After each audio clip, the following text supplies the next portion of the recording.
Chapter 121. The next morning, glorious Sacred Flame Cathedral, Chapel. Even in the Old Testament, God commanded us to love our neighbors as ourselves. This is one of the many ways we can witness His divine guidance in our lives. As Pastor Balaf delivered his sermon, Daniel and Frayan sat quietly in the pews, whispering to each other. "Are you really planning to deal with those shameless ingrates?" Frayan's voice was filled with disbelief. Daniel let out a dry chuckle and nodded. "Of course, no matter how small a spark may be, it's best to extinguish it early. Regretting it after it turns into a wildfire would be far too late, don't you think? But your plan is far too dangerous. What if they turn into a violent mob?" "A mob, you say?" A faint smile curled at the corners of Daniel's lips. "Lieutenant Frayan, they're not a mob. They're nothing more than a flock of sheep, blindly following the shepherd's provocation. No matter how many sheep gather, they'll never be able to tear apart a wolf." Even though he was fully aware of the approaching anti-war protesters, Daniel's expression remained utterly unshaken.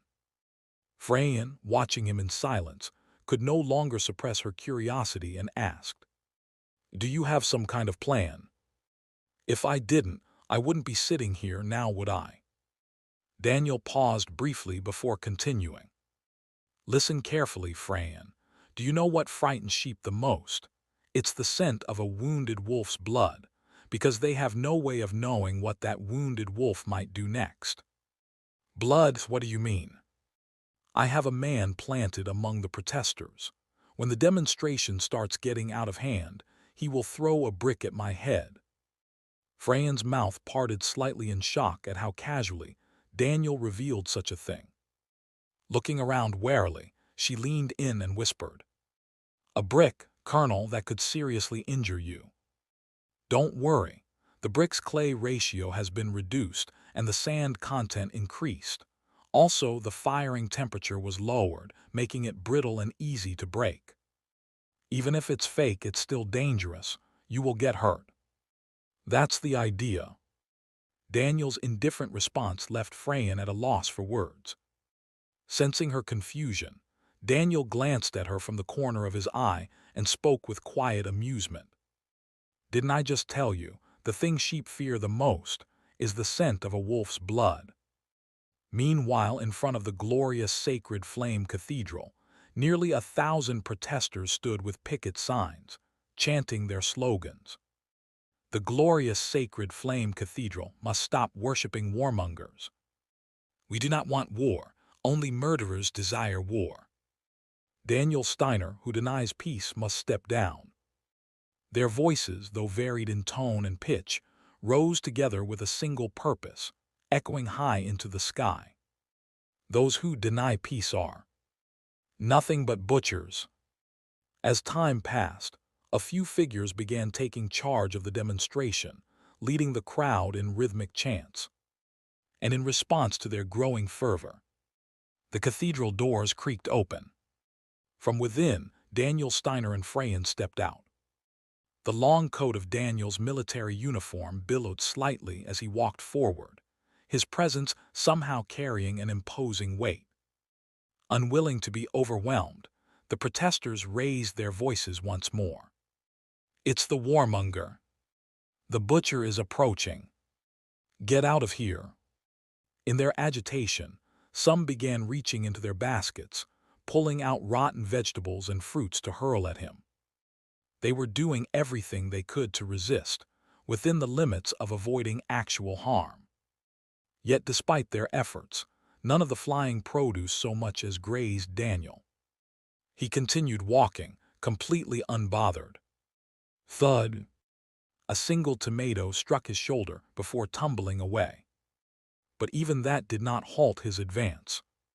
By the time he stopped, there were only about 10 paces left between him and the protesters. Though they were still throwing produce, the frequency had notably diminished.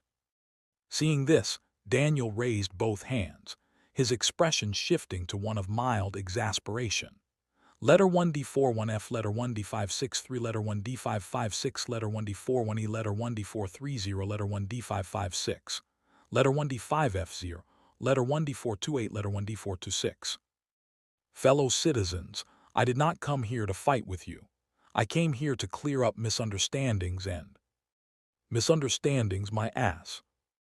A middle-aged man at the forefront of the protest took a step forward, fury burning in his eyes. My son died in this war. The boy who was supposed to take over my trade died in the battlefield, turned into a corpse. As if spurred by his grief, other voices began echoing his outrage. Step down, you demon. You're dragging us all to our deaths. Once again, the protesters began throwing fruit, this time with greater force. And now that the distance had closed, more of the projectiles landed on Daniel's coat and uniform, splattering him with their sour juices.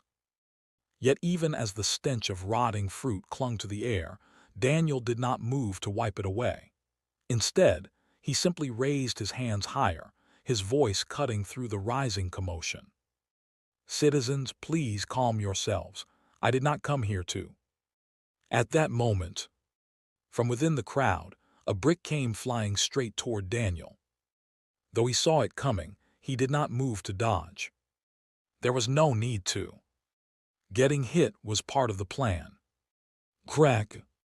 The arc of the brick's trajectory was perfect, striking Daniel's forehead before breaking apart. Urgh! He staggered slightly from the impact, and at that instant, Freyan let out a horrified scream. She rushed to support him, her tearful gaze sweeping across the crowd. "What the hell are you doing?" she cried. "Are you trying to kill Colonel Steiner?" The moment her desperate voice rang out, a wave of silence washed over the protesters. The thrown fruit, the chanting, the insults, all of it ceased. Because throwing rotten fruit was one thing. Throwing a brick at an imperial officer in the middle of wartime was something else entirely.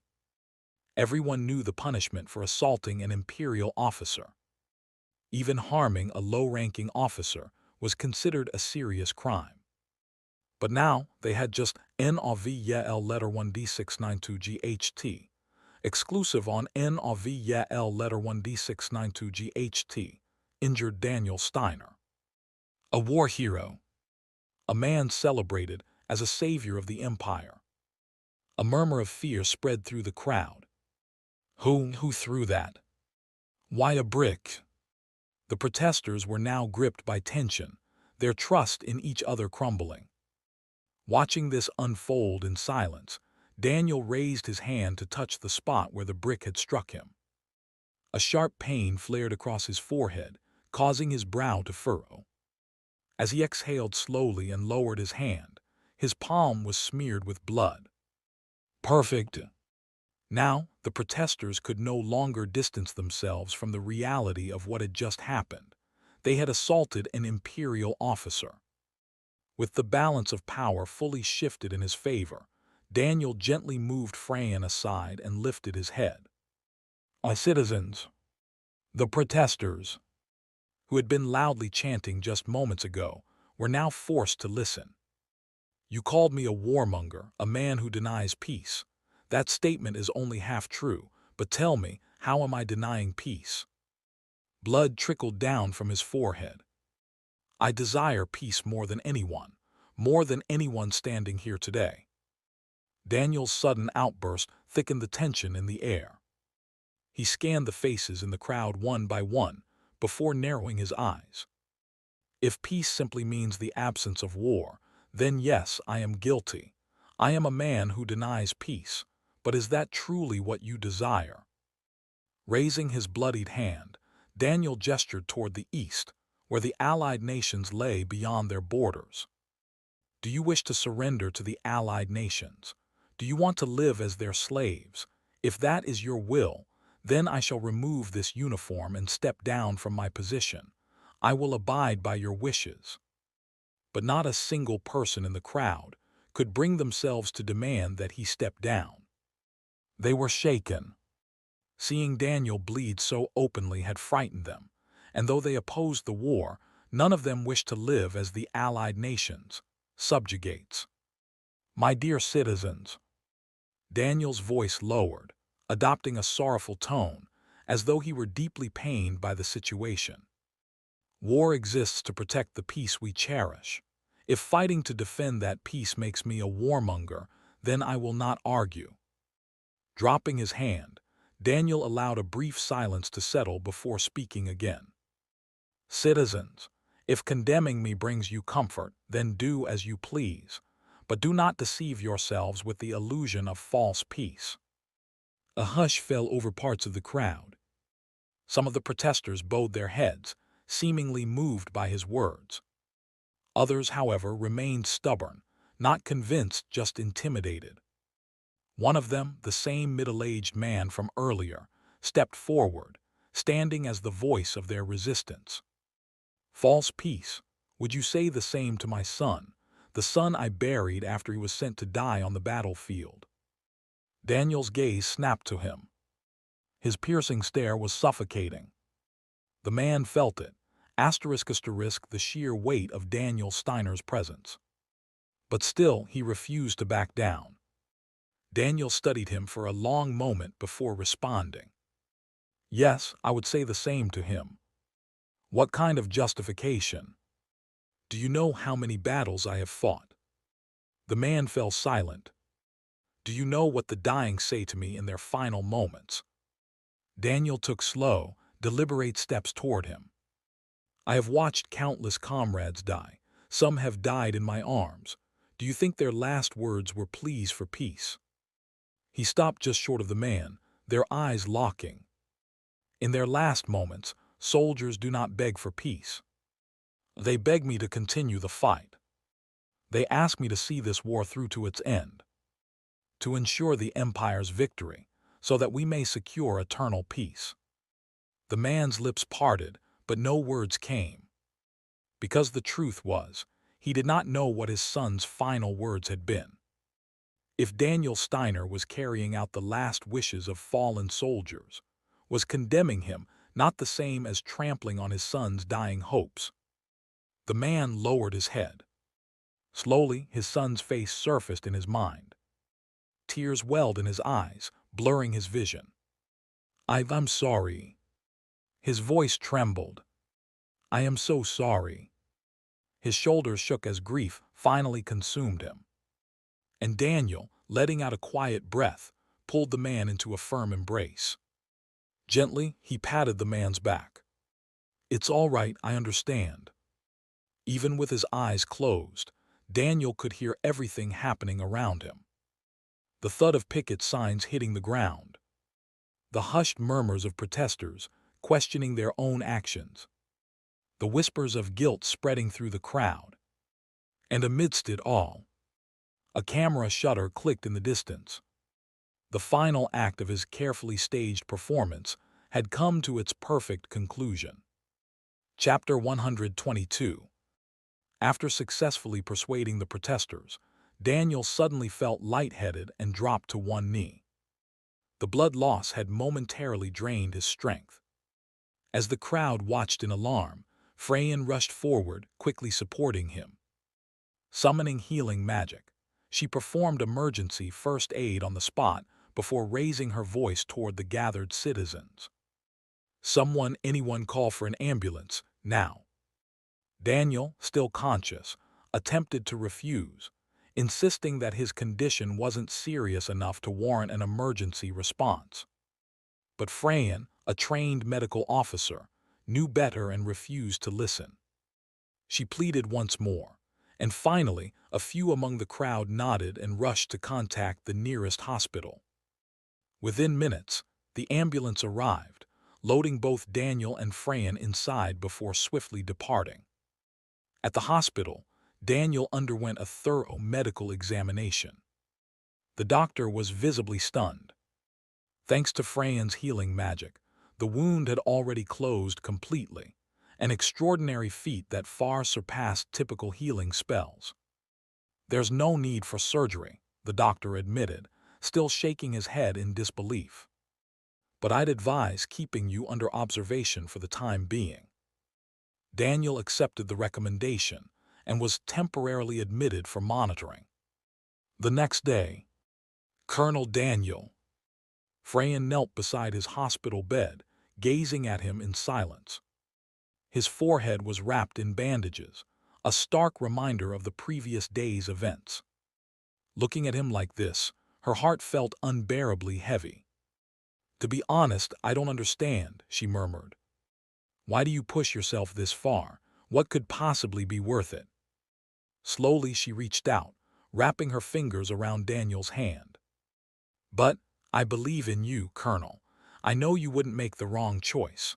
I may be too much of a fool to understand all the political intricacies you deal with, but—" Her long eyelashes fluttered as her eyelids drooped slightly. "Whatever battle you're fighting, I only wish I could help, the same way you once saved me when I was on the verge of breaking." She remembered it clearly.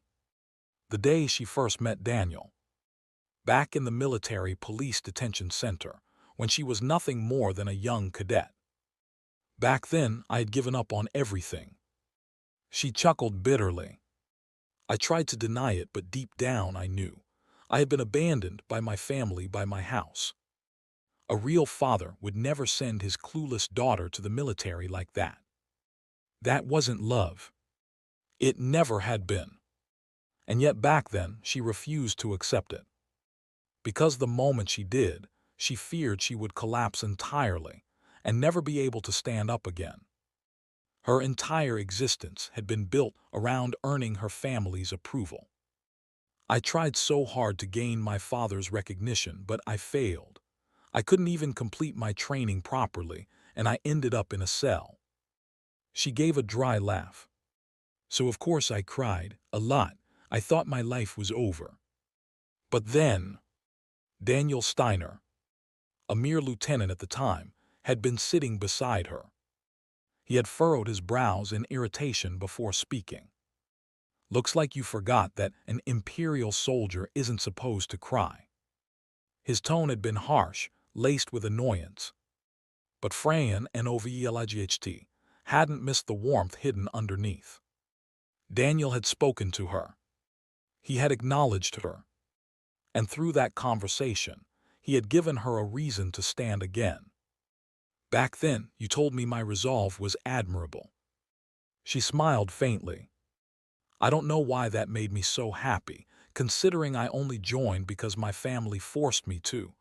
But maybe because it was the first time anyone had ever genuinely praised her. For as long as she could remember, everything she did had been condemned, simply because her magic was dark. But Daniel had seen her magic as valuable. When I was assigned to support you on the battlefield, I was overjoyed, but more than that." Gently, she lifted his hand and pressed it against her cheek. "You never judged me for my magic." Not only had he not judged her, but he had recognized its worth. Her dark magic, which allowed for perfect stealth, was a rare asset. And just the other day, Daniel had openly stated to Pastor Balaf that Freyan was both dedicated and highly competent. For someone who had lived in complete isolation, shunned by both family and society, Daniel Steiner's validation was the closest thing to light she had ever known. So of course she couldn't help but admire him. How could she not? Closing her eyes, she allowed herself to savor the warmth of his touch. "From now on, I will always—" But before the words could fully leave her lips, the hospital room door creaked open. Her eyes snapped open in surprise. A man in a trench coat and fedora stood at the entrance, momentarily frozen as he took in the scene. After a brief hesitation, he removed his hat and stepped inside. "I apologize if I'm interrupting something. My name is Wolam, and I'm the chief editor of Melverton newspaper. I have urgent business with Colonel Steiner." "A reporter." Freyan frowned slightly. Now wasn't the time for visitors. "The colonel is resting," she said firmly.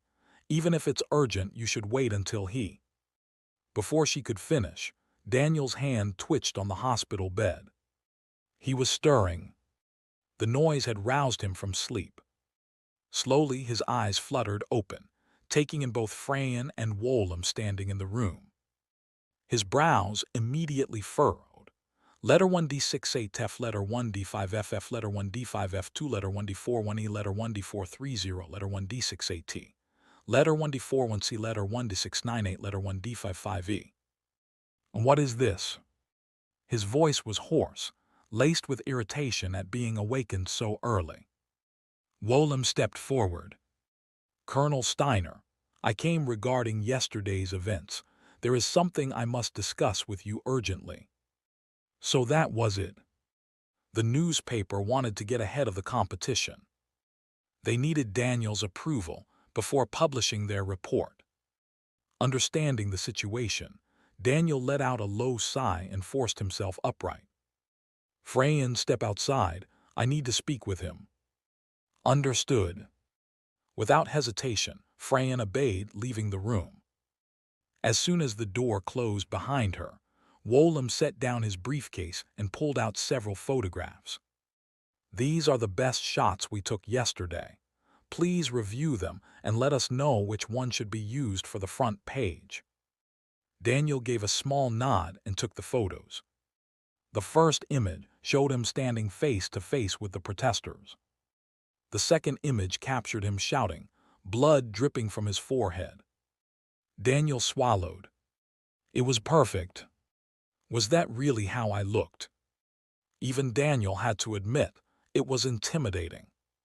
His expression in the photos was so ruthless, it sent a shiver down his own spine. I looked terrifying. Clearing his throat, he flipped to the next photo. This time, it showed him embracing the grieving man from the protest, offering comfort. The blood on his forehead remained the same, but the narrative was entirely different. It emphasized his compassion rather than his aggression. It captures everything in a single frame, both the protesters' violence and my carefully staged benevolence. This was the one. Daniel snapped his fingers. Use this photo for the front page. Understood. What should the headline be? Colonel Daniel Steiner shows mercy even in the face of violent protesters. Daniel hesitated, then handed the photo back to Wolum. Change it. The wording must emphasize that the anti-war protesters committed violence. And mercy implies an authority looking down on subordinates. It could provoke backlash. Then, what would you suggest? Anti-war protesters turn into a mob, yet Colonel Daniel Steiner still shows restraint. That should do. Wolum nodded, accepting the revision. For follow-up articles, continue highlighting the violence of the anti-war protesters. The public must come to associate anti-war with rioting. Daniel's gaze sharpened as he met Wolum's eyes. That way, they'll never dare to stage a protest like this again. Stepping out into the open air, Wolum wiped the sweat from his brow with a handkerchief. Why does talking to that man feel like suffocating? He couldn't tell if it was just his imagination, but every word Daniel spoke weighed down on him, carrying an oppressive intensity that made it difficult to breathe. After pocketing the handkerchief, he glanced around, spotting Tom nearby. Tom was both a founding member of Melverton newspaper and the agent Daniel had planted inside the protest. With the job now done, Tom was waiting for Wolum so they could return to the capital together. Tom. At Wolum's call, Tom turned, but something was off. He looked tense. Wolum frowned as he approached. What's got you so rattled? It's about what Colonel Steiner ordered me to do. Your mission, you pulled it off, didn't you? What's the problem? But Tom shook his head. I didn't throw the brick. Wolum's eyebrow twitched. What the hell do you mean you didn't throw it? Just what I said. Right before I could throw it, someone else picked up a brick and hurled it instead. I memorized the guy's face and immediately reported him to the police, but... Did they catch him? Tom nodded. Yeah, they arrested him on the spot. He should be in a holding cell at the station right now. That was a relief, at least. Wolam let out a deep sigh. As long as the actual culprit was caught, it's not a bad outcome. If he was a long-time protester, the Imperial Daily won't be able to spin this as Daniel Steiner's staged performance. The fact that the brick thrower was a real protester was a stroke of luck. But still, wait, if Daniel bled that much then? Wolam's thoughts froze. The fake brick should have shattered on impact. But it didn't. It didn't break at all. A real brick. For a moment, Wolam felt the back of his neck go cold. That means he got hit with an actual brick, and still stood there as if it were planned. The fact that Daniel hadn't suffered serious injury was sheer luck. If it had hit him just slightly differently. But that was a thought for another time. Wolam turned back to Tom, his expression hardening. You need to tell Colonel Steiner the truth, right now. Even the smallest lie. If he finds out we hid something from him, we have no idea what he'll do to us. Tom hesitated, then nodded. Yeah, you're right, I'll go tell him now.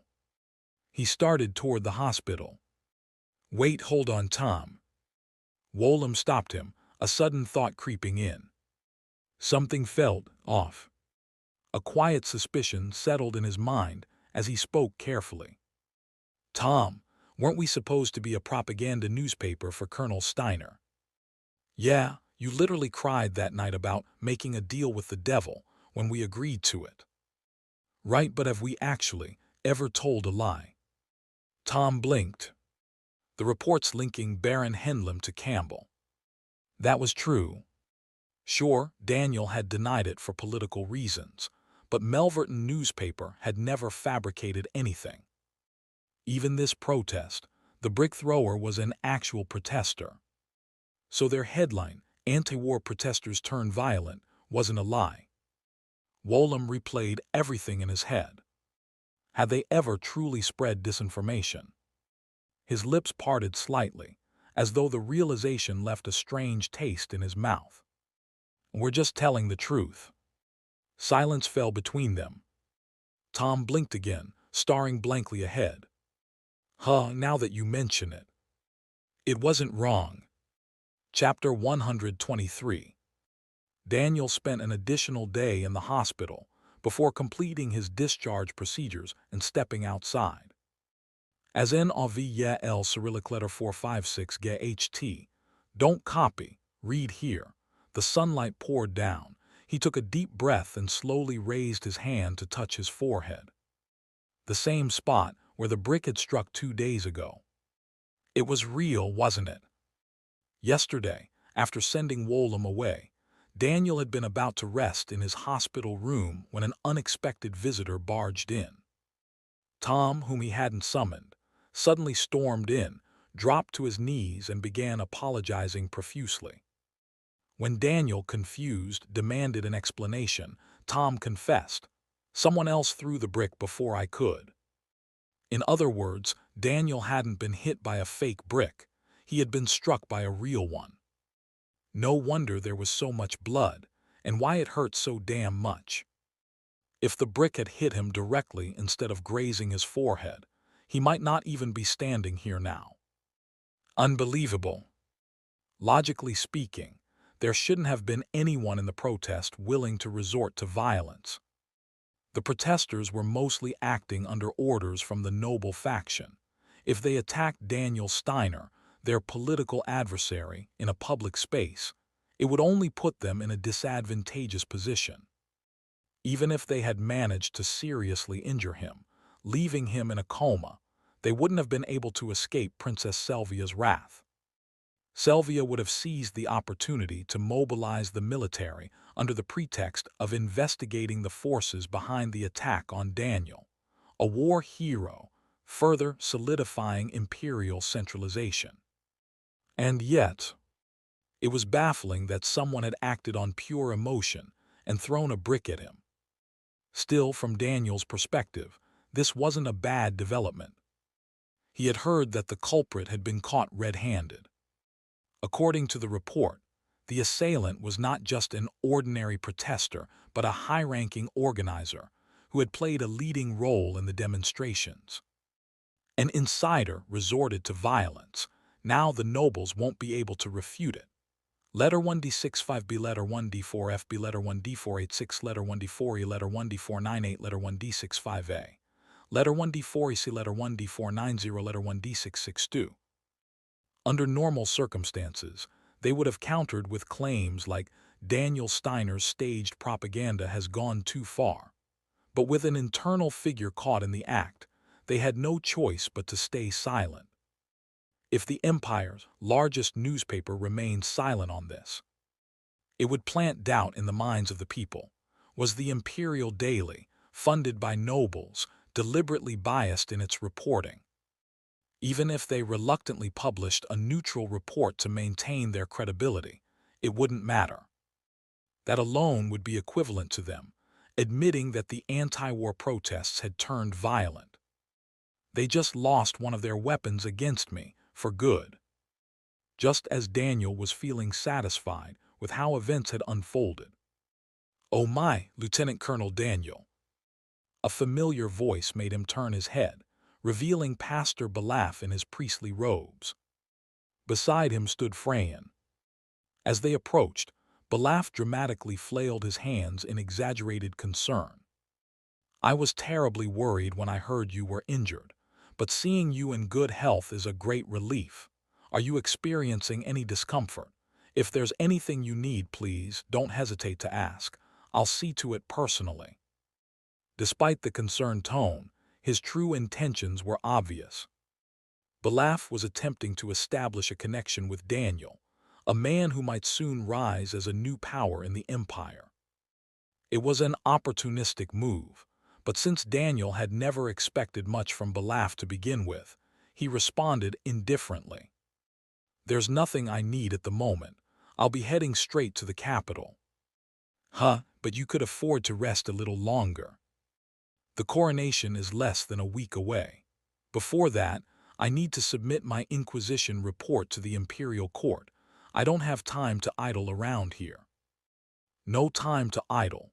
Is that something a man who got hit in the head with a brick just 2 days ago should be saying?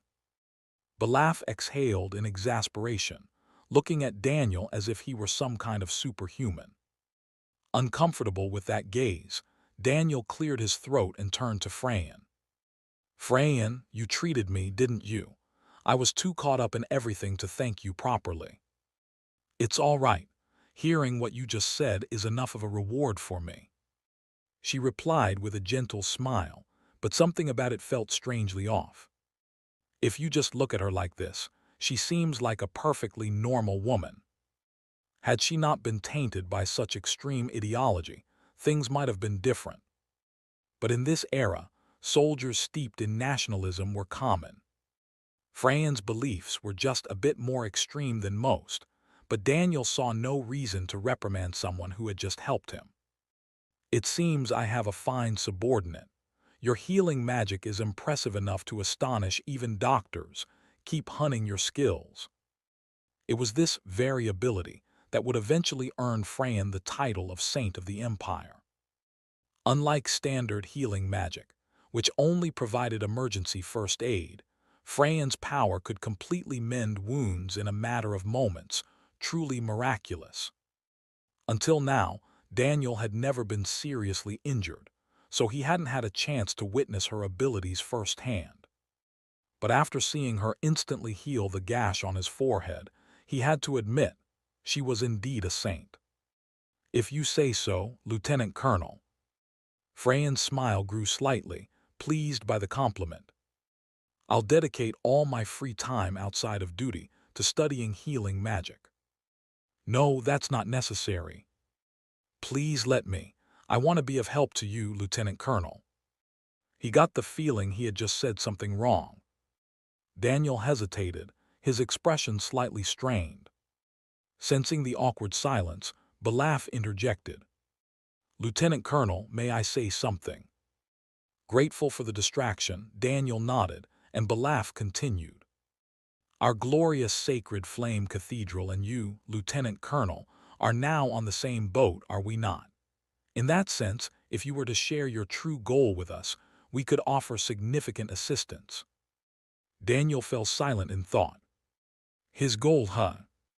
He had been swept up in a whirlwind of events, constantly struggling to survive, yet his objective had never really changed. A refreshing breeze blew under the clear sky. Closing his eyes for a moment, Daniel savored the feeling of the wind brushing against his skin. Then he parted his lips. Peace. Slowly opening his eyes, he gazed at Belaf with a faint smile. My goal is to live in a world of absolute peace, one so dull and uneventful that it's almost pastoral. Belaf could only offer an awkward smile in response. I see. Because there was no way in hell he could believe that Daniel truly meant it. If you didn't want to tell me, you could have just said so. Belaf couldn't believe that the man who had led countless battles to victory, orchestrated political schemes, and delivered a total war speech was someone who sincerely wanted peace. That night, Baron Henlem's estate. Damn it, why won't anyone believe me? Henlem cursed under his breath as he opened the door to his estate. As he took off his coat to hand it to a servant, he felt something was off. Normally, a servant would have approached him by now, welcoming him back after his hard day. Yet there was no one. Even more unsettling, the corridor lights had not been turned on. As he surveyed the dimly lit mansion, Henlem resisted the urge to call out for his servants and instead proceeded forward cautiously. Someone has infiltrated my estate. Yet there were no signs of a struggle. That meant whoever had entered was someone the servants recognized. Did they use my name to send everyone home? But why? An inexplicable sense of unease crept over him as he ascended the staircase. The aged wood creaked under his steps, the sound more ominous than usual tonight. Still carrying his coat over his arm, Henlem walked down the corridor and reached for the doorknob to his study. As the door creaked open, he spotted a man sitting at his desk, casually reading a newspaper. It was Platt, one of his informants. Only then did Henlem let out a relieved sigh and step inside. So it was you. If you had something urgent to discuss, you should have let me know in advance. Platt did not respond. He simply continued flipping through the pages of the newspaper. Henlem found it odd, but Platt had a habit of being disrespectful at times, so he chose to let it slide. What brings you here tonight? Just as he was about to sit down, Henlem froze. A sheet of paper lay on the desk. A suicide note. And not just any suicide note, one forged in his own handwriting. Beside it, a pistol rested neatly on the desk. His pupils trembled as he turned to Platt. What the hell is this? Platt flipped another page of the newspaper and answered casually. Exactly as it looks, kill yourself. Henlem's mind went blank. Seeing his stunned expression, Platt kindly elaborated. The Duke has designated you as a traitor. You must take responsibility. A traitor, me? This is absurd. What kind of baseless accusation? Baseless. Platt chuckled softly. Daniel Steiner himself is vouching for you. Do you really think it's just an accusation? That bastard is just trying to isolate me. The Duke initially wanted to believe that as well. He tried to be lenient to assume the best. But then, Platt folded the newspaper and tossed it onto the desk. What do you make of this? Henlem's gaze dropped to the front page. Anti-war protesters turn violent, but Lieutenant Colonel Daniel Steiner shows mercy. Below the headline was a photograph of Daniel Steiner, blood trickling down his forehead, embracing and comforting what appeared to be a protester. Platt spoke as Henlem stood frozen, staring at the article. The protests were under your jurisdiction. Isn't that right, Baron? It was. Henlem had been discreetly funding the protests. But those protests turned violent, and not just any violence, they directly targeted Daniel Steiner. His breath hitched. Henlem forced himself to remain calm and lifted his gaze. So what? What if this was just another of Daniel Steiner's schemes? Barren enough. Platt cut him off with a sigh. The one who threw the brick was caught red-handed. When we investigated his background, we found that he had been an active member of the protest movement for years, a high-ranking organizer. The Duke, along with other high-ranking figures, is now questioning whether you and Daniel Steiner orchestrated this together. Platt scratched his head as if he pitied him. Because of this, the Duke can no longer use the protests as a weapon against Steiner. The moment one of the movement's own leaders was caught attacking him, it was over. Wait, listen to me. Even if Daniel Steiner bribed that protest leader, it wouldn't change a thing. It would only prove that you failed in your responsibilities. Platt had finished his business. He stood up and straightened his clothes. I'll give you some time. I'll be waiting outside the door.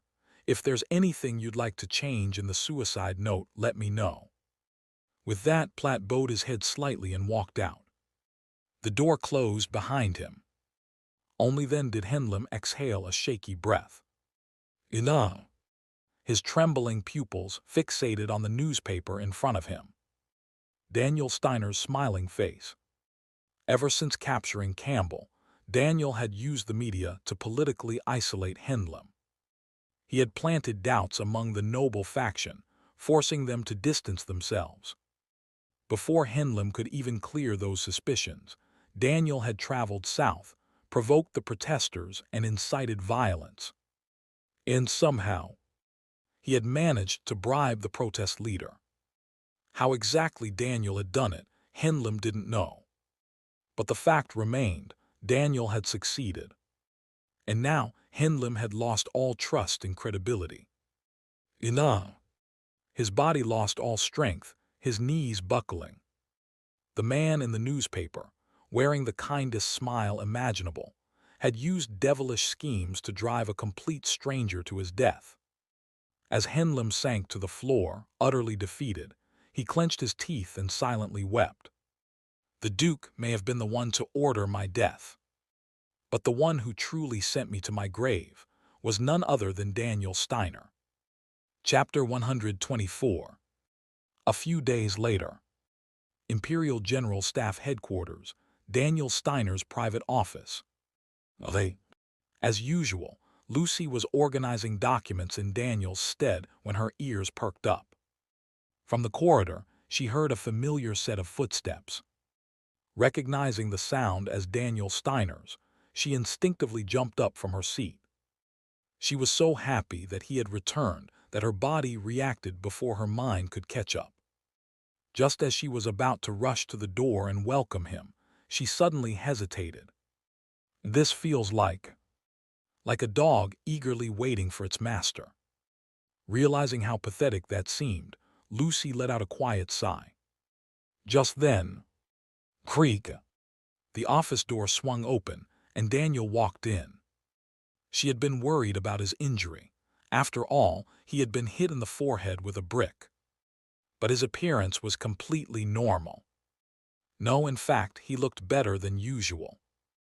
Oh, if it isn't my lovely adjutant. Did you keep my office safe while I was gone? Daniel grinned as he spoke, but Lucy felt a sudden chill run down her spine. My lovely adjutant. Not only was that an expression he never used, but his tone also carried an unusual hint of cheerfulness. Did he suffer brain damage? She had heard about cases like this before. It wasn't common, but some people who suffered serious head trauma experienced personality changes.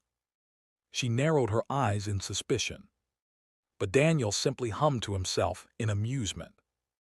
And he had good reason to be pleased. Things had gone better than expected. By now, there's hardly anyone in the capital who doesn't know that I got hit by a brick during the anti-war protests. Whether it was because the Melverton newspaper had done a spectacular job, or simply because the headline was that sensational, the news had spread across the capital like wildfire. Even the Imperial Daily had started covering the story. That means that the Imperial Daily had raised the white flag. And if the Imperial Daily has surrendered, that means the noble faction has entered a lull. To put it crudely, they had probably reached the point where they were thinking, "This bastard plays dirty," which means they won't be making any moves against me for a while. In other words, a temporary ceasefire. And since self-preservation was Daniel's top priority in life, this was a welcome development. On top of that, after the coronation, his promotion was already scheduled. Of course, the promotion itself wasn't the exciting part. What he was really looking forward to was the position change that would come with it. A colonel couldn't exactly keep working as just an operations staff officer. They'll assign me as the new head of the operations staff. With the achievements he had accumulated, taking Ernst's position wouldn't be difficult. And when that happened, Ernst would be pushed into some insignificant desk job. Considering how much he had complained about overwork in the past, he might not even mind the reassignment. He submitted multiple requests for a transfer already. Thanks to that, the transition would likely happen without any unnecessary conflict. And once I become head of operations staff, his security clearance would increase.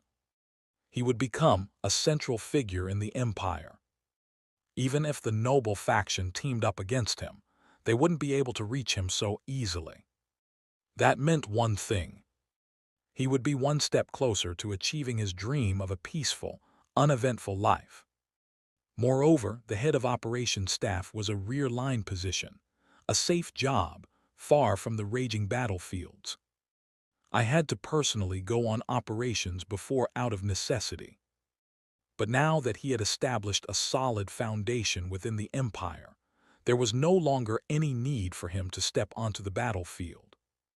To put it another way, he had built his castle, and now all that was left was to move in. Of course, there would still be obstacles to deal with, and the noble faction would continue trying to interfere. But at least for now, he didn't have to worry too much about it. Because in the battle of public opinion, he had crushed them. Feeling pleased with the situation, Daniel placed his briefcase on the desk and took a seat. Sunlight streamed through the window behind him, warming his back. He smiled brightly. "You've worked hard, Adjutant. Once I become head of operations staff, the workload will be divided among the staff office members, so you won't have to work overtime as often." Head of operations staff. That's right. Her Highness has already stated that she will promote me on the day of the coronation, so the position is as good as mine. If you'd like, you can start calling me Director from now on. Daniel smiled benevolently. Lucy's eyebrow twitched. This is irritating. The way Daniel was gloating was somehow incredibly annoying. Meanwhile, in the Chief of Staff's office, high-ranking commanders, personnel meeting. It seems everyone is here. Let's begin. Armin Vetherium, the Chief of Staff, scanned the gathered officers at the conference table with his one remaining eye. The meeting included the key strategists of the General Staff, as well as the Director of Personnel Affairs. Among them, Cedric, the Deputy Operations Chief of Staff, carried a peculiar presence. After briefly glancing at Cedric, Armin picked up a file from the table and spoke. As you all know, Her Highness the Princess intends to promote Lieutenant Colonel Daniel Steiner to the rank of colonel on the day of the coronation. Are there any disqualifying factors regarding his special promotion? It was a purely formal question, and the Director of Personnel Affairs responded immediately. There are none. Each time Lieutenant Colonel Steiner has been deployed in operations, he has successfully completed his missions. Most notably, He recently captured the Crown Prince of Belmore, securing a major victory. Furthermore, his efforts in exposing collaborators within the Empire demonstrate that he is an exemplary officer. Hearing this, the Deputy Chief of the General Staff added his thoughts. Although Lieutenant Colonel Steiner has recently taken on a more political role, his actions have ultimately served the Empire's interests. As such, I believe his conduct remains within acceptable limits. Armin nodded solemnly and set the document down. Then we must now discuss his position. We can't simply leave Daniel Steiner as an operations staff officer once he receives his promotion. In my opinion, he tapped the table lightly before continuing. It would be best to appoint Daniel Steiner as head of the operations staff. Colonel Ernst, the current department head, has already expressed his desire for a transfer. Have you reviewed this proposal? His question was directed at the Director of Personnel Affairs. The director hesitated, his expression slightly troubled before cautiously responding. Your Excellency, Colonel Ernst is a vital asset to the General Staff. While it is undeniable that Daniel Steiner is an exceptional officer, some within the department believe that his lack of long-term staff experience makes him unsuitable for the position of head of operations staff. The role of an operations officer was fundamentally a technical position, assisting in planning and executing military operations. However, the head of operations staff was a strategic role, leading the entire department, making tactical judgments, and assessing the feasibility of large-scale operations. It was a position that demanded extensive experience. Naturally, the Director of Personnel Affairs had reservations about assigning someone like Daniel Steiner to such a role. Understanding the director's concerns, Cedric spoke up. Your Excellency, I agree with the Director of Personnel Affairs. Colonel Ernst should remain in his position for the sake of the Empire. Moreover, Cedric paused for a moment before stating, Daniel Steiner does not want the position of head of operations staff. Armin raised an eyebrow, intrigued. He doesn't want it, explain. Yes, sir. Lieutenant Colonel Steiner once told me, a war hero cannot simply settle for a comfortable life in the capital. He also said, if one truly wishes to serve the Empire, they should contribute on the battlefield while they are still young. Of course, this was a lie Daniel had made up during the Christmas banquet, an excuse to avoid political entanglement and gain an opportunity to leave the capital. The only problem was, both Cedric and Chief of Staff Armin believed it to be true. Lieutenant Colonel Steiner is an officer whose patriotism is unmatched. I do not believe he would willingly resign himself to a desk job in the capital. Furthermore, everyone here knows his accomplishments. Immgwc letter 2170, IGHT. Read more on our source on the battlefield. Daniel Steiner had successfully executed operations that were considered impossible. Not just once, but several times. There were even jokes among the general staff that if an operation seemed impossible, they should assign it to Daniel Steiner. For that reason, I believe it would be best to assign Daniel Steiner to a role that aligns with his own desires. The Empire is in desperate need of skilled frontline commanders. Armin, finding no fault in Cedric's argument, nodded. In that case, do you have a recommendation for his new assignment? Yes, sir. After much consideration, I propose that Daniel Steiner be appointed as Chief of Staff of the 7th Division, which is under the direct command of the General Staff Headquarters. The 7th Division's Chief of Staff, Armin turned to the Director of Personnel Affairs. What do you think? The director pondered for a moment before nodding in approval. The current Chief of Staff of the 7th Division is set to retire soon, so the transfer can be arranged immediately. Then it's decided. If a highly capable officer wished to serve on the front lines, then it was only natural to allow him to do so. As of this moment, I, Immgwc, Chief of Staff, officially approved the special promotion of Lieutenant Colonel Daniel Steiner to Colonel. His new assignment will be as Chief of Staff of the 7th Division, under the direct command of the General Staff Headquarters. After confirming that no one objected, Armin turned to the Deputy Chief of Staff. "Summarize this meeting and submit a report to Her Highness the Princess." "Yes, sir, understood." With that, Armin waved his hand dismissively. The meeting was over. The sound of chairs being pushed back filled the room as the officers stood up. Cedric also rose from his seat, preparing to leave. "Deputy Operations Chief." Cedric turned as Armin called out to him. "The reason."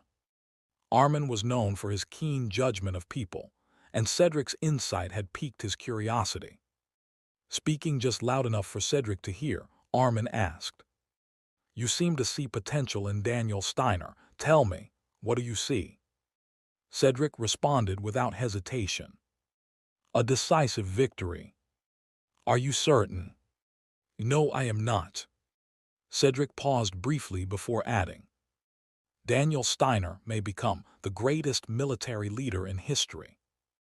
A cold glint flickered in his eyes as he finished his thought. "Or he may become the most dangerous politician history has ever known." Chapter 125. Underground Weaving Factory. Palencia Branch, Allied Nations. So, in the end, instead of dealing a blow to Daniel Steiner, we actually elevated his status. Seated in the office chair, Branch Director Theobald spoke with evident displeasure. Before him, the informant Platt lowered his head. "If you look at the results, yes." Theobald let out a low sigh at Platt's response. They had believed that supporting the nobility's efforts to politically isolate Daniel Steiner would be successful, yet the outcome had been disastrous. Beyond disastrous, a public opinion favorable to Daniel Steiner had formed, making the situation even more difficult. If this continues, Count Calidra's fears might come true. Daniel Steiner could seize control of the empire. With their most formidable opponent, Emperor Bertham, now too old to govern effectively, the biggest variable for the Allied nations was not the next emperor, Princess Sylvia, but Daniel Steiner. From his intervention in Eldresia's affairs to his continuous disruption of Allied strategies, Daniel Steiner had persistently thwarted their plans. He must be eliminated before he gains even more power. If they failed to act, there was no telling what kind of damage Daniel Steiner could inflict upon the Allied nations. Just from the way he turned the nobility's attacks to his advantage, it was clear Daniel Steiner was more meticulous and unpredictable than they had anticipated. Now, it was easy to understand why Count Calidra had been willing to abandon their connection to the neutral state of Bolanos, just to eliminate Daniel Steiner. There's no other choice. Palencia Branch, located in the very heart of the empire's capital, had always operated under the principle of utmost secrecy. But now was the time to act. "Platt, you will assassinate Daniel Steiner." At the mention of assassination, Platt slowly lifted his head. Though he was accustomed to following orders from higher-ups, this was not a command he could simply acknowledge and move past. Especially when the name attached to the word assassination was Daniel Steiner. A person like Daniel Steiner wouldn't fall victim to an assassination so easily. If anyone approaches him intentionally, he will certainly be on guard, furthermore by his side. Platt hesitated. He wasn't sure if he should mention Lucy Emilia, the notorious traitor, in front of Theobald. Understanding what Platt was about to say, Theobald let out a low chuckle. "Yes, the legendary spy with N.A.V.Y.L. Cyrillic letter 456G Cyrillic letter 4BB. Continue reading. The codename Red Silk defected and now guards Daniel Steiner. As long as that woman remains by his side, his assassination will be nearly impossible." No matter how skilled Platt was in assassination, He was no match for Lucy Emilia, the woman once known as the Crimson Reaper, a killer responsible for hundreds of deaths. She had mastered every assassination technique known, and any attempt to eliminate Daniel Steiner in her presence would be instantly detected. But Theobald had not given the order without understanding that fact. On the other hand, if Daniel Steiner is separated from Lucy's protection, he becomes a viable target. That is true, but even without Lucy Emilia's protection, Daniel Steiner is known to be extremely cautious. I don't know if I can lower his guard. You can. Soon, there will be a perfect opportunity to approach him naturally. A place where Daniel Steiner would be vulnerable, without Lucy by his side. Platt thought deeply before a realization dawned upon him. The coronation ceremony. Theobald nodded. Exactly. Only those invited by the imperial family can attend, meaning Lucy won't be present. Additionally, after the coronation, there will be a customary banquet. Since attending the banquet is an expected courtesy to the new emperor, Daniel Steiner will be there. Banquets were social battlegrounds where political and business figures, tangled in a web of interests, wore masks of civility and strengthened their ties. It wouldn't be unusual for these elite figures to present gifts to Daniel Steiner, who was rising as a powerful force within the empire. And that was precisely what Theobald intended to exploit. Platt, you will disguise yourself as a minor imperial official eager to curry favor with Daniel Steiner. If he shows interest, all you need to do is offer him a simple gift. A gift? What kind of gift? A bottle of the finest whiskey, laced with ricin. Ricin, a highly lethal poison. Considering Daniel Steiner's well-known taste for whiskey, he wouldn't suspect a thing. There was indeed a strong chance of success. Even in the worst-case scenario, where Daniel Steiner refused the gift, the mission carried no great risk for Platt. Having listened to the full plan, Platt bowed his head. I will carry out the mission. The day of the coronation. Grand Cathedral, Imperial Palace. It certainly seems like a significant national event. Arriving in a royal carriage sent by the palace, Daniel Steiner took in the scene outside the Grand Cathedral. A vast crowd had already gathered before its towering facade. A long, luxurious red carpet stretched endlessly, flanked on both sides by an uncountable number of imperial guards, all clad in full-dress uniforms and ceremonial swords. The sheer number of guards and their perfectly coordinated formation embodied the majesty of the imperial family. As Daniel watched the grand spectacle unfold through the car window, the door beside him opened. We have arrived. You may step out now. Daniel nodded before stepping out of the vehicle. As soon as he did, a palace official approached him. Lieutenant Colonel Daniel Steiner, we have been expecting you. Since only Princess Salvia, the soon-to-be emperor, was permitted to use the cathedral's main entrance, the palace official led Daniel through the back entrance. Upon stepping inside, he was greeted by the sight of a vast domed interior, adorned with stunning stained glass windows. The sunlight filtering through the stained glass bathed the space in brilliant colors, casting a sacred glow upon the numerous high-ranking officials gathered below. Despite the subdued and dignified atmosphere, quiet conversations filled the space. Several individuals turned their gazes toward Daniel, but he paid them no heed. He knew all too well that their expressions were not entirely welcoming. This way. Following the palace official's guidance, Daniel walked forward. After a short distance, he found himself among a group of uniformed officers, military personnel who had also been invited by the imperial family. Oh, if it isn't our hero, Daniel Steiner. The voice belonged to Ernst, the chief of the operations staff. His enthusiastic greeting immediately drew attention. The surrounding officers were mostly generals, men accustomed to carrying themselves with pride and authority. Finding the sudden attention somewhat burdensome, Daniel kept his response brief, glancing around cautiously. "It seems you received an invitation as well, sir." "Of course. Thanks to you, the imperial family seems to view me favorably. After all, your achievements are also a reflection of my own." Ernst let out a hearty laugh, joking that he might be up for a promotion soon. As he continued sharing bits of gossip about the political landscape, a sharp voice suddenly rang out across the cathedral.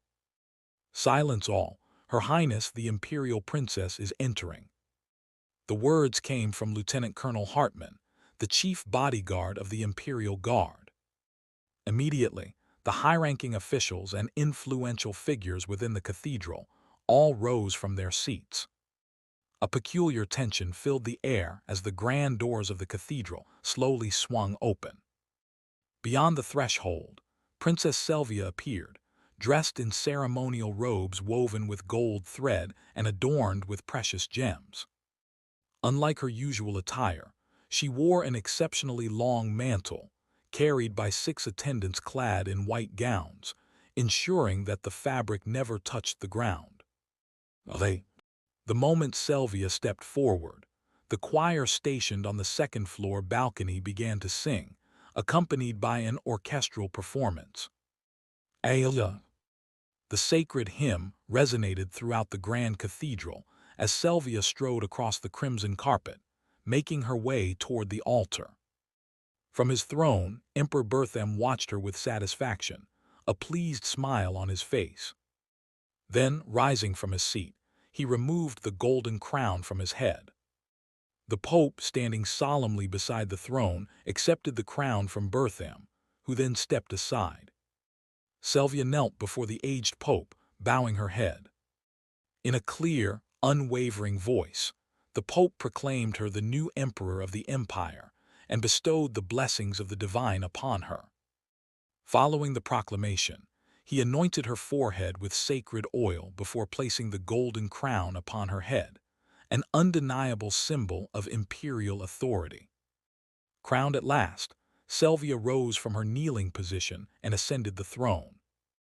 At that moment, the gathered nobles, officials, and commoners alike all fell to their knees, lowering their heads in unison. From the highest-ranking aristocrats to the most impoverished peasants, none were exempt from this act of reverence. It was a deeply symbolic gesture, a ritual reaffirming the emperor's divine right to rule over all. As the choir's hymn reached its final notes, the entire assembly raised their voices as one. "Eternal glory to Her Majesty's reign." The thunderous chorus of voices echoed throughout the grand hall. Amidst the waves of unwavering loyalty, Empress Selvia's gaze settled upon a single figure. Her expression, one of composed authority, carried an underlying warmth, an emotion that could only be described as personal. Her eyes were fixed on Daniel Steiner, the Empire's hero, the Lieutenant Colonel of the General Staff. Chapter 126. Having ascended to the throne, Empress Selvia delivered her official address, outlining her vision and policy stance. Following that, she began acknowledging the contributions of key political and military figures. Her intent was clear: to solidify her authority by publicly recognizing those who were truly aligned with her rule. Naturally, Daniel Steiner was among those honored. Lieutenant Colonel Daniel Steiner, operations officer of the General Staff, stepped forward. Selvia had informed him in advance, so it was no surprise. Adjusting his uniform, Daniel stepped onto the red carpet and knelt on one knee. From her throne, Selvia looked down at him and began speaking in a measured tone. "Lieutenant Colonel Daniel Steiner, you have not only led numerous battles to victory, but you have also demonstrated outstanding diplomatic ability in negotiations with the Kingdom of Eldresia and the neutral state of Bolanos, securing immense benefits for the Empire and the imperial family." Daniel lowered his head deeply. "Your Majesty, you overpraise me. At his humble response, Sylvia gave a faint smile. It is no exaggeration. Recently, you turned the kingdom of Belmore's surprise attack to our advantage, capturing their crown prince as a prisoner. As a result, through a prisoner exchange, the Empire was able to secure valuable strategic resources while safely reclaiming the engineers held captive by the enemy. She deliberately omitted any mention of his role in exposing traitors. Not all nobles were hostile to Sylvia, but there were plenty in attendance who harbored resentment toward her. There was no need to stir unnecessary controversy. Such accomplishments deserve due recognition. Therefore, on this occasion, I hereby promote Daniel Steiner. No sooner had Sylvia finished speaking than Johannes, the commander of the Imperial Guard, approached carrying a box wrapped in the national flag. Rise. At Sylvia's command, Daniel nodded and stood. Johannes solemnly unfurled the flag and retrieved a colonel's insignia from the box. As he affixed the new rank to Daniel's uniform with practiced ease, he muttered in a voice so low that only Daniel could hear. You may deceive the Emperor, but you won't deceive me. A chill ran down Daniel's spine. He instinctively turned to look at Johannes. But Johannes, wearing a neutral expression, merely completed the insignia adjustment and stepped back, as if he had never spoken at all. The whole thing left Daniel momentarily dumbfounded. What the hell does he think I've lied about?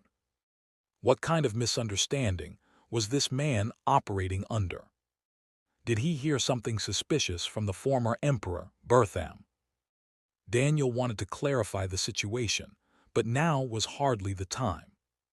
With no other choice, he knelt once more. After all, this was a formal ceremony, and he could hardly act out of turn while conversing with the emperor. Congratulations on your promotion, Colonel Daniel Steiner. Sylvia's voice was calm but firm. With your new rank, I expect your loyalty to the Empire and the imperial family to grow even stronger. Furthermore, regarding your new assignment. A subtle smile played on Daniel's lips. He had anticipated this moment and was hopping for an appointment as Chief of Operations Staff. However, the words that followed shattered his expectations. In recognition of your unwavering dedication to the Empire, you will be assigned as the Chief of Staff for the 7th Division, a headquarters direct detachment unit. Daniel's shoulders tensed involuntarily. If it's a headquarters direct detachment division, that meant he would still be deployed to the front lines for combat operations and strategic missions. They're sending someone who barely survived the battlefield right back into it. Unable to comprehend the reasoning, Daniel slowly lifted his gaze toward Sylvia. However, she merely returned a gentle, composed smile. From her perspective, it was only logical. Daniel had refused the offer to join the Imperial Guard, which was effectively a desk job. That could only mean he wanted to continue proving his worth on the battlefield. Moreover, even the Chief of the General Staff had recommended that Daniel be assigned as a field commander, rather than remain in a purely strategic role. Thus, this was a completely justified order. To Daniel, however, it felt like a trap closing in on him. He had worked meticulously to manipulate the media, crafting a position of influence. But before he could fully seize it, he was being pushed back into the battlefield. Yet defying the Emperor's decree was not an option. Suppressing his frustration, Daniel bowed his head. I am deeply honored by your Majesty's grace. Following the coronation, Emperor Sylvia embarked on a grand procession through the capital. The purpose of this was to publicly announce her ascension to the people. Meanwhile, the dignitaries invited to the coronation were escorted to the imperial banquet hall, which had been meticulously prepared by the palace. Skipping the banquet was considered an insult to the emperor, so no one dared to leave. Among those attending was Daniel Steiner, who arrived with Ernst, exchanging light conversation. "Already a colonel. I swear when I first met you, you were just a second lieutenant," Ernst exclaimed with exaggerated admiration, clearly pleased. However, Daniel remained expressionless. Praise for a promotion he had no interest in meant nothing to him. If anything, this new rank only guaranteed his deployment to the battlefield, making it a death sentence rather than an honor. If the enemy had snipers in position, the first target would be the division commander, and the second would be Daniel Steiner, the chief of staff. At this rate, you'll be a general in no time. I might end up in an awkward position, having to address my former subordinate with formal respect. Ernst chuckled, unaware of Daniel's true feelings. Watching him dryly, Daniel exhaled slowly. "Don't worry, sir. Even if I do become a general, I won't force you to speak formally to me." "Ha, I appreciate that. But who knows if we'll even cross paths often anymore. After all, you'll be spending most of your time as a field commander from now on." It was an undeniable fact. A headquarters direct detachment unit was meant for combat deployment, not desk work. From now on, Daniel would be hearing gunfire more often than alarm clocks. The thought was enough to darken his expression, his gaze turning cold. Ernst, noticing the sudden shift in Daniel's demeanor, instinctively took a step back. Well, I actually have someone to meet here at the banquet. Colonel Daniel, enjoy yourself." Him. With an exaggerated cough, Ernst hurried away. Watching him go, Daniel sighed and walked toward the lavishly set banquet table. Worrying about the future wouldn't change anything. Might as well fill his stomach instead of sulking. As he gazed down at the spread of decadent dishes, a voice suddenly called out to him. "Colonel Daniel Steiner." A voice he did not recognize. Turning his head, he saw a well-groomed man approaching with a polite smile. In his hands, he held a bottle of whiskey. This man was Platt, disguised as a low-ranking palace official. It really is Colonel Daniel Steiner. I've been searching for you everywhere, and I can't tell you how thrilled I am to finally meet you." "You were looking for me." "That's right. My name is Vuram, and I work for the Imperial Wardrobe Tailoring Team. I also happen to be a huge fan of yours, so I took this chance to bring you a gift." Platt lifted the whiskey bottle slightly, as if presenting it. One glance at the golden liquid inside made it clear. It was high-end liquor. Daniel paused momentarily before giving a slight nod. "If you insist, I won't refuse. However, this looks quite expensive. Are you sure I should accept something like this?" "Of course. While I enjoy drinking, my tastes are rather cheap. A luxury whiskey like this would be far more fitting for someone of your caliber, Colonel." "If you put it that way." Daniel took the bottle from Platt, as if reluctantly conceding. After briefly inspecting it, Daniel turned and raised his hand. "Waiter!" A nearby server, carrying a tray of wine-filled glasses, promptly approached.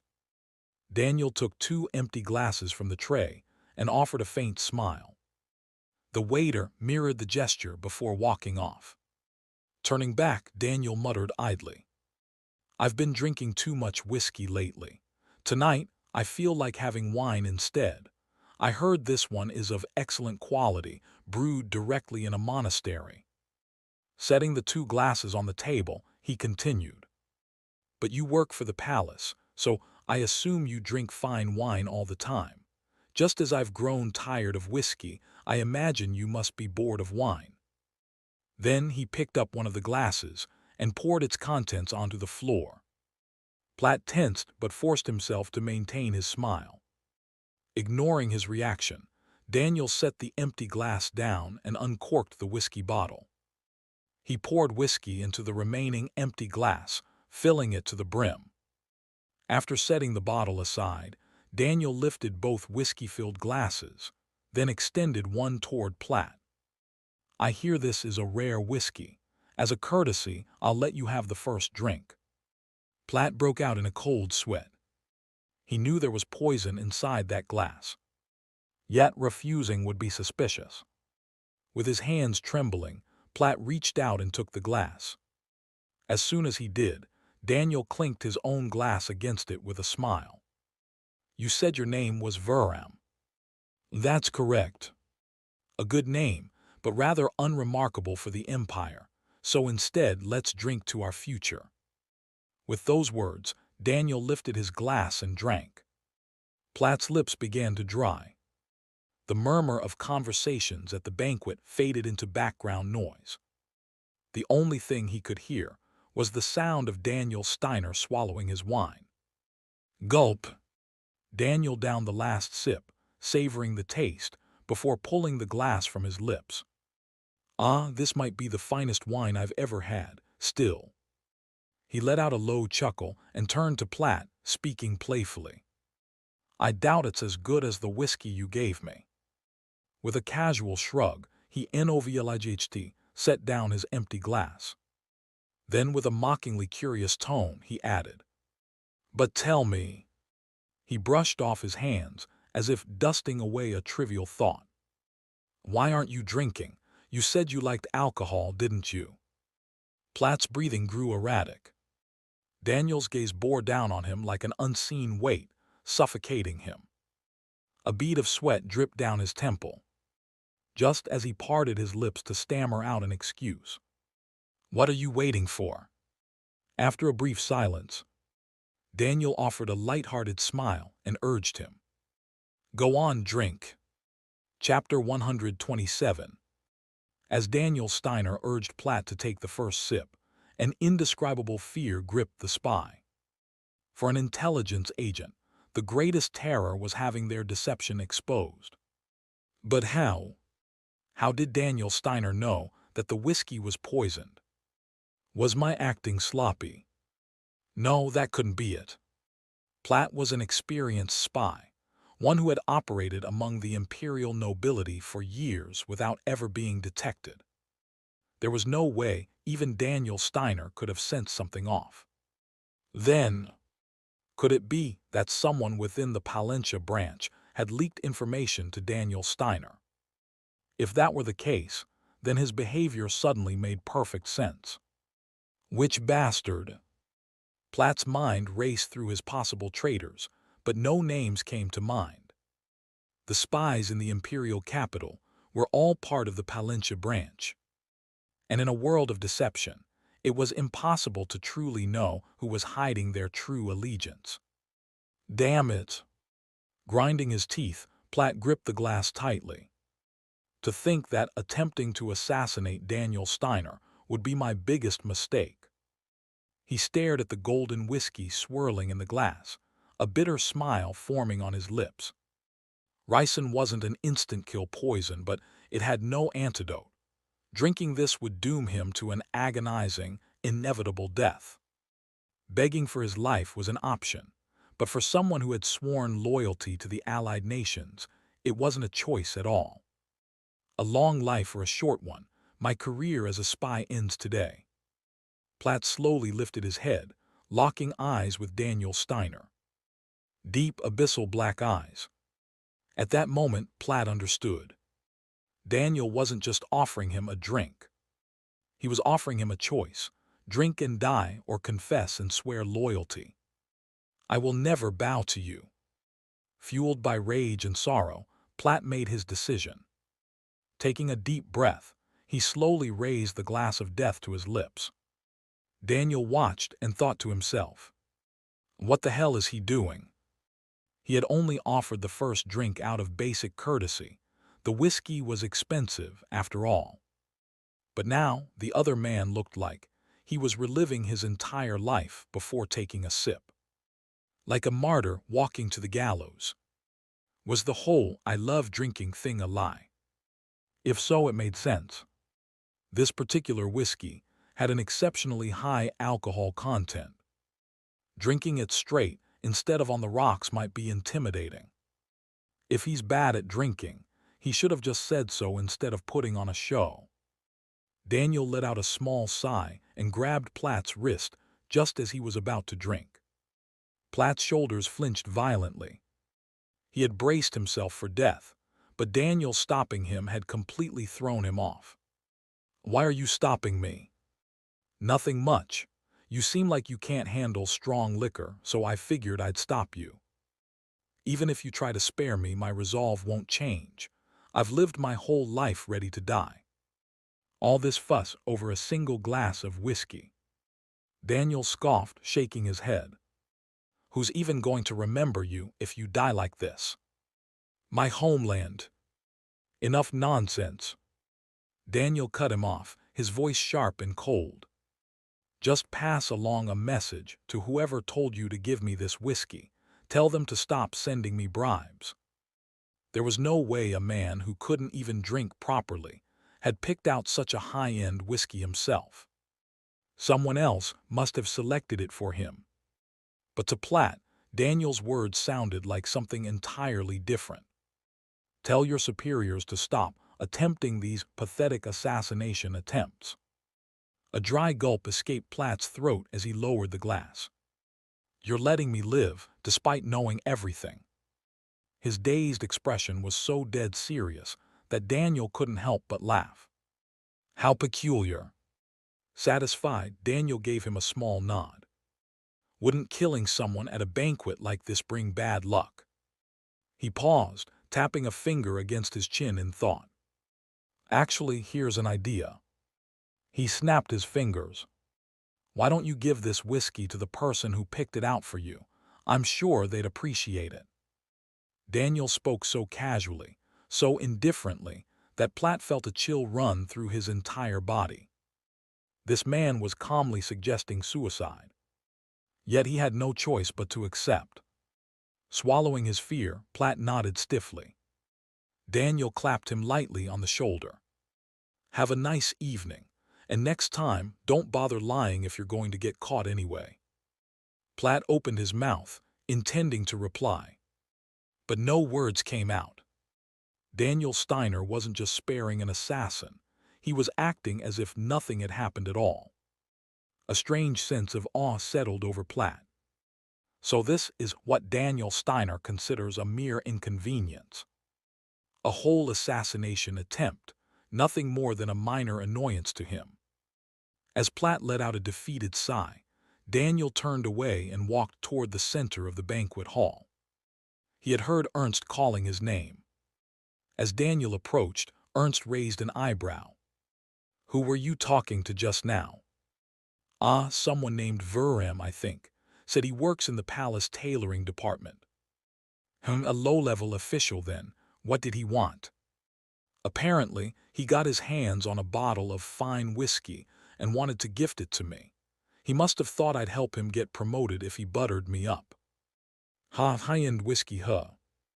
Ernst smacked his lips and glanced over at the table Daniel had been standing at earlier. Platt was nowhere to be seen.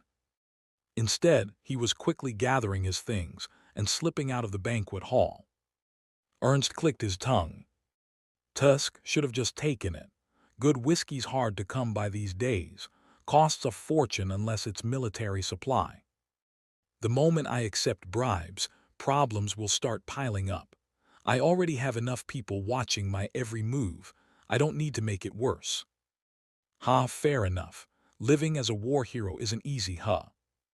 Ernst chuckled. "Still, it's a shame to let good whiskey go to waste. But you know what's even better than whiskey?" With a playful whistle, Ernst motioned to a nearby waiter, who approached with a tray of champagne. Grabbing 2 glasses, he handed one to Daniel. "The best part is, thanks to our emperor's generosity, all the drinks here are free. So how about it? Want a drink with me until morning?" Daniel sighed. "Sir, while I do enjoy drinking, I don't particularly enjoy drunken revelry." Daniel started to speak, but shut his mouth mid-sentence. The pleading look in Ernst's eyes was more overwhelming than expected. "Did you have a fight with your wife recently?" "Nod." "And you're trying to stay out late so you don't have to go home and hear her nagging?" Nod. "But if you just say you were drinking alone, You'll end up with no breakfast tomorrow morning, so you're trying to use me as an excuse. Nod, nod, nod. Faced with the suffering of a married man, Daniel pondered for a moment before sighing. Is fine. If not tonight, then when else would we drink as much as we want? At that, Ernst burst into hearty laughter, slapping Daniel's back. Good, good. I knew you were the best subordinate I ever had. Oh, and while we're at it, there are quite a few generals who want to meet you. Use this chance to build your connections. I'll introduce you to all of them. As Daniel let out a sigh and nodded, Ernst raised his hand and shouted, Waiter, on a joyous night like this, running out of alcohol would be an insult to Her Majesty the Emperor. Bring more drinks at once.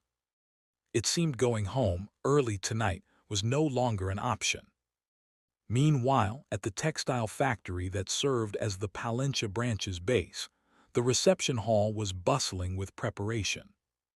I told you to prepare the most expensive refreshments, not this cheap garbage. The businessman visiting us tonight is a major player. We need this investment. At Branch Chief Theobald's orders, intelligence agents disguised as factory staff moved swiftly to prepare. With his arms crossed, Theobald observed his subordinates with a thoughtful expression. We must secure this investment to ensure the branch's survival. The Palencia branch received funding from the Allied nations, but because it was located deep in the imperial capital, receiving large sums at once was impossible. The larger the transaction, the higher the risk of imperial surveillance.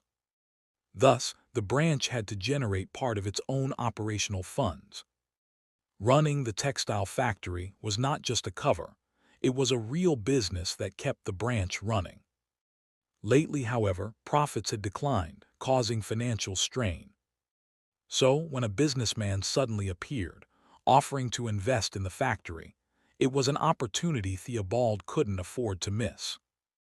They say he's a relatively new player in the business world.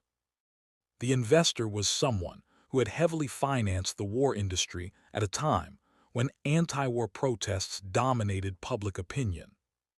Then came Daniel Steiner's total war speech, and thanks to it, this investor made profits tens of times his initial investment. After lying low for some time, he had recently begun expanding aggressively, investing in various industries. And one of those investments was this very textile factory. Not willing to let the chance slip, Theobald personally invited the businessman.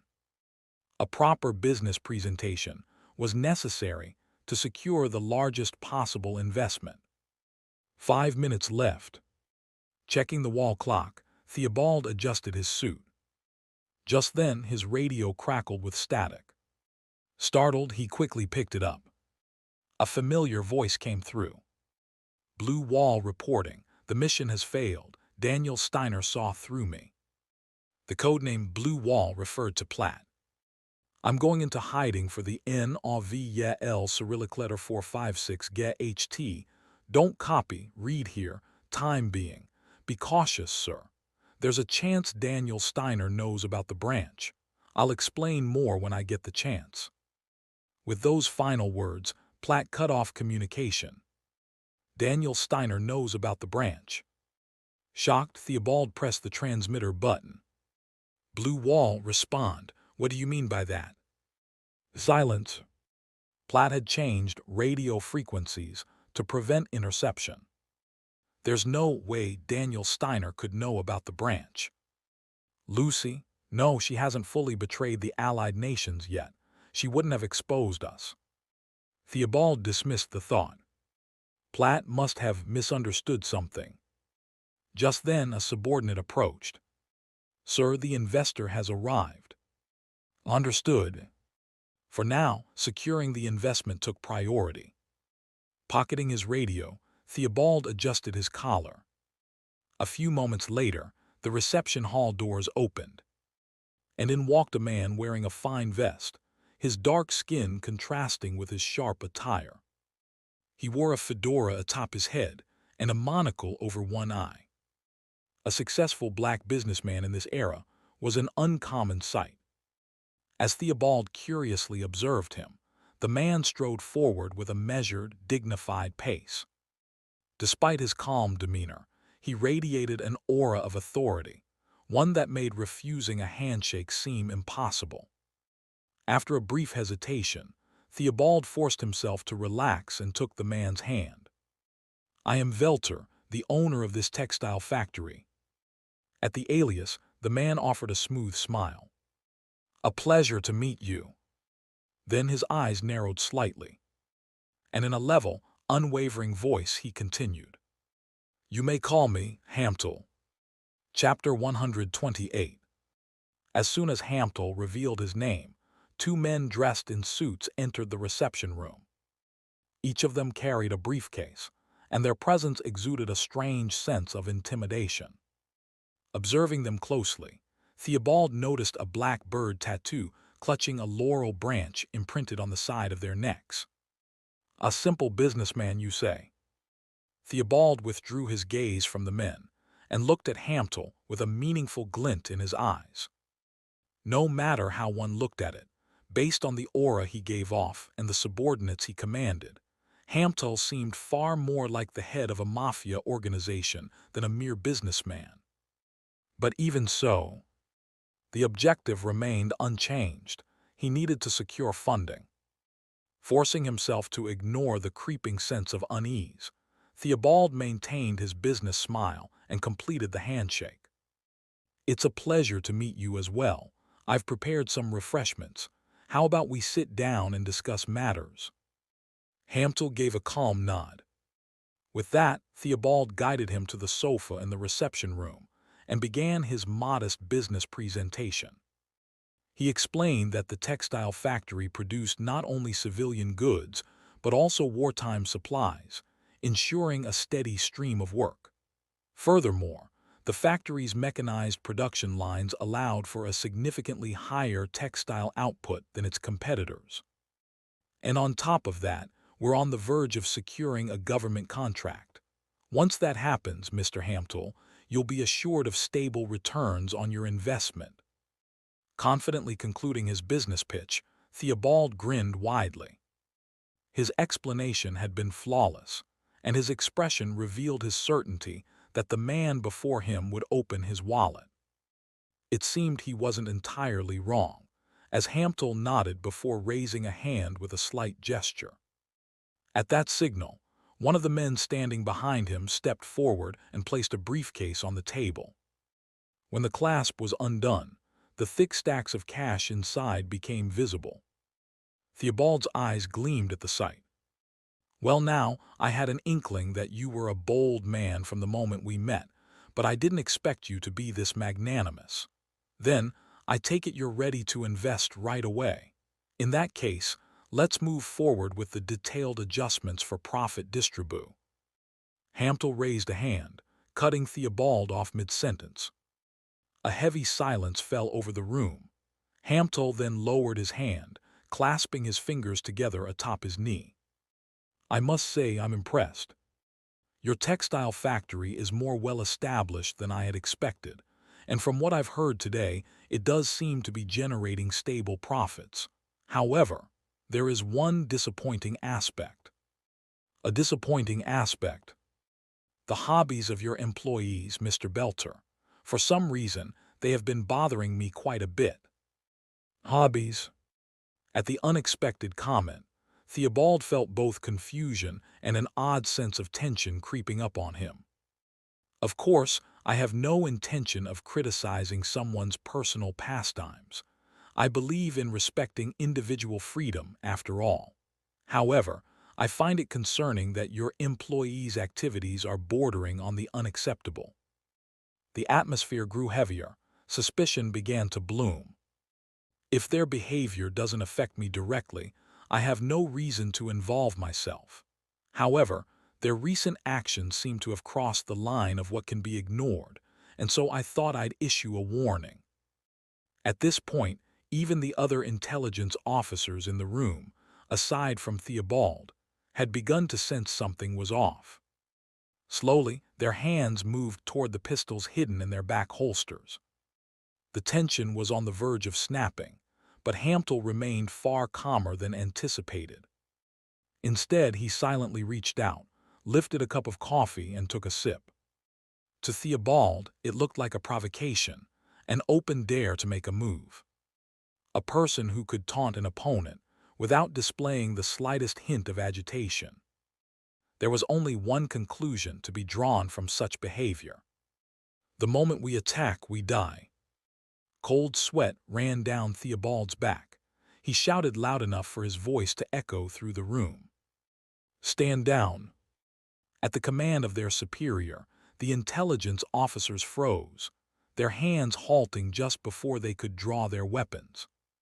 None of them fully grasped the situation, but Theobald did.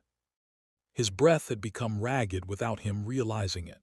His eyes darted around, frantically scanning his surroundings. Beyond the window, on the rooftop of a building taller than the textile factory, something caught the sunlight and flickered. A sniper scope. A sniper. Swallowing hard, Theobald clenched his teeth and turned a glare toward Hamtel. "So you had a sniper positioned." Had any of his men drawn their pistols, their heads would have been blown apart in an instant.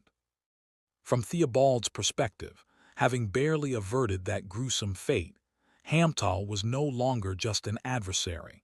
He was a looming specter of terror. Not just because his life had been threatened. No, the true source of his fear lay in the undeniable fact that Hamtel knew about the Palencia branch's existence. Realizing that, Theobald concluded that, for now, he had no choice but to adopt a subservient stance. After taking a deep breath to steady himself, he opened his mouth. "What is your purpose in coming here?" Hamtel did not answer immediately. Instead, he simply inhaled the aroma of his coffee, his expression devoid of emotion. Only after taking a slow sip did he finally set the cup down and speak. "I came to let you know that you've messed with the wrong person." "I'm not sure what you mean." "You know the name Daniel Steiner, don't you?" Silence settled between them. After subtly adjusting the placement of his coffee cup, returning it to the exact spot it had been in before, Hamtel leaned back into his seat. "We are uneducated people. Most of us were denied the opportunity to learn, discarded by society before we even had a chance. That is why, to be frank, we struggle to understand why you are so determined to kill Daniel Steiner." Hamtel pulled a handkerchief from his pocket and unfolded it. "If I were to ask you, I imagine you would respond with great pride, dressing your words in flowery rhetoric, something about the state, about ideals. But concepts like the state and ideals are foreign to us. We were born as slaves, never having a country to call our own, never having the chance to dream of anything greater." Hamtel wiped the corners of his mouth with the handkerchief before folding it in half. "So we struggled relentlessly to claim at least one city as our own. We conducted negotiations as humanely as possible. Sometimes we resorted to violence. But in the end, it was all for nothing. The kingdom was far more rotten than we had anticipated." Tucking the handkerchief back into his pocket, Hamtel continued. "We were exhausted. We were ready to give up, to accept that no matter how hard we tried, the world would never change. But then Daniel Steiner appeared. He saw discrimination based on skin color as a sin and governed with righteousness." A smile spread across Hamtel's lips. Yet his unblinking eyes remained locked onto Theobald.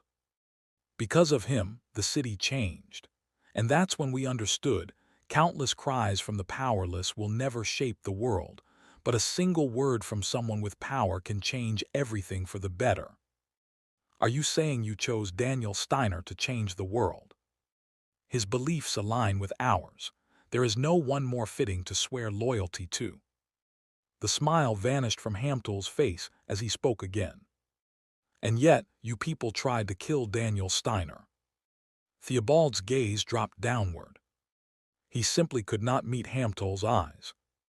If it were up to me, I'd end this here and now, Hamtel said. But I will hold back just this once. I doubt Daniel Steiner would want any disruptions on the day of the coronation. Hamtel rose from his seat. In a room where everyone else remained frozen in place, only Hamtel and his subordinates moved freely. But if you dare to disrespect him again, it will not end with just a warning. His icy gaze bore down on Theobald. Answer me, Theobald Vernot. Theobald's shoulders flinched at the mention of his real name. No one outside of the intelligence network knew it, yet Hamtel did. This could only mean one thing. Hamtel had secured an informant within the Palencia branch. Eyes shut and a deep sigh escaping him, Theobald had no choice but to nod. I understand. Hamtel, satisfied with the response, began walking away. The intelligence officers, who had remained rigid like statues, instinctively stepped aside, clearing a path for him. One by one, Hamtel's men followed after him. As the sound of their footsteps faded into the distance, Theobald let out a shaky breath, staring at the stack of cash before him. It sat there as if mocking him, like a silent declaration that this was the price of his Immgwc Cyrillic letter 456G Cyrillic letter 4BBT, official version, life. Clenching his teeth, Theobald raised his trembling hand to press against his forehead. Where had the information leak started? He was just beginning to process the situation when one of his agents approached and knelt on one knee. Director, if they've uncovered our branch's location, then that means. I know. It meant they were already in Daniel Steiner's grasp. With Steiner's private organization watching their every move, escaping the city was close to impossible. Immediately, feeling the weight of urgency pressing down on him, Theobald clenched his fist. Summon Platt. Daniel Steiner must have sent us a message through him. Our priority is to figure out what he wants.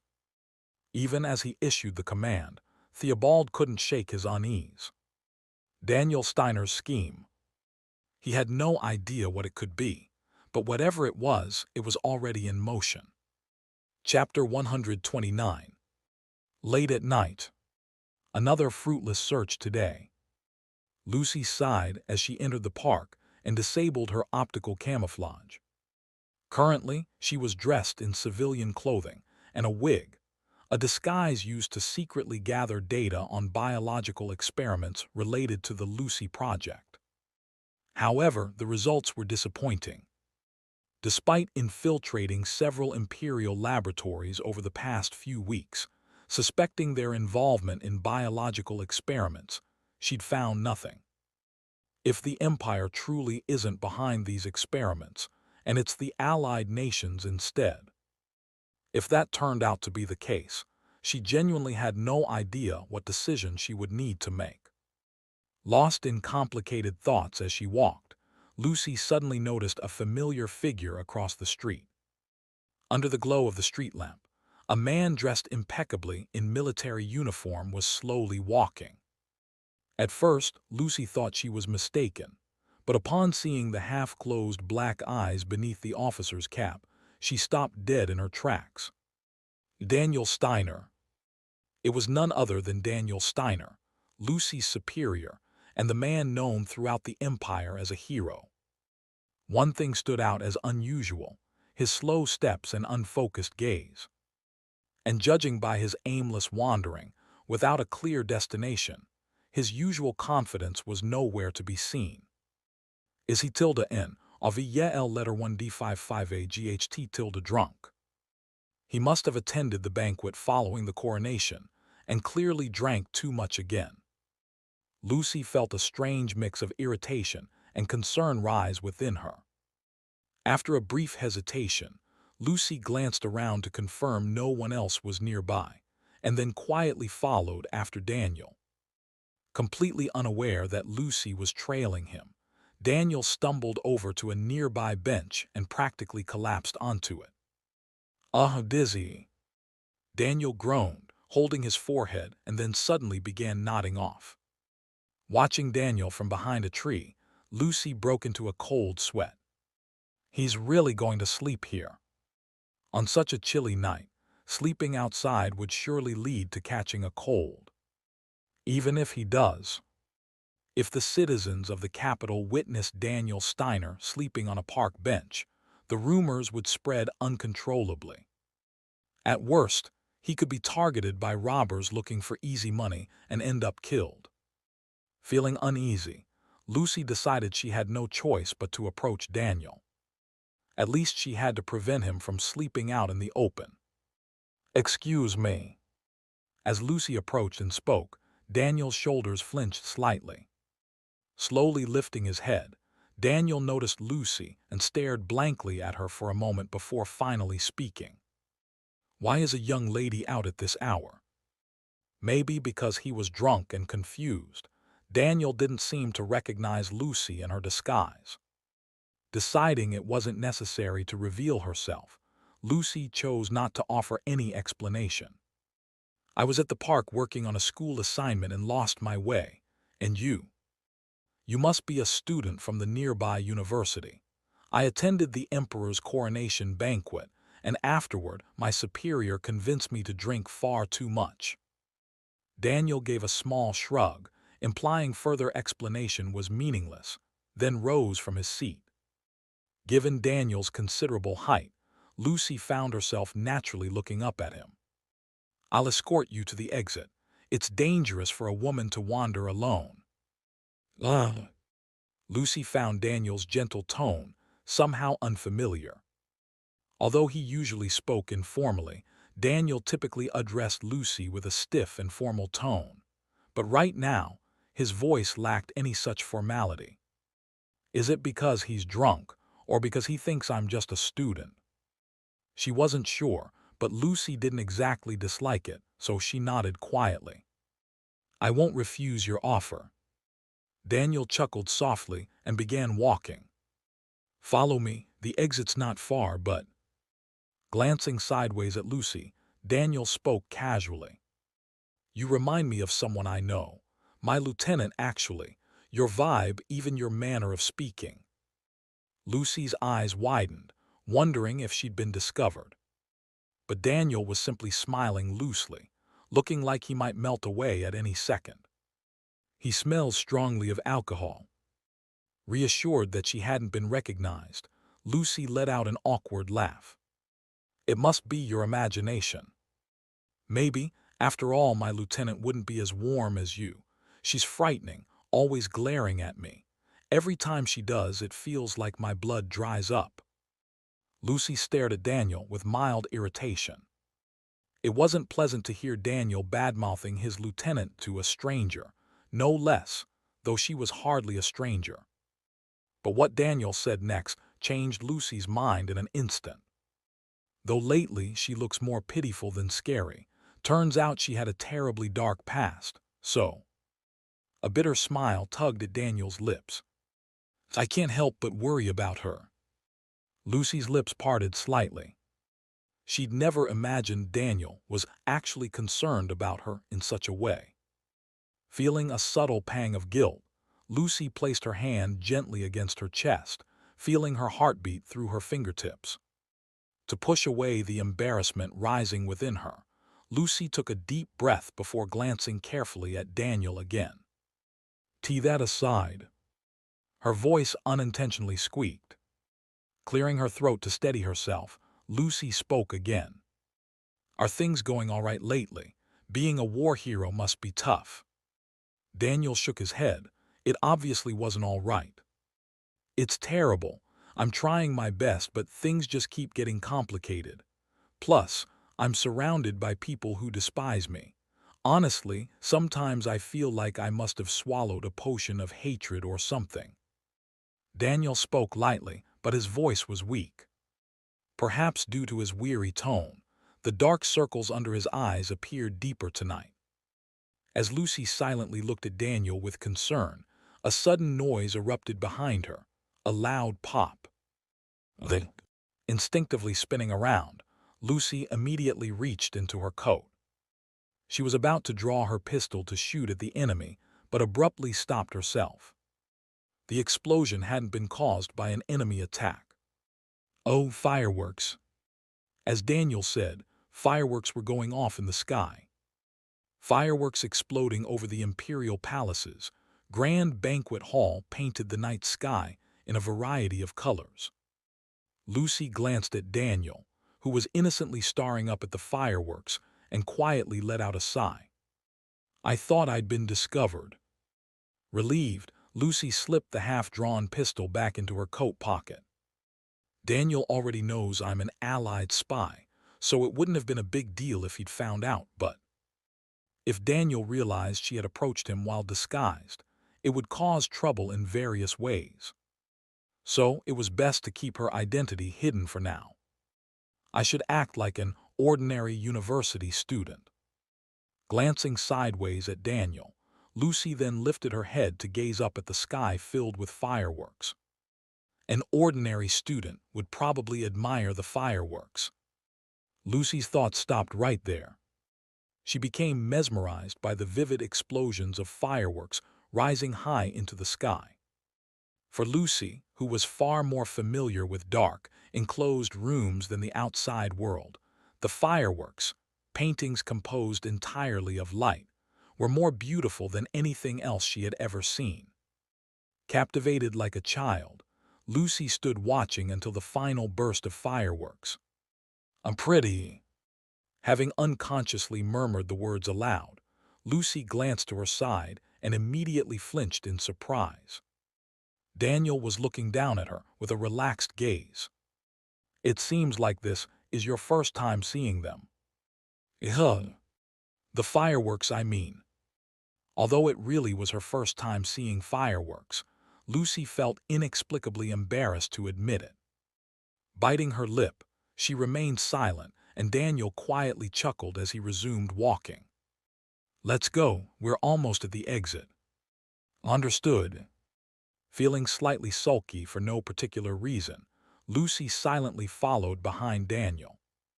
After walking for about 5 minutes, the two reached the exit of the park. Perhaps Daniel had sobered up slightly during the walk, as he took a deep breath and turned toward Lucy. "Well, I should be going now. You should hurry back to your lodging as well." Daniel waved goodbye and began walking down the street. Watching his receding figure quietly, Lucy was suddenly gripped by an inexplicable anxiety. Perhaps it was because of their earlier conversation, but Daniel's back looked especially lonely tonight. Thinking that she couldn't just let him leave like this, Lucy took several quick steps forward. Catching up to Daniel, Lucy reached out her hand. Her hand hesitated briefly in midair, but summoning courage, she grabbed the sleeve of Daniel's coat. Daniel turned around at her touch, and Lucy, her face turning red despite herself, quietly spoke. "Not everyone hates you, Colonel Steiner, so." After a short silence, Lucy bit her lip and lowered her eyes. Her blush, spreading from her face to her ears, clearly betrayed her embarrassment. "At least one person." But the rest of her words didn't come out. Thinking it was impossible after all, Lucy quickly lowered her head, turned around, and started walking away. Daniel watched Lucy's back quietly, an enigmatic smile forming on his lips. "So clumsy, as if she wanted me to recognize her from the start, wearing that disguise." He wasn't entirely sure whether even her awkwardness was part of a thoroughly planned honey trap, but from Daniel's perspective, it had definitely been a dangerous confession. If I hadn't known it was a honey trap, he might have foolishly fallen for it. Chapter 130. There are moments in life when one unexpectedly faces an unforeseen situation. For instance, discovering that a shop you thought was thriving had suddenly closed down, or a celebrity at the peak of their career abruptly announcing their retirement. For Daniel, an event of comparable magnitude was arriving at work and not seeing Lucy. As he entered his private office at the General Staff headquarters, Daniel briefly furrowed his brows in confusion before shrugging. Something must have happened. No matter how punctual someone might be, like a well-oiled machine, unforeseen incidents and accidents were bound to occur at some point. But still, Lucy being late. Just as Daniel was thinking that this was an unusual event, he set down his briefcase and draped his coat over the chair. Click-clack, click-clack. Urgent footsteps echoed down the hallway. Someone's running. He was wondering who it could be when the door to his private office suddenly swung open. Standing at the entrance, clutching the doorknob and gasping for breath, was Lucy. In her hand, she held a thermos. "Apologies, I had trouble sleeping last night." She immediately apologized, even though Daniel hadn't asked. It was a rare sight.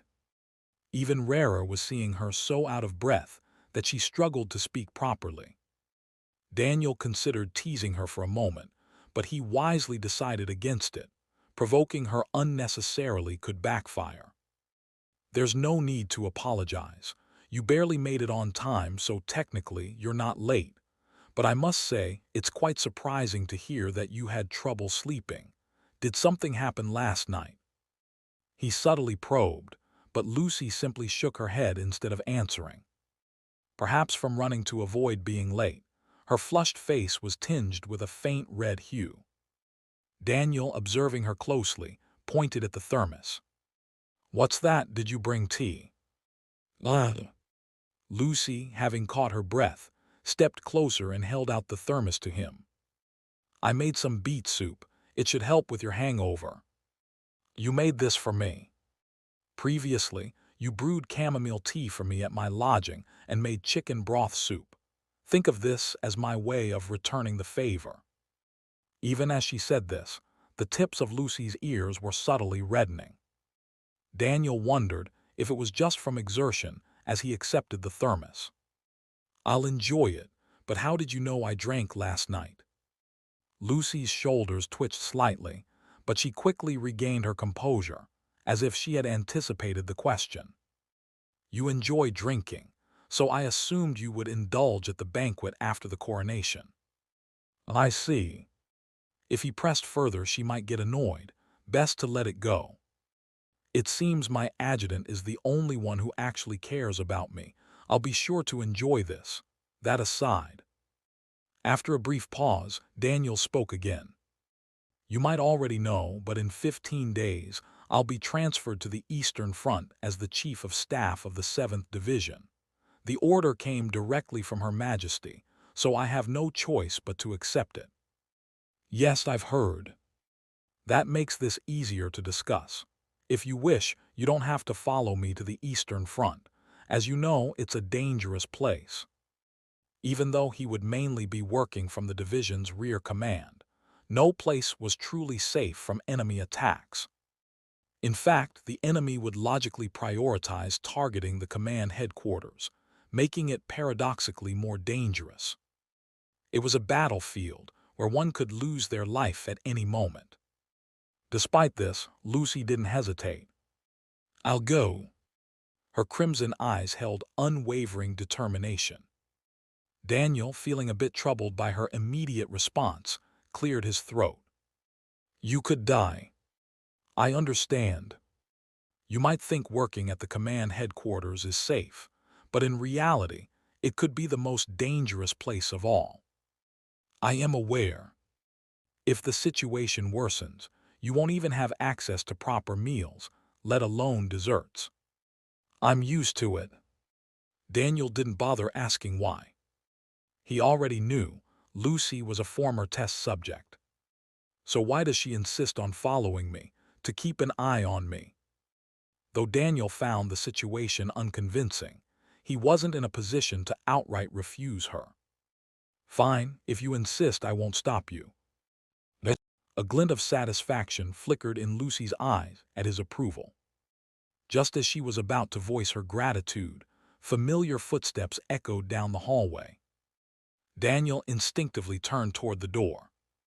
A moment later, a robust middle-aged man appeared in the doorway. His hand was pressed against his forehead, as if struggling with a hangover. "Director." Daniel, concerned, called out. Ernst lifted his head. His complexion was noticeably poor. Lieutenant Colonel, no, Colonel Daniel. Are you all right? I feel like I'm dying. I have a slight headache, but it's nothing severe. Is that so? Youth really is a wonderful thing. It's not just youth. I simply moderated my drinking. More importantly, what brings you here? Oh, I just thought we could have a cup of coffee together. Coffee, huh? Daniel had no reason to refuse. Let's head down to the lounge for a cup, then. Sounds good. I'll even prepare it myself today. I should start ingratiating myself with our great imperial hero, Colonel Daniel Steiner, don't you think? A wise approach. Daniel responded to Ernst's playful remark with a light-hearted jest of his own. Just as he was about to leave, he hesitated. Lucy was subtly giving him a look. Realizing her silent message, Daniel picked up the thermos. Oh, I'll have some beet soup instead of coffee. Only then did Lucy's expression relax into a contented one, allowing Daniel to sigh in relief. I really don't understand what she's thinking sometimes. It remained a mystery. While Daniel was in the break room, sipping coffee with Ernst and engaging in trivial small talk. We must come up with a countermeasure immediately. We can't just sit here and take this. Deep in the heart of the empire, the Palencia branch was facing an unprecedented emergency. Operations had halted entirely. No intelligence gathering, no espionage. Now, gathered in the meeting room under the leadership of Theobald, the branch members were locked in a heated debate. We must request support from the allied nations immediately. If we contact the Count directly, he will surely find a way to assist us. What kind of idiotic nonsense is that? You want to report our own incompetence to the homeland. Even if we notify them of our predicament, Daniel Steiner will move against us long before we ever receive aid. Then what? Are you saying we should just sit here and do nothing while he takes us apart piece by piece? We don't even know what he's demanding from us yet. Shortly after Hamptel's visit, the Palencia branch had come to a singular, terrifying conclusion. The one who had sent Hamptel was none other than Daniel Steiner. The prevailing theory was that the traitor Lucy had provided Daniel Steiner with classified information, or worse, that a mole within their ranks had colluded with him. The revelation that their location had been compromised meant that an enemy strike could come at any moment. Their nerves stretched taut. The operatives argued frantically, knowing that every second counted. First, we need to figure out what Daniel Steiner wants from us. He had the chance to kill us all when he sent his private organization, but he didn't. That must mean something. So now you're saying we should listen to Daniel Steiner. Do you have any idea what he's going to demand? What then? Would you rather sit and wait for an execution like a bunch of dumb animals? If you want to play the fool, do it alone. The allied nations won't give a damn about your idiotic pride. Bang! A man shot up from his seat, slamming his fist against the table before drawing his pistol and aiming it across the room. You bastard, you're the traitor, aren't you? You've been working with Daniel Steiner this whole time. The man on the receiving end of the accusation broke into a cold sweat, raising his N.A.V.Y.L. letter 1D692GHT. Exclusive on N.A.V.Y.L. letter 1D692GHT. Hand slowly. Calm down. Losing our heads won't solve anything. Losing our heads? You're the only one in this room suggesting we listen to Daniel Steiner, and you still think this is just a misunderstanding. Director, you're just going to sit there and let this slide. Say something. Seated at the head of the table, Theobald let out a deep sigh. The tension in the room had escalated to the brink of madness. The crisis had pushed everyone to their limits. Enough.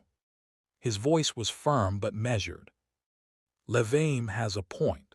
If we don't understand what Daniel Steiner wants from us, we won't even have the option of negotiation.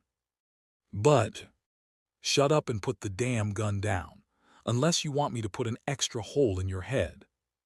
Faced with Theobald's quiet but unmistakable threat, the man hesitated before finally lowering his weapon.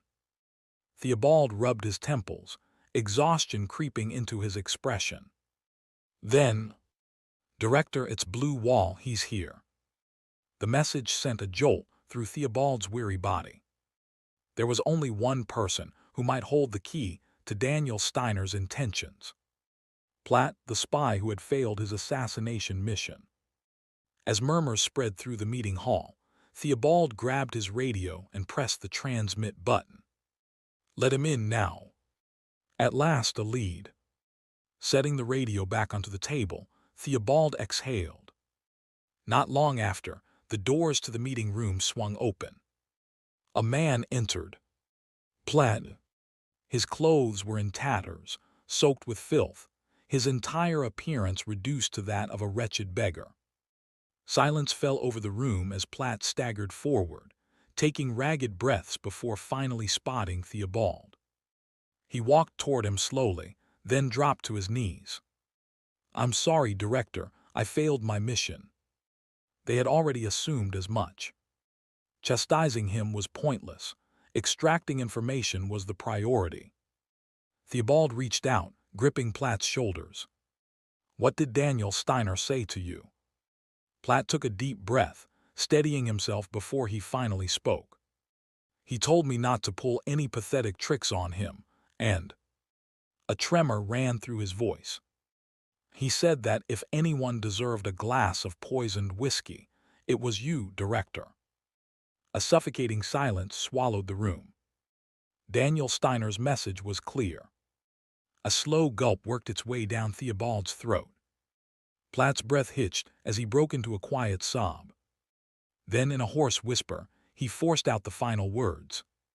"Director, he doesn't want to negotiate." He raised his head, his face stricken with despair. "Daniel Steiner is just toying with us, and if we don't submit to him—" A shiver crawled down his spine. His lips barely moved as he spoke the last sentence. "He will kill us all." While Daniel was in the break room, sipping coffee with Ernst and engaging in trivial small talk. "We must come up with a countermeasure immediately. We can't just sit here and take this." Deep in the heart of the empire, the Palencia branch was facing an unprecedented emergency. Operations had halted entirely. No intelligence gathering, no espionage. Now, gathered in the meeting room under the leadership of Theobald, the branch members were locked in a heated debate. "We must request support from the allied nations immediately.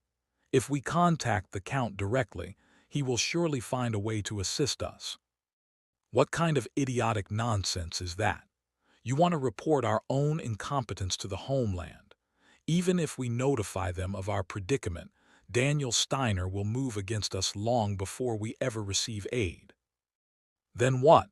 Are you saying we should just sit here and do nothing while he takes us apart piece by piece? We don't even know what he's demanding from us yet. Shortly after Hamptel's visit, the Palencia branch had come to a singular, terrifying conclusion. The one who had sent Hamptel was none other than Daniel Steiner.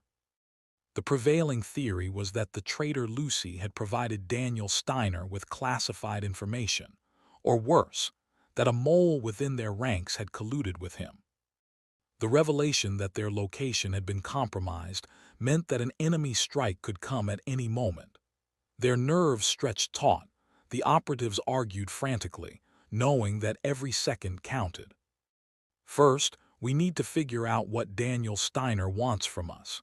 He had the chance to kill us all when he sent his private organization, but he didn't. That must mean something." "So now you're saying we should listen to Daniel Steiner. Do you have any idea what he's going to demand?" "What then? Would you rather sit and wait for an execution like a bunch of dumb animals? If you want to play the fool, do it alone. The allied nations won't give a damn about your idiotic pride." Bang! A man shot up from his seat, slamming his fist against the table before drawing his pistol and aiming it across the room. "You bastard! You're the traitor, aren't you? You've been working with Daniel Steiner this whole time." The man on the receiving end of the accusation broke into a cold sweat, raising his hand slowly. "Calm down. Losing our heads won't solve anything." "Losing our heads? You're the only one in this room suggesting we listen to Daniel Steiner, and you still think this is just a misunderstanding. Director, you're just going to sit there and let this slide. Say something." Seated at the head of the table, Theobald let out a deep sigh. The tension in the room had escalated to the brink of madness. The crisis had pushed everyone to their limits. "Enough." His voice was firm but measured. "Levame has a point. If we don't understand what Daniel Steiner wants from us, we won't even have the option of negotiation." "But—" "Shut up and put the damn gun down, unless you want me to put an extra hole in your head." Faced with Theobald's quiet but unmistakable threat, the man hesitated before finally lowering his weapon. Theobald rubbed his temples, exhaustion creeping into his expression. Then, "Director, it's Blue Wall, he's here." The message sent a jolt through Theobald's weary body. There was only one person who might hold the key to Daniel Steiner's intentions. Platt, the spy who had failed his assassination mission. As murmurs spread through the meeting hall, Theobald grabbed his radio and pressed the transmit button. "Let him in now." At last, a lead. Setting the radio back onto the table, Theobald exhaled. Not long after, the doors to the meeting room swung open. A man entered. Platt. His clothes were in tatters, soaked with filth, his entire appearance reduced to that of a wretched beggar. Silence fell over the room as Platt staggered forward, taking ragged breaths before finally spotting Theobald. He walked toward him slowly, then dropped to his knees. "I'm sorry, Director, I failed my mission." They had already assumed as much. Chastising him was pointless. Extracting information was the priority. Theobald reached out, gripping Platt's shoulders. "What did Daniel Steiner say to you?" Platt took a deep breath, steadying himself before he finally spoke. "He told me not to pull any pathetic tricks on him, and—" a tremor ran through his voice. "He said that if anyone deserved a glass of poisoned whiskey, it was you, Director."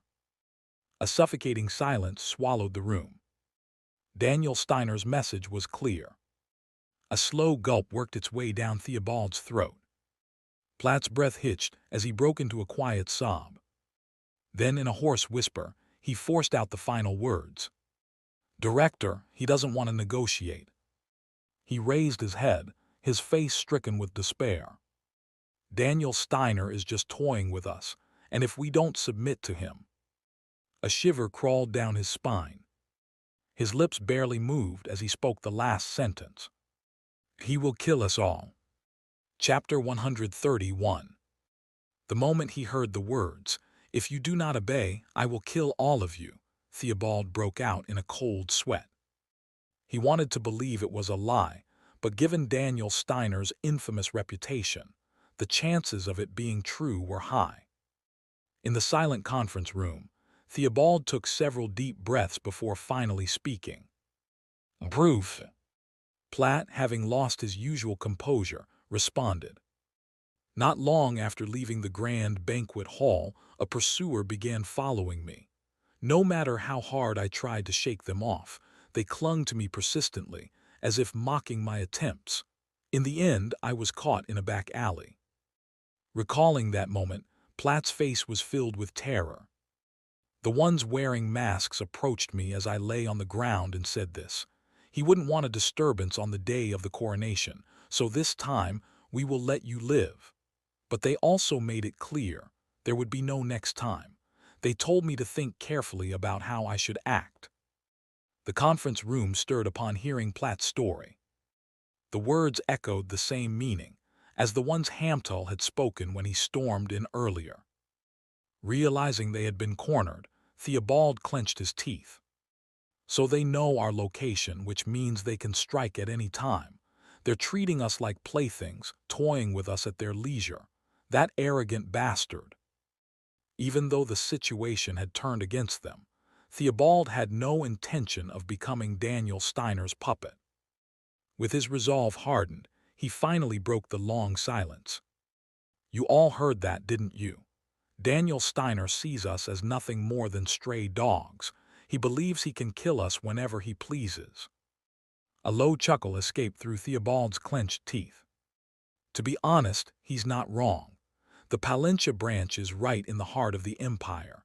If he wanted to, he could deploy not only his personal forces but also the military and police to surround us.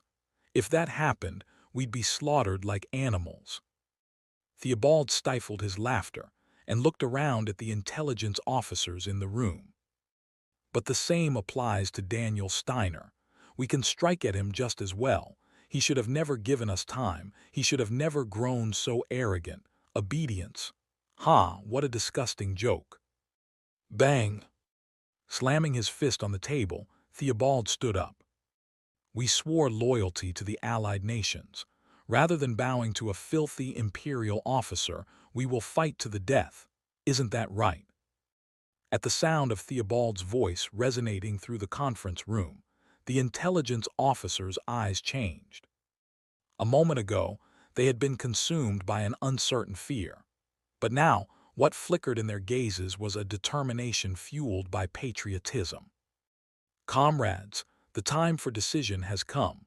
The moment to eliminate the menace threatening the Allied nations with our own hands is upon us.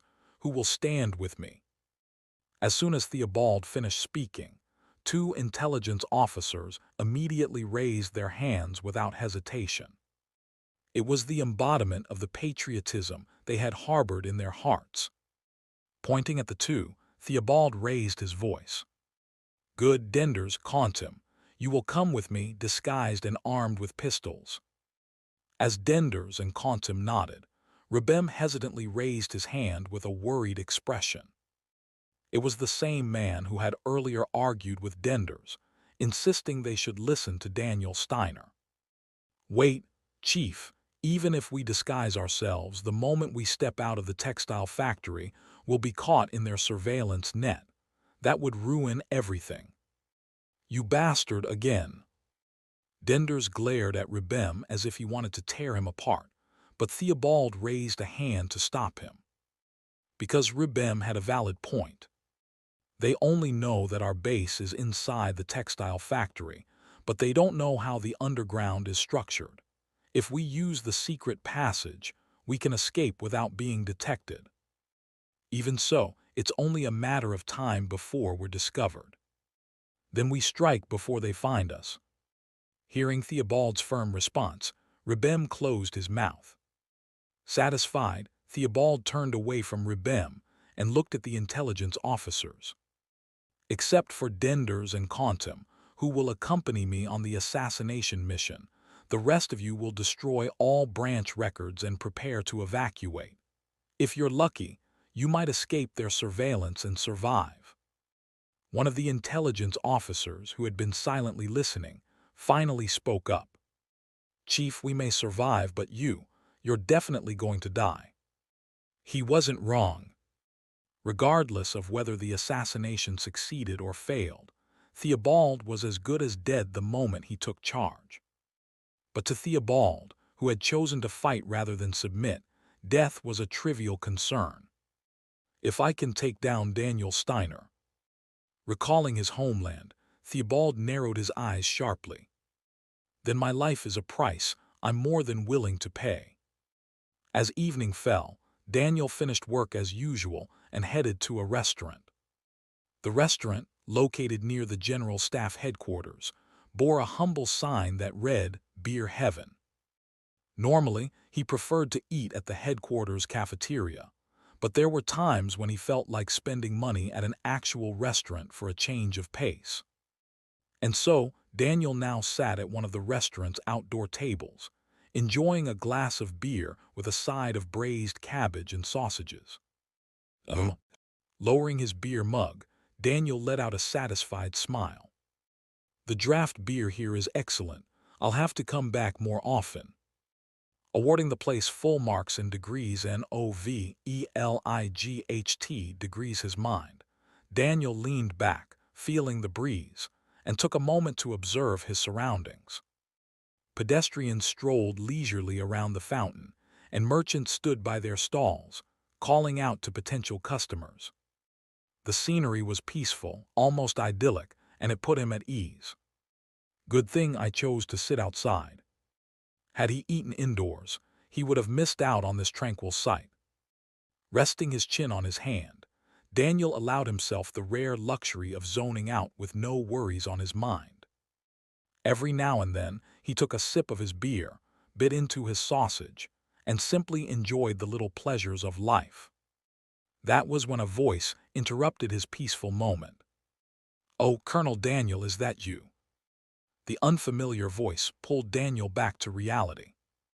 Turning toward the source, he found himself looking at an elderly man with a distinctive mustache beneath his glasses.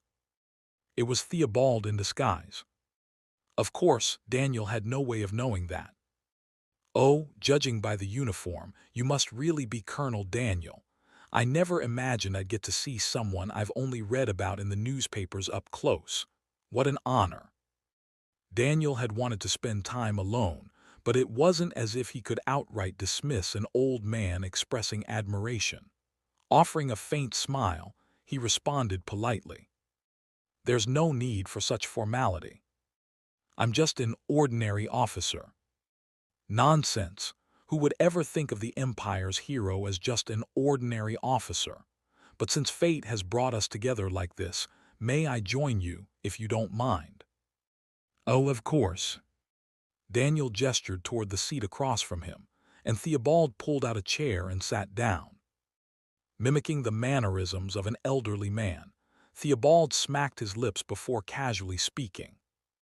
"If I had known, I would have brought my son along." "Ah, your son must be quite fond of me then." "Oh, indeed. At home, he always goes on and on about how Colonel Daniel Steiner is truly remarkable." As they conversed in an amicable atmosphere, Theobald carefully observed Daniel. He scrutinized every subtle shift in expression and listened for any irregularities in his tone. After a brief moment of analysis, Theobald came to a conclusion. He doesn't know. From what he could tell, Daniel Steiner had no idea who he really was. Well, of course, he would never expect that the very man he backed into a corner would bare his fangs in retaliation. That bastard, your carelessness will cost you your life. Just as Theobald had resolved himself to kill Daniel and accept his own death, a waiter approached. "Would you like to place an order?" Without much thought, Theobald gave a casual nod. "A glass of beer and a mixed sausage platter." "Understood. 1 glass of beer and a mixed sausage platter for Mr. Theobald, correct?" Theobald froze. He had never mentioned his name. And yet the waiter had addressed him, not by a false identity, but by his real name. A nameless fear gripped Theobald as he slowly turned his head, his eyes locking onto the waiter's wrist. There, just above the sleeve, was a tattoo, a black bird holding a laurel branch in its beak. It was identical to the mark worn by the man who had introduced himself as Hamptel. That meant one thing. The waiter was issuing him a warning not to try anything foolish. Theobald's pupils trembled, but he quickly steadied himself. Even if he was being watched, killing Daniel Steiner wouldn't be difficult. All I have to do is pull out my pistol and shoot. Even if he were captured and subjected to brutal torture afterward, he was prepared to endure it. All for the sake of the Allied nations. Firming his resolve, Theobald reached into his coat for his pistol. And then, silence. A suffocating stillness blanketed the entire space. A man reading a newspaper lifted his head and glared at Theobald. A couple who had been chatting idly turned to look at him. Pedestrians who had been strolling past the fountain halted, their gazes fixed on Theobald. And behind Daniel, several individuals who had been casually drinking their beer had already drawn their pistols. If he moved even slightly, they would fire before he could even pull his weapon. Trapped in an eerie, surreal moment, Theobald was overcome by creeping terror. He finally understood. This entire area belonged to Daniel Steiner. Slowly, he withdrew his hand from his coat. The moment he did, the heavy silence lifted, and the restaurant resumed its normal, lively atmosphere. The newspaper reader lowered his gaze. The couple resumed their conversation. The pedestrians continued their leisurely stroll. And the drinkers quietly holstered their pistols. Exhaling shakily, Theobald dropped his gaze. He no longer had the courage to meet Daniel Steiner's eyes. Watching him curiously, Daniel picked up his knife and cut into his sausage. "What's wrong?" Stabbing a piece of sausage with his fork, Daniel spoke as if making casual conversation. "Is something about this seat making you uncomfortable?" At the chilling tone in his voice, Theobald slowly lifted his head, only to see Daniel completely at ease, casually popping a piece of sausage into his mouth. On the surface, he appeared full of openings, but there was nowhere to strike. A faint glimmer of moisture welled in Theobald's eyes as he stared at Daniel. Only now, after coming this far, did everything become painfully clear to him. Silent tears slid down his face as he was overcome with despair. Through those tears, he finally realized. Daniel Steiner wasn't being careless. He simply had the power to toy with his enemies like playthings. Chapter 132. Tears welled up in Theobald's eyes. He had come here with firm resolve, yet now he faced the bitter truth. His cause would never be realized. And the fear was creeping in. A single wrong word could cost him his life. On top of that, someone who should be here was missing. As a strange sense of unease took hold, Theobald's eyes darted around, and then he realized. They're not here. Denders and Contim, who had left the textile factory with him, were nowhere to be seen. Before carrying out the operation, Theobald had given clear orders: separate to avoid detection, then regroup at Daniel Steiner's location. No matter how sudden the attack, they would need to strike from multiple angles to stand a chance against someone like Daniel, who was capable of neural acceleration. Even if one of them failed, the other could still complete the mission. But now there was no sign of them. As if they had forgotten the plan altogether, their presence had vanished from this place. There was only one explanation. Denders and Contim had been captured before they even got here. If they managed to take down Denders and Contim in advance, then surely they could have captured me just as easily. And yet, they let me wander freely on the streets. This was no coincidence. It was Daniel Steiner's mercy. Or perhaps his idea of amusement. A predator playing with a mouse before killing it. The realization made Theobald's stomach churn. A wave of nausea rose within him. Hic! A choked sob escaped his lips. His face darkened, his expression twisting with quiet despair. Now that it was over, he saw no reason to keep up appearances. Of course, to Daniel, who was watching all of this unfold, the scene was simply baffling. What's wrong with him? The old man, who had sat down while chatting about his son, suddenly looked as if he was on the verge of tears. Daniel couldn't make sense of it. He hesitated before rationalizing the situation. Could it be that his son is no longer alive? Perhaps the old man had coincidentally met someone his late son had admired, and it stirred painful memories. That comment about bringing his son along, it could have been a self-deprecating joke. Thinking this, Daniel gave Theobald a mildly sympathetic look. After pondering how to approach the matter, he carefully asked, "Are you thinking about your son?" His voice was gentle, but to Theobald it was absolutely terrifying. Swallowing dryly, Theobald forced out a trembling response. "Do you know my son?" "No, but I could always get to know him." Theobald's pupils dilated with fear. He had no idea what Daniel meant by that. But he knew one thing for certain. Whatever it wasn't good. He opened and closed his mouth, struggling to speak. Like a fish gasping for air, Theobald silently floundered. All around him, he could feel it.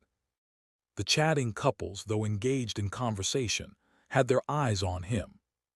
The man reading the newspaper. The pedestrian strolling by the fountain. The waiter walking away after taking an order. They were all watching him. They were all waiting for his next words. The weight of it pressed against his throat, twisting into a silent threat. Say the wrong thing, and your son will pay the price. A single tear rolled down Theobald's cheek. I was wrong. Daniel, momentarily confused, blinked. Wrong about what? Before he could ask, Theobald continued in a desperate rush. I'm sorry, I will never do something like this again. I should have known better than to ignore the warnings. I was a fool. Please, please, I beg you, I'll end everything here. Just grant me a sliver of mercy. His head bowed so low that the crown of his head was exposed. It was a humiliating surrender. But Daniel still had no idea what was going on. One thing was clear, though, this man was not in his right mind. Not wanting to get involved with a lunatic, Daniel cleared his throat. I think you should go home now. Theobald flinched. And my son? To be honest, I don't care that much. I don't want to hear about him. Thud. Theobald slammed his forehead against the table. Thank you, thank you. His pathetic display of gratitude sent a chill down Daniel's spine. For a moment, he considered calling the police. Before he could, Theobald rose from his seat. His eyes were hollow as he looked at Daniel, then, without another word, he bowed. And left. Without touching his food, he walked away, disappearing into the distance. Daniel watched the old man's retreating figure with a puzzled expression. Then a waiter approached. Colonel Daniel Steiner, here is a strawberry cake. Turning, Daniel saw the small slice of cake on the tray and tilted his head. I don't recall ordering strawberry cake. It's on the house. Since you're visiting, we thought it was only proper to serve you something special. There was no reason to refuse. Accepting the plate, Daniel nodded. Appreciate it, I'll enjoy it. As the waiter smiled and left, Daniel picked up his fork and stabbed the strawberry on top. Popping it into his mouth, he glanced at the empty seat where the old man had been. What a strange man. That was all. Nothing more. Because to Daniel, he was just some stranger he had met for the first time. Letter 1D487, letter 1D493, letter 1D65A, letter 1D486, letter 1D500, letter 1D4E. Letter 1D4EC, letter 1D664, letter 1D662. After leaving the restaurant, Theobald rushed toward the textile factory. Now that he realized everything was part of Daniel Steiner's scheme, he had to warn the others. He believed that the sooner he got the word out, the more lives he could save. But the moment he entered the textile factory, he stopped in his tracks. The machine, the looms and sewing machines, were completely still. Of course, Theobald had ordered them to destroy the documents and prepare to flee, but at the very least, they should have been pretending to work to avoid suspicion.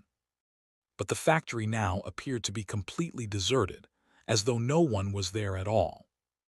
As he looked around in confusion, Theobald slowly began to move. It was only when he reached the far end of the factory that he understood the situation. Click! Sparks flew from a small bonfire set on the floor.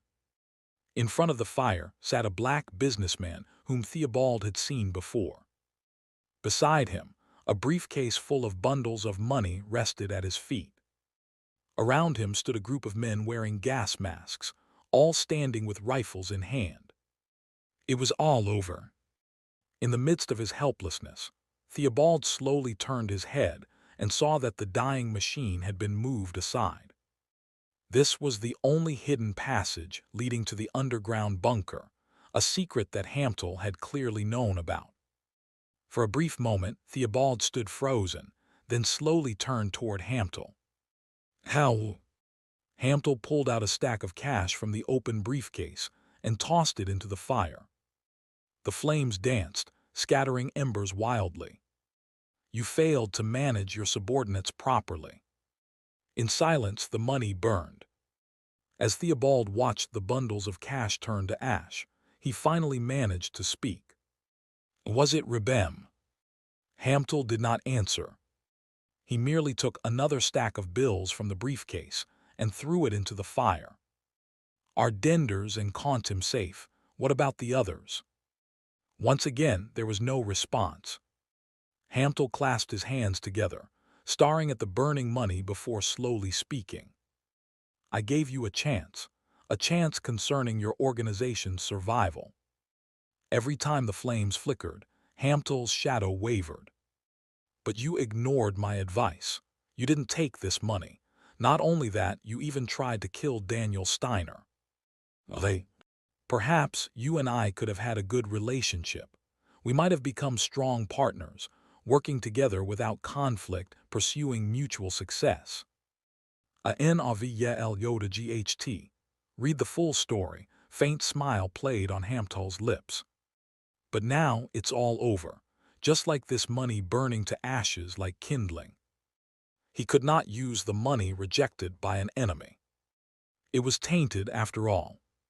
But to Theobald, it felt as though this was a ritual before the enemy's death. "Are you going to kill me?" That's a rather simple last request. The monotone voice echoed hollowly in the air. As Theobald resigned himself to his fate, he let out a bitter laugh. "You will never understand, will you? The noble heart of dying for one's country. It was absurd from the start to betray my country and join forces with you." Hamtel nodded quietly. "You're not wrong, but you don't understand why we do this, do you? You've never lived as a slave simply because your skin is a different color." Hamtel threw another stack of money into the fire. "If your organization is supported by the Allied nations, then ours is supported by Daniel Steiner. We are not so different in that we both act according to our beliefs. The only difference is—" The flames grew a little higher. "I was the strong one, and you were the weak one." Hamtel spoke the simple truth, his lips barely moving. "Goodbye, it was a pleasure talking to you." Theobald's eyes widened. The next moment, one of the black swans drew a pistol and pulled the trigger. Bang! The gunshot rang out and Theobald collapsed. Even in death, his eyes remained open, filled with disbelief. The final image reflected in his eyes was of Hamtel, pulling another bundle of cash from the briefcase and tossing it into the flames. Whoosh! This was the farewell money for Theobald, the last bundle of bills left in the briefcase. Chapter 133. Late into the night, 3 police cars screeched to a halt in the textile factory's lot. Patrol officers, responding to a report of gunfire, had been dispatched immediately. As soon as the vehicle stopped, officers rushed out, but hesitated at the factory entrance. The last to exit was Inspector Caparo. His voice rang out, loud enough for everyone to hear. "This is it. Draw your weapons. If those bastards are still inside, we may have to take them down." Despite their tension, the officers obeyed, unholstering their pistols. Their mouths were dry with nerves. A rookie glanced anxiously at Caparo and hesitated before speaking. "Sir, are we really going in alone? Shouldn't we call for riot squad backup?" Annoyed by the question, Caparo turned with a sharp glare. "Are you stupid? If we call the riot squad, do you think they'll come alone? Those damn reporters, always looking for a scoop, will swarm in like flies. And when they broadcast a gunfight in the middle of the city, who do you think is going to take the blame? An incident like this, right after the coronation, would not sit well with the imperial court. And a shootout in the city, that would only fuel panic about public safety. If that happened, the district police department would be completely screwed. That was why Caparo was determined to handle this with just the patrol units. If you want to keep your job, shut up and follow orders, got it? The rookie hesitated for a moment before nodding. Satisfied, Caparo signaled for the team to move in. The less experienced officers pressed against the factory's outer walls, keeping watch, while Caparo and the veterans crouched low and advanced inside. Their footsteps echoed across the concrete floor. Holding their breath, they moved cautiously, because from deep within the factory, the sharp stench of blood was in the air. Creeping through the rows of machinery, Caparo suddenly stopped. A body lay sprawled on the floor. A single bullet hole in the head. Blood pooled beneath it, soaking into the ground. The officers scanned the area, suspecting the killer might still be nearby, but they found nothing. That's when Caparo realized the perpetrator had already fled. A random killing, for what? Robbery. As he stepped closer, he noticed something unusual. The ground was scorched.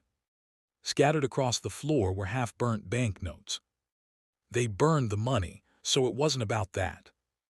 Scratching his head at the bizarre scene, Caparo sensed the other officers gathering around him. "Sir, the suspect's already gone." Caparo nodded. "Looks that way. Secure the crime scene and preserve all evidence. I'll inform the superintendent." His voice trailed off as something caught his eye. A fabric dyeing machine had been pushed aside, revealing a staircase leading underground. He swallowed dryly, exchanged a glance with a nearby officer, then looked down again. What the hell is this? Why the hell is there a hidden entrance in a textile factory? Beats me, unless they built a secret room for poker games or something. Shit, I had a bad feeling about today. All right, we're going in, stay close. Raising his voice, Caparo tightened his grip on his gun and began descending the stairs. As darkness swallowed them, an officer behind him switched on a flashlight. Click! The beam of light revealed a massive iron door at the bottom. Tension filled the air as Caparo reached out and cautiously pushed the handle. It moved. It wasn't locked. After taking a deep breath, Caparo kicked the door open. Bang! The door slammed wide, and he immediately raised his gun. "Police, if you don't want to die, get on the ground." The words died in his throat.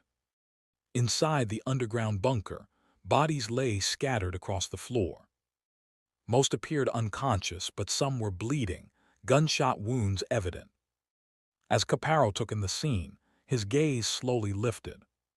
What the hell? On the far wall was a massive strategic map. Radar screens, surveillance monitors, and rows of advanced electronic equipment lined the room. Sweat dripped down Caparo's temple as he finally spoke again. "Call in the riot squad, no. Notify the security bureau. Looks like we just stumbled upon an enemy spy hideout." "Sir, are you sure we should?" An officer hesitated, but Caparo shot him a glare filled with frustration and barely contained fury. "And what the fuck do you think? Does this look like something a regular police patrol can handle?" Just by scale alone, this was far beyond anything a local precinct could deal with. 2 days later, Imperial General Staff Headquarters. Daniel Steiner's private office. The Imperial Daily, today's edition.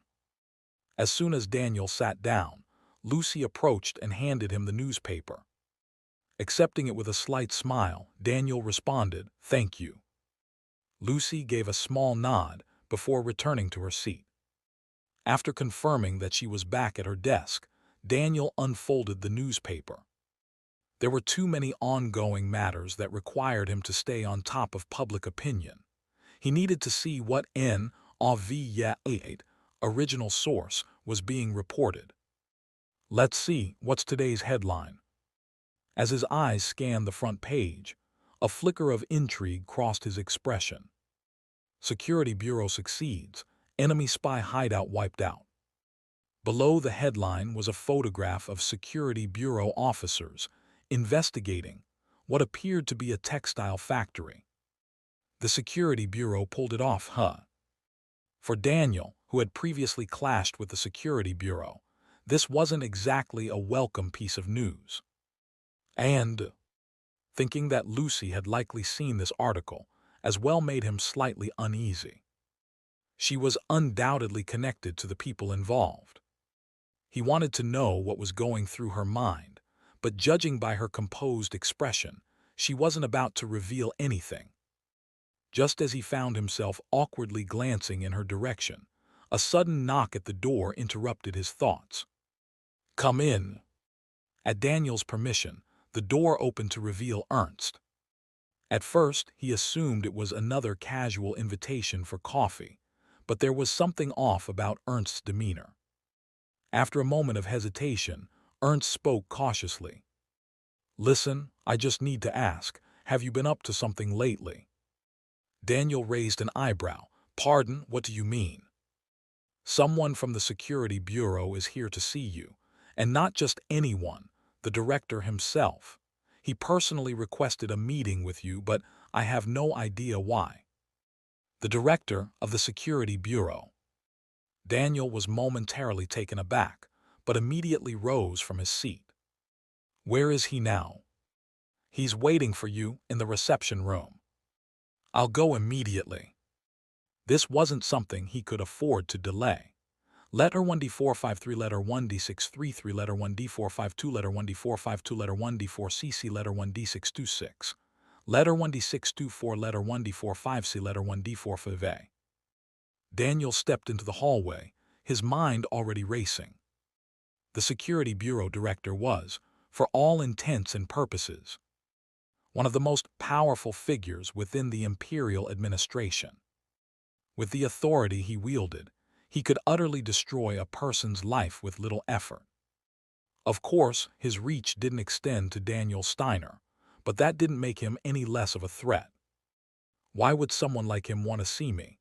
Did he find out that Lucy is a spy? Or worse, had they uncovered his past attempts at orchestrating an escape from the Empire? The chances were slim, but if the Security Bureau had been relentless in their investigations, it wasn't impossible. Considering that their officers had already been suspicious of Lucy, this could be their way of testing me. A deep sigh escaped him. Bracing for the worst-case scenario, Daniel continued walking until he reached the reception room on the first floor. Opening the door, he stepped inside. Seated alone, with no subordinates in sight, was the Security Bureau director. The man in question was Otto Whitmore, Supreme Commander of the National Security Bureau and head of wartime counterintelligence. "I've heard he comes from an influential noble family." If Whitmore was aligned with the noble faction that opposed the Emperor and had come here on their behalf, this situation could turn into a serious headache for Daniel. Turning the Security Bureau director into an enemy would be nothing short of disastrous. Oh! As Daniel was considering his next move, Otto raised a hand in a casual greeting. "There you are. I was starting to wonder when you'd show up." There was something unsettling about the relaxed smile on his face. "I came as soon as I received word. My apologies if I kept you waiting." Approaching the table, Daniel watched as Otto chuckled and shook his head. "I didn't mean to make it sound like you were late. I simply meant that I've been looking forward to meeting you, Colonel Daniel Steiner." Otto gestured toward the sofa across from him. "Why don't we sit and talk?" "That sounds reasonable." Daniel maintained his polite demeanor as he took a seat. Otto, despite his middle-aged appearance, had a sharp, refined look that concealed any signs of aging. Leaning back slightly, the director spoke in a measured tone. "I have a number of questions I'd like to ask, but first, I wanted to express my gratitude on behalf of the Security Bureau." Gratitude. What gratitude? Daniel had only ever been an obstacle to the Bureau, not an ally. Rather than responding, he simply studied Otto in silence. Seeing that, Otto's expression grew a touch more serious. "I'm referring to the operation at the textile factory. The way the armed enemy spies were eliminated, swiftly, cleanly, and without leaving a trace. Few people know the details, but I do. I've received multiple reports on the matter." Otto briefly glanced around the room, before lowering his voice to a near whisper. "I know that it was you, Colonel Daniel Steiner, who orchestrated the entire thing." Daniel found himself sinking deeper into confusion. Me? Because this was the first time he had ever heard about it. Chapter 134. Receiving gratitude for something he hadn't done was hardly pleasant. Daniel had no idea what Otto was talking about when the Security Bureau director suddenly reached into his inner pocket. He pulled out a few photographs and laid them on the table. "Despite dealing with enemy intelligence agents, I must say, you employed quite a humane method."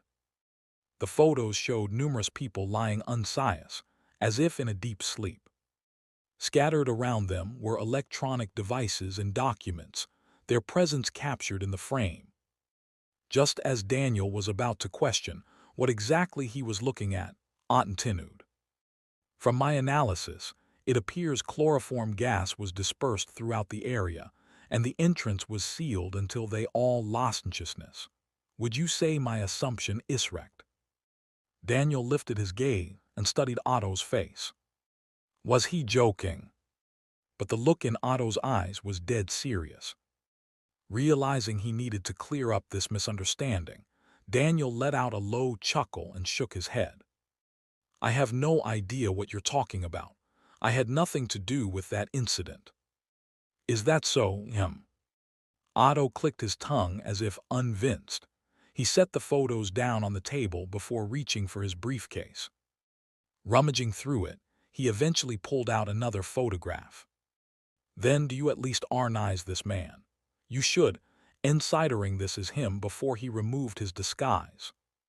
Daniel took a look at the image. It depicted an elderly man, lying still with a bullet lodged in his forehead. His eyes were closed.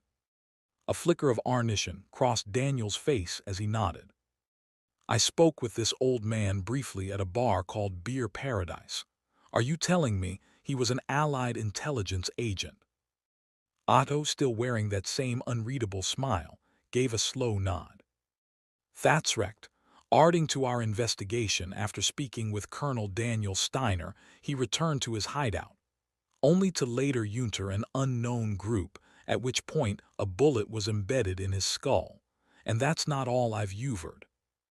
Otto motioned for Daniel to wait, then retrieved a few more documents from his briefcase. They were interrogation reports, statements from the captured enemy agents who had regained consciousness. Handing them over, Otto spoke. "As you'll see, they refuse to say anything about who attacked them. All of them are paralyzed with fear and remain tight-lipped. From what I can gather, it seems the assailant made sure to silence a few of them as a warning." Otto shrugged. "One thing I don't understand, though, is why some were left alive. If the goal was to ensure complete secrecy, killing them all would have been the most effective use of action. But the person behind this operation apparently valued the information these species provide. Killing every diverged spy wouldn't inflict much harm on the Allied forces. Losing agents was a painful setback, but dead species didn't reveal anything. On the other hand, capturing them alive and extracting information, either through persuasion or interrogational, deal the Allies a catastrophic blow. Daniel Steiner, a man who had fought countless battles against the Allied nations, would undoubtedly understand this simple truth. And Daniel Steiner ran a vert organization powerful enough to wipe out an entire intelligence branch overnight. Everyone with half a brain knew he had used that private force when he arrested members of the Imperial Prince's faction in the past. On the same day that the Palencia branch was obliterated, Daniel Steiner had held conversation with their leader, Theobald, at a restaurant. When Otto pieced everything together, the conclusion was obvious. Daniel Steiner had orchestrated the entire operation from behind the scenes. That was why Otto had me to see him personally, to hear the truth directly. Yet Daniel, who had absolutely nothing to do with it, was left speechless. I don't even know that old man's name. We just had a meal together, nothing more. Just a meal, you say? Otto studied him carefully before finally nodding, as if he had no choice but to accept the response. If that's the official stance of Colonel Daniel Steiner, I won't press further. However, I do want you to know this. The Security Bureau truly appreciates what happened. Daniel narrowed his eyes. I don't see how I deserve any thanks. Otto chuckled. Ah, but that's exactly why we're grateful. Because Colonel Daniel Steiner remained silent, the Security Bureau was able to claim full credit for wiping out an enemy intelligence network. With a grin, Otto began gathering the scattered documents and photographs on the table. Plenty of people try to buy the Security Bureau's operation with money. Some even offer us political power, but very few hand us results like this on a silver platter. After neatly organizing the documents, Otto slipped them back into his briefcase. I'm sure you're aware, Colonel, that the capital is standing at the eye of the storm. You can feel it in the air, can't you? That something terrible is about to happen. Closing the briefcase, Otto straightened his jacket. And in times like these, what we need most is results. As long as we can prove the Security Bureau is still impotent, no matter who ends up ruling the empire, my head will stay firmly attached to my shoulders. Something about Otto's words felt off to Daniel. The urination was already over, so why was the director of the Security Bureau speaking as if the matter of the throne was still undecided? The empire has only one ruler, Her Majesty the Emperor. Otto nodded in agreement. Yes, that is indeed true, and I wholeheartedly support that notion. If that's the case, then your recent statement sounded rather peculiar. Naturally, it was meant to sound peculiar. After all, this is a gift from me to you, Colonel. And when one receives a gift, it's only right to offer something in return, wouldn't you agree? I'm not sure I understand what you mean. Otto's smile deepened. In that case, allow me to make my intentions clearer. Even though no one was around, Otto pretended to be cautious. Leaning forward slightly, he lowered his voice to a whisper. Beware of Duke Belvar, he will be the one to stir the storm. Daniel's eyes narrowed sharply. Duke Belvar, the old fox who had once sided with the Imperial Prince during the battle for succession. I was under the impression that he had acknowledged his loss and withdrawn his support. Could he be the leader of the noble faction that has been trying to pressure me? Daniel had vaguely suspected as much, but hearing it from someone else was an entirely different matter. At first, there was a chance Otto was lying. But dismissing a statement from the head of the Security Bureau, someone with access to an ocean of information, would be foolish. I'll keep your advice in mind. Hearing Daniel's response, Otto smiled and closed his briefcase. I hope you found my information useful. I'll take my leave now. He stood up from his seat and began to walk away, only to pause as if something had just occurred to him. Ah, by the way, do you happen to know a man named Hamtel? He's a rather unusual black entrepreneur. Hamtel. The name sounded familiar, but Daniel didn't recall any details. I don't, why do you ask? It's nothing too serious. He was supposed to invest in Theobald's textile factory. Since he was connected to the enemy intelligence network, I had him investigated. But his alibi was absolutely airtight, so we had to rule him out as a suspect. However, Otto raised a hand to stroke his chin. Have you ever met across an alibi that's so perfect it actually makes you more suspicious? Even if I had, I'm not sure why you'd be telling me this. Fair point, Otto smirked. Well, I do hope we'll meet again. He extended a hand. Daniel rose from his seat and accepted the handshake. With a slight nod, Otto turned and exited the office. Outside the General Staff headquarters.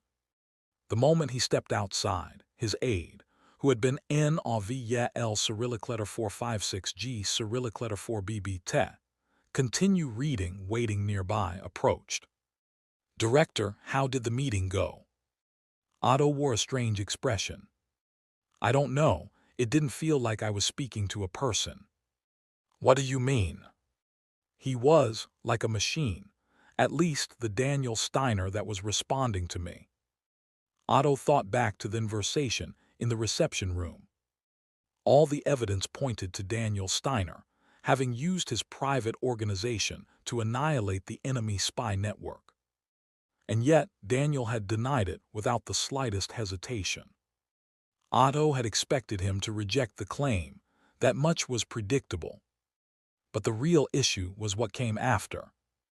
I know for a fact that he was lying, but there wasn't a single tell.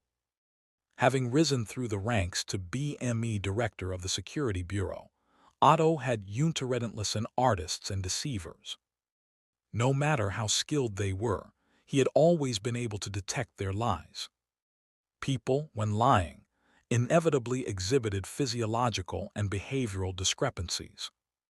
Even their breathing patterns and magical signatures would shift slightly. For someone like Otto, who had a keen eye for spotting such inconsistencies, exposing deception was SND nature. But with Daniel Steiner, there had been nothing. No tension, no hesitation, no disruptions in his breathing. It was as if he had spoken nothing but the absolute truth. A chill ran down Otto's spine. It's eerie, downright terrifying. Shuddering, Otto rubbed his arms, trying to shake off the dimfort.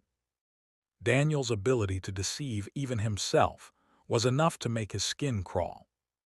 He may very well have sociopathic tendencies. Regardless, listen up, aide. I'm more convinced than ever that we need to adjust our strategy. In what way? From now on, if Duke Belvar asks for our rotation, don't provide any more information than necessary. And we're not to mobilize any of our personnel for his sake. Otto's aide seemed taken aback. You mean? Otto smirked. Yeah, maybe the one bringing the storm to the Empire is Duke Belvar at all. His grin widened. It might just be Daniel Steiner. Chapter 135. After Daniel left his office to meet with the Security Bureau director, Lucy put down the documents and stared intently at the closed door through which Daniel had exited. She fixed her gaze on it with an unstable expression before shaking her head. It was best to put strange thoughts aside for now and focus on her original duties. With that decision, Lucy picked up the documents again and resumed her review, but she soon had to stop. She simply couldn't concentrate. More than just a lack of focus, her mind was entirely consumed by thoughts of Daniel Steiner. The Security Bureau director must be suspicious of him.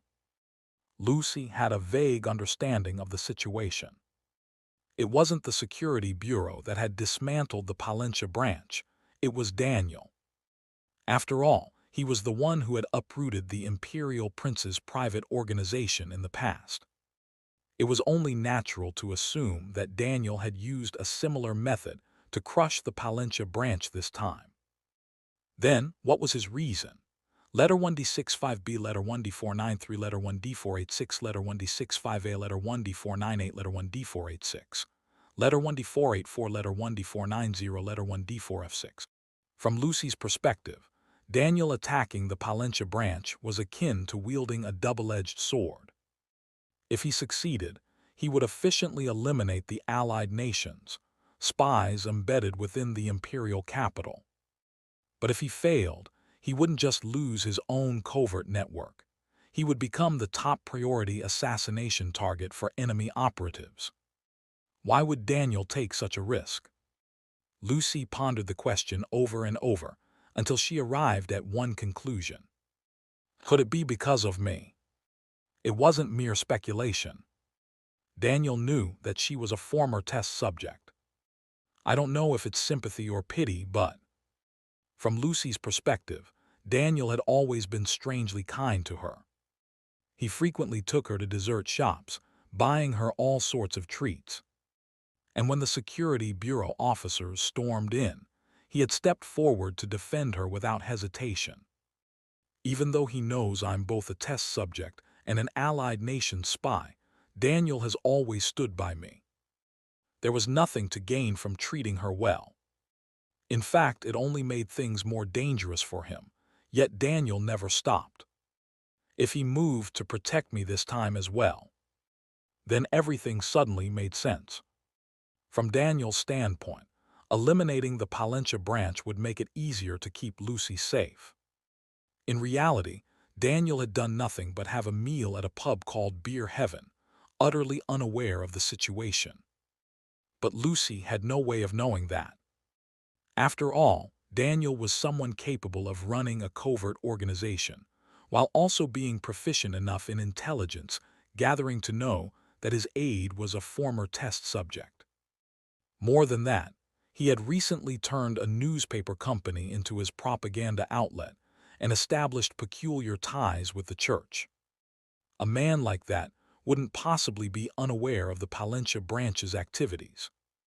If he had investigated them, he would have certainly discovered that Lucy had turned her back on the organization after fighting against them. So he acted to protect his aide. The moment she reached that realization, guilt seeped into Lucy's heart. The thought that Daniel had once again helped her made her uneasy. I couldn't do anything for him in return. And yet, Daniel carried on with his work as if it was only natural. Even though he should know that aiding an allied nation's spy, even one who was his aide, was not the right thing to do. Faced with Daniel's unwavering support, so devoted it could even be called self-sacrificial, Lucy felt a sharp pang in her heart.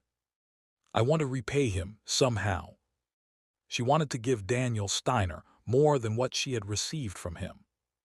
Not just desserts or borscht, she wanted to be of real help to him. But in the current situation, she had no idea how to do that. For a moment, she even considered running away before she could burden him any further, but quickly shook her head.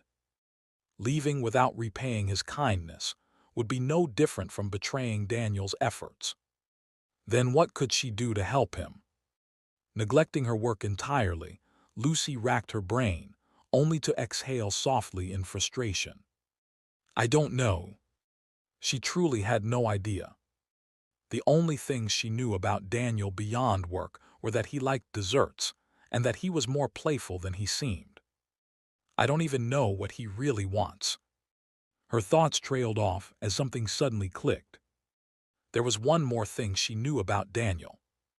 Kelly, the woman Daniel had lost. If she could find out what she looked like, maybe she could at least try to resemble her.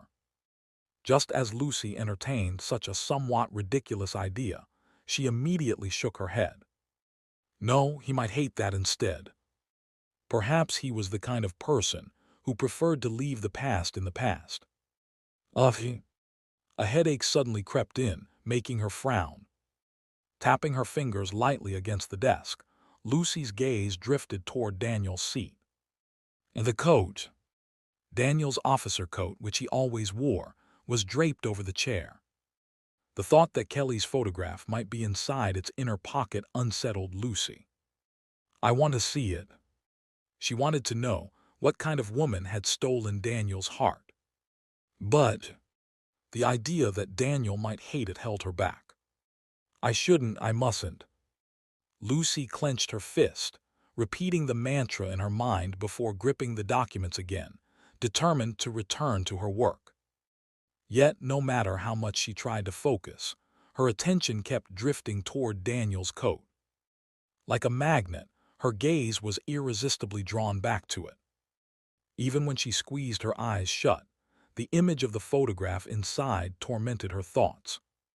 She couldn't hold back anymore. Slowly, Lucy rose from her seat. Just a quick look, just for a moment, and it'll be fine. Muttering an absurd justification to herself, she approached the coat Daniel had left behind. She hesitated in front of it for a moment, but eventually slipped her hand into the inner pocket and pulled out a photograph. However, there was no woman who appeared to be Kelly in the picture. What Lucy retrieved was a photograph of Daniel, surrounded by orphaned children, smiling warmly. She had seen this picture before. As she stared at it, her eyes narrowed slightly. A strange emotion surfaced. Her rationality, once tightly wound, unraveled, giving way to impulsive thoughts. A mixture of sorrow and vague longing washed over her in disarray. The cause was the kindness in Daniel's expression captured in the photo. As ridiculous as it was, Lucy realized she was jealous of that kindness. Daniel is a good person, that's why. Even if it were Lucy Amelia standing in her place, Daniel would have helped his aid all the same. He wasn't risking his life for Lucy Amelia, but for a poor woman who was once a test subject. If someone else had been in her position, he would have done the same. Even when we met in disguise at the park. From Daniel's perspective, she had been a complete stranger at the NOVELIGHT time. And yet, he had stepped forward to escort her without hesitation. Not only had he spoken to her with uncharacteristic warmth, but he had also shared thoughts he never revealed to his actual aide. Ironically, Daniel had confided more easily in a woman he met for the first time in the park than in Lucy, who had been by his side for nearly a year. That realization didn't sit well with her. She hated the fact that Daniel was kind to everyone. She didn't want to accept the possibility that, to Daniel, she was just one among many. With a quiet sigh, Lucy slipped the photograph back into the coat's inner pocket. But then she suddenly paused. A faint scent wafted from the coat. A subtle blend of soap and a lingering trace of sweat. Clean yet soft. A scent that strangely lifted her spirits. Almost unconsciously, Lucy leaned in, inhaling deeply. It smells nice. It was the same scent she had noticed when she had embraced Daniel in her quarters before. Eyes closed, she savored the familiar scent. Then, with a startled jolt, her eyes flew open, round with shock. The realization that she had acted purely on instinct made her feel an unexpected wave of embarrassment. Her face flushed, and she let out a small cough before straightening herself. Even so, her gaze remained locked onto Daniel's coat. Not because of some primal desire to smell it again, but because she was thinking about the photograph inside. She wanted her image to be among the photos Daniel always carried. I don't want to be remembered as just another ordinary person. With a delicate touch, Lucy smoothed her hand over the shoulder of the coat, her eyes softening. But how? How could she make Daniel see her as someone special? More than that, she wanted to become someone precious to him. Lost in those thoughts for a long moment, Lucy eventually let out an awkward smile. Loving someone alone, she was starting to realize. It wasn't as pleasant as she had imagined. Chapter 136.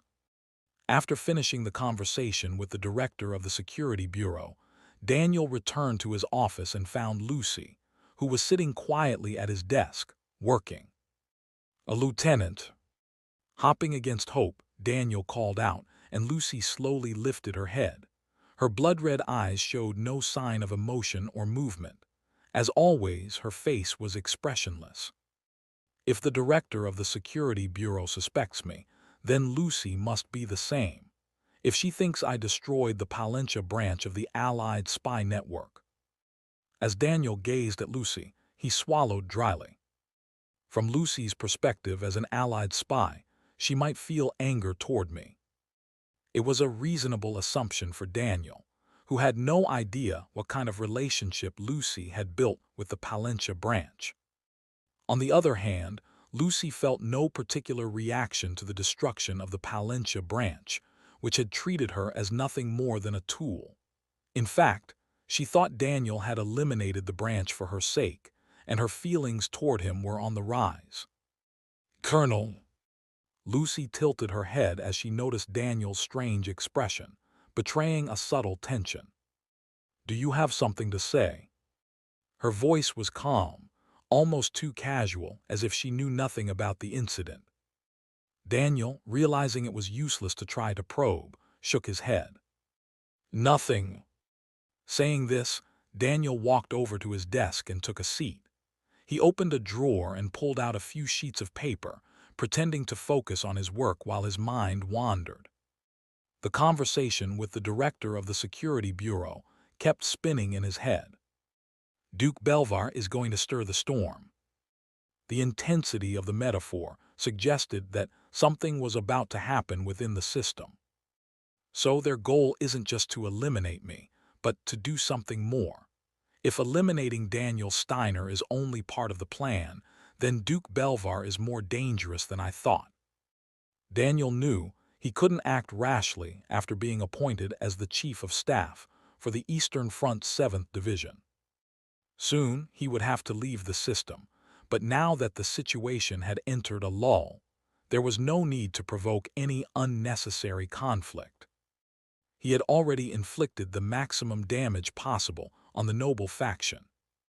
He had arrested Campbell, the leader of the Liberal Social Party, who had been working as a puppet for the Nobles, and used public opinion to isolate Baron Henlein. Moreover, the brick incident had further solidified Daniel's political position. If Daniel were to start investigating Duke Belvar's true intentions now, the worst-case scenario could lead to a deadly and hopeless outcome. By now, any evidence of supporting the Crown Prince's faction would have been erased, and if Daniel made a move, it would undoubtedly turn into a dangerous, life-threatening mud fight. Losing one's life in a political struggle should be avoided at all costs. And at this point, Daniel had more than just Duke Belvar to worry about. He had growing doubts about who exactly had destroyed the Palencia branch. According to the director, they used sleep-inducing gas. It's very similar to the method used when the Crown Prince's faction was suppressed. The Crown Prince's faction had confessed that they had lost consciousness due to sleep gas during their arrest. If that's the case, then it must have been the same person. Daniel couldn't understand their motives. They've been using my name, but why would anyone associate their deeds with mine? Normally, people sell out names to cover up their misdeeds, right? Arresting the Crown Prince's faction, who were plotting rebellion, and destroying the enemy spy network at Palencia seemed like clear accomplishments. A mysterious group giving credit for those actions was perplexing. At first, I thought it was a coincidence. But if coincidences keep piling up, they are no longer coincidences. However, Daniel couldn't grasp the reason behind these strange actions. As Daniel pressed his forehead, deep in thought, Lucy finished organizing the documents. Seeing this, Daniel unconsciously glanced at the wall clock and realized it was already time to leave. Has it gotten this late already? Though he had barely done any work today due to the director's visit, quitting time was always a good time to leave. With the thought of heading home to relax, Daniel grabbed his briefcase and stood up. "Let's call it a day." "Understood." Hearing Daniel's words, Lucy also stood up from her seat. As Daniel stepped toward the door to leave the office, Lucy followed closely behind. The sound of their footsteps echoed softly in the corridor, and Daniel couldn't help but feel uneasy, glancing at Lucy. She looks like she's in a bad mood today. Lucy usually maintained a neutral expression. She rarely showed surprise, anger, or joy. At first, Daniel thought her lack of expression might mean she was emotionally detached. But after spending almost a year with Lucy, Daniel had come to realize that, despite her expressionless face, there were subtle changes in her emotions. For example, right now, her gaze was a little lower than usual. It almost seemed like she was looking just below him, not straight ahead. This was one of the signs Lucy showed when she was feeling down or lost in thought. Could she be concerned about the Palencia branch getting wiped out? Not at all. Lucy was currently preoccupied with how she could help Daniel Steiner.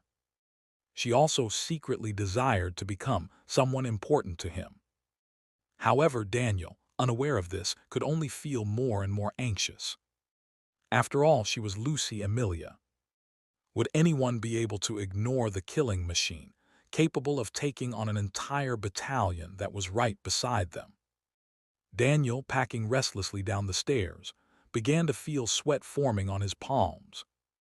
Determined to calm down somehow for the sake of survival, Daniel cleared his throat. "Lieutenant, how about we have a little chat?" Their footsteps stopped at the landing of the stairs.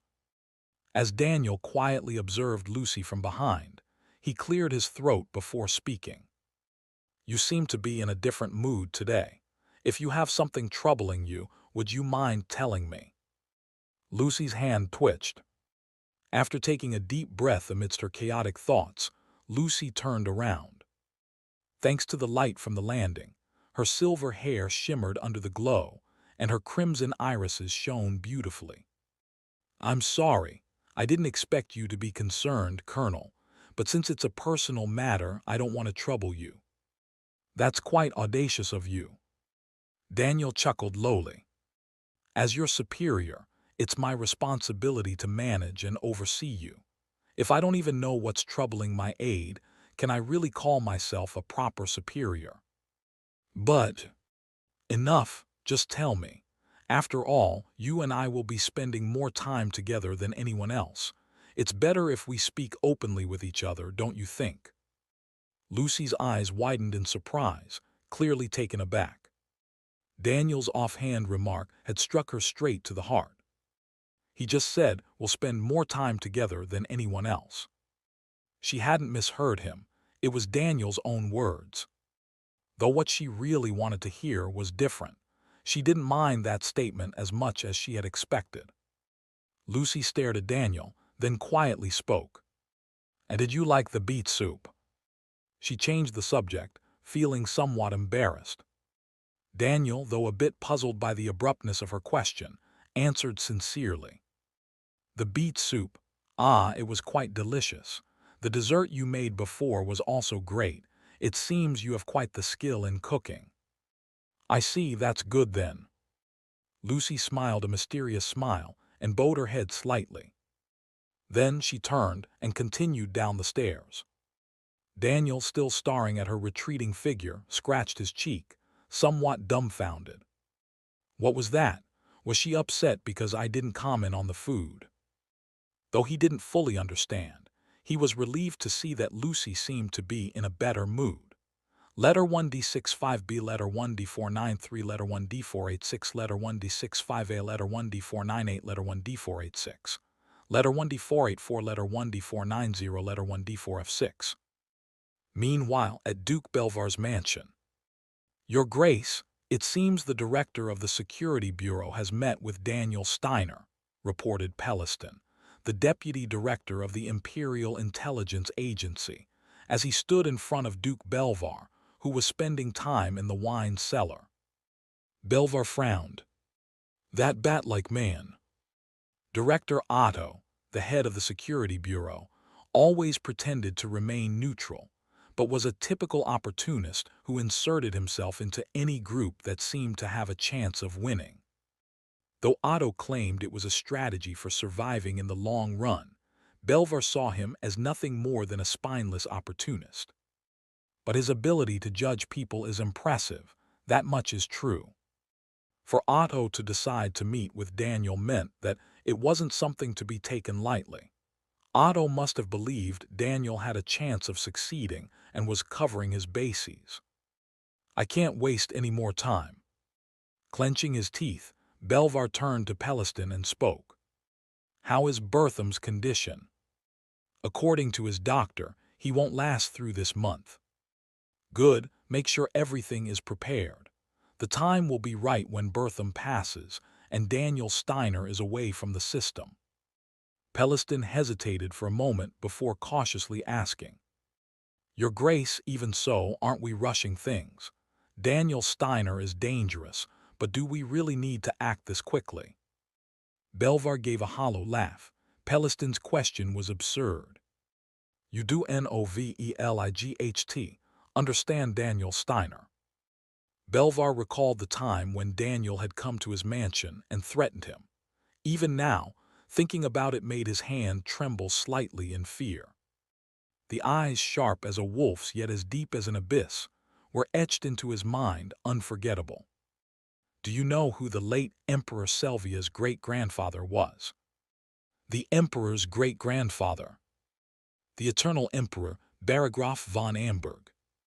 He had deposed the king when the empire was still a kingdom and placed himself on the throne. He was also the one who transformed the kingdom into the mighty empire it became. Having served that iron-blooded man from a distance in his youth, Belvar understood. The spirit Daniel Steiner showed that day was very similar to Baragraf's.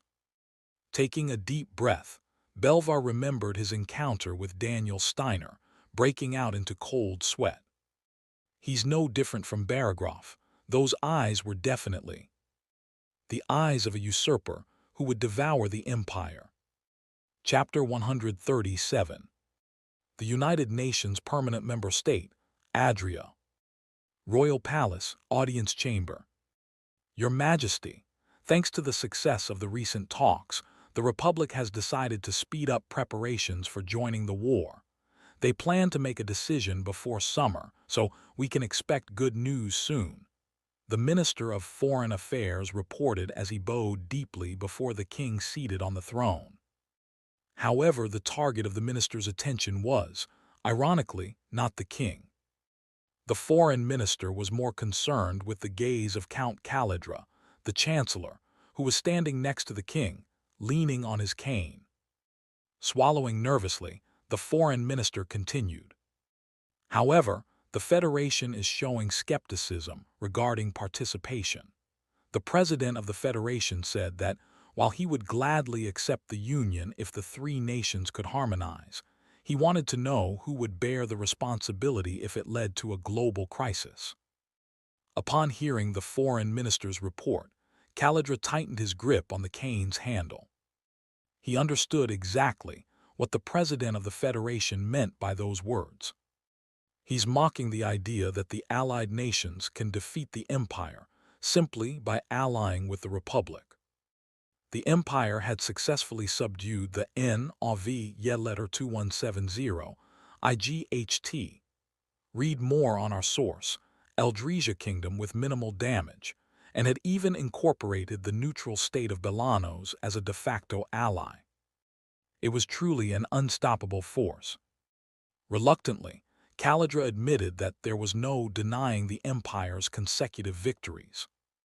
Meanwhile, the allied nations had failed to show significant progress. The president of the Federation was scolding the allies, implying that if they didn't produce real results, they would refuse to cooperate. As the worst-case scenario became a reality, Caledra ground his teeth in frustration. Daniel Steiner, that damned brat, was slowly shifting the balance of the world. He had even heard that recently, Steiner had destroyed the Palencia branch located in the heart of the empire. He was like a malignant tumor in the allied nations. He must be removed. Your Majesty, Caledra took a deep breath and looked down at the king. Promise the Federation that our allied nations will take full responsibility. Also, Let them know that they will soon realize how fragile and rotten the empire is, despite its outward appearance. The empire, you say? Yes, according to reliable sources, there are factions within the empire attempting to incite internal strife, noble alliances claiming the legitimacy of the royal family. Though their reasons were ideological, at the core, they were simply blinded by the lust for power, something that wasn't particularly important. What mattered was that, if they used these factions, the empire could be divided. Since the Palencia branch was destroyed, the Empire's Security Bureau has increased its surveillance, but we still have agents within the system. I will instruct them to make contact with the noble alliances and reveal that the allied nations are willing to offer assistance. If the rebellion succeeded, they would hold unimaginable power, but if they failed, they would lose their lives. Belvar, who led the noble alliances within the system, was certainly aware of this. So even if the enemy's hand was forced, they would likely seize the opportunity. It's all for the greater cause, using the enemy to our advantage. If they accept our offer, we can slowly bring the empire to ruin from within. Furthermore, we can isolate Daniel Steiner, who is regarded as the empire's hero and has been winning battle after battle. Perhaps we could go further than isolation. Calidra's eyes narrowed sharply. We might even be able to have him executed in the name of the empire. If the Noble Alliance succeeded in turning the emperor into a puppet and seized control, they would likely try to eliminate Daniel Steiner, who posed a threat to their power. In other words, it would be a perfect case of using the enemy's sword to kill the enemy. The king, staring blankly at Calidra as he casually discussed Steiner's death, nodded. It was a truly evil plan, but he found it plausible. It seems wise to proceed as you suggest. Moreover, the king, who was little more than a puppet, couldn't dare to argue against Calidra's words. 10 days after the director of the Security Bureau visited the headquarters. In the 10 days that followed, Daniel had kept himself busy. Due to his appointment as Chief of Staff for the 7th Division on the Eastern Front, a new operations officer had been assigned to the headquarters. Daniel was revered by the new officer, and they exchanged a smooth handover of duties.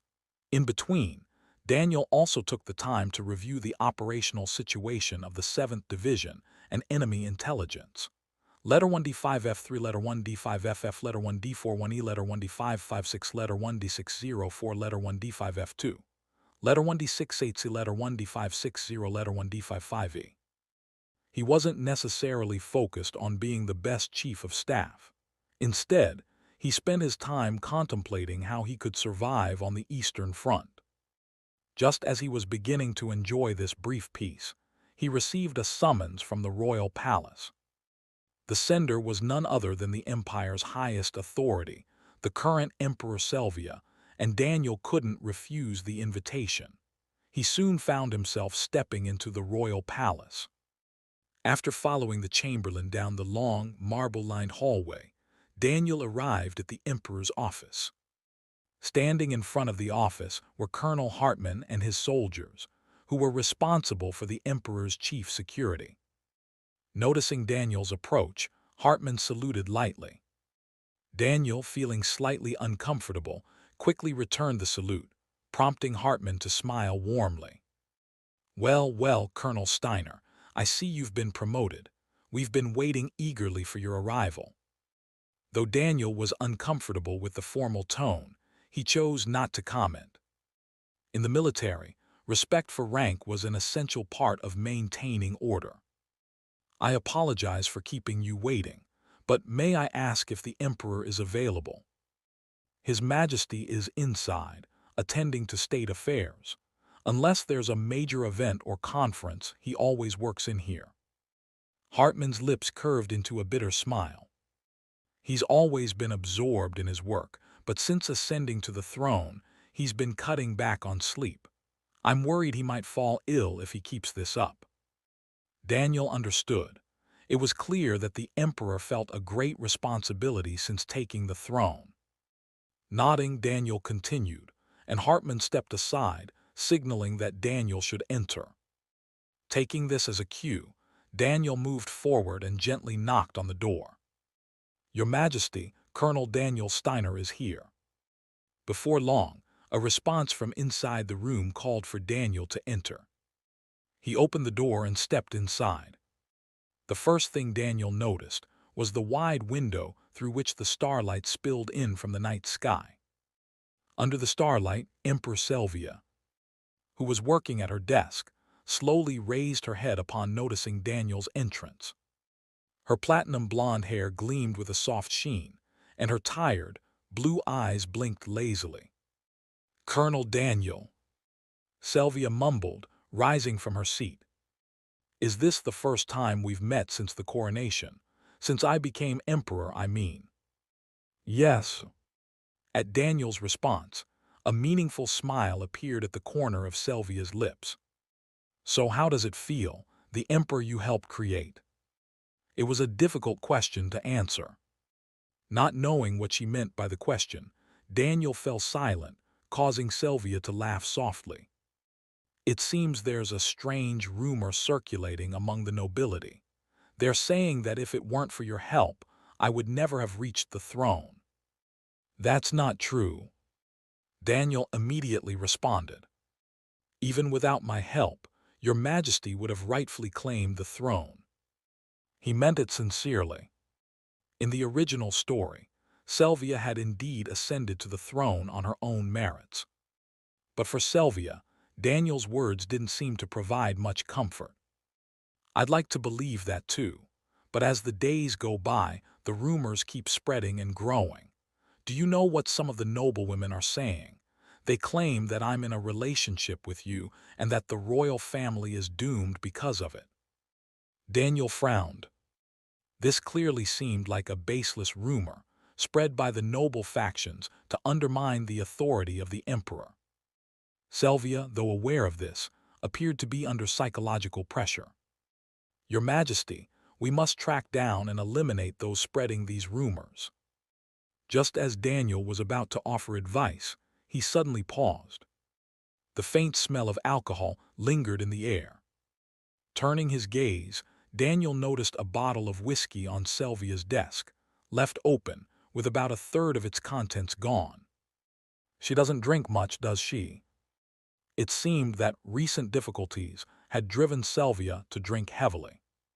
Just as Daniel decided to calm her down, Selvia slowly walked towards him and then opened her arms with a playful smile. Startled, Daniel hesitated, and Selvia waved her arms once. "What are you waiting for? The emperor is asking for a hug. Are you going to ignore me?" "Your Majesty, you've had too much to drink." "So what? Are you refusing to obey my command?" This was going too far. Daniel briefly considered calling Hartman, but the problem was the personal guards. If they saw the emperor drunkenly causing a scene, it would undoubtedly lead to more rumors spreading. Reluctantly, Daniel decided to play along. He approached her, and Selvia lightly embraced him. The smell of alcohol mixed with Selvia's unique scent. "This feels nice. I've always wanted to do this." Murmuring like she was sleep-talking, Selvia giggled in amusement. While Selvia's behavior was unusual for an emperor, it wasn't entirely incomprehensible.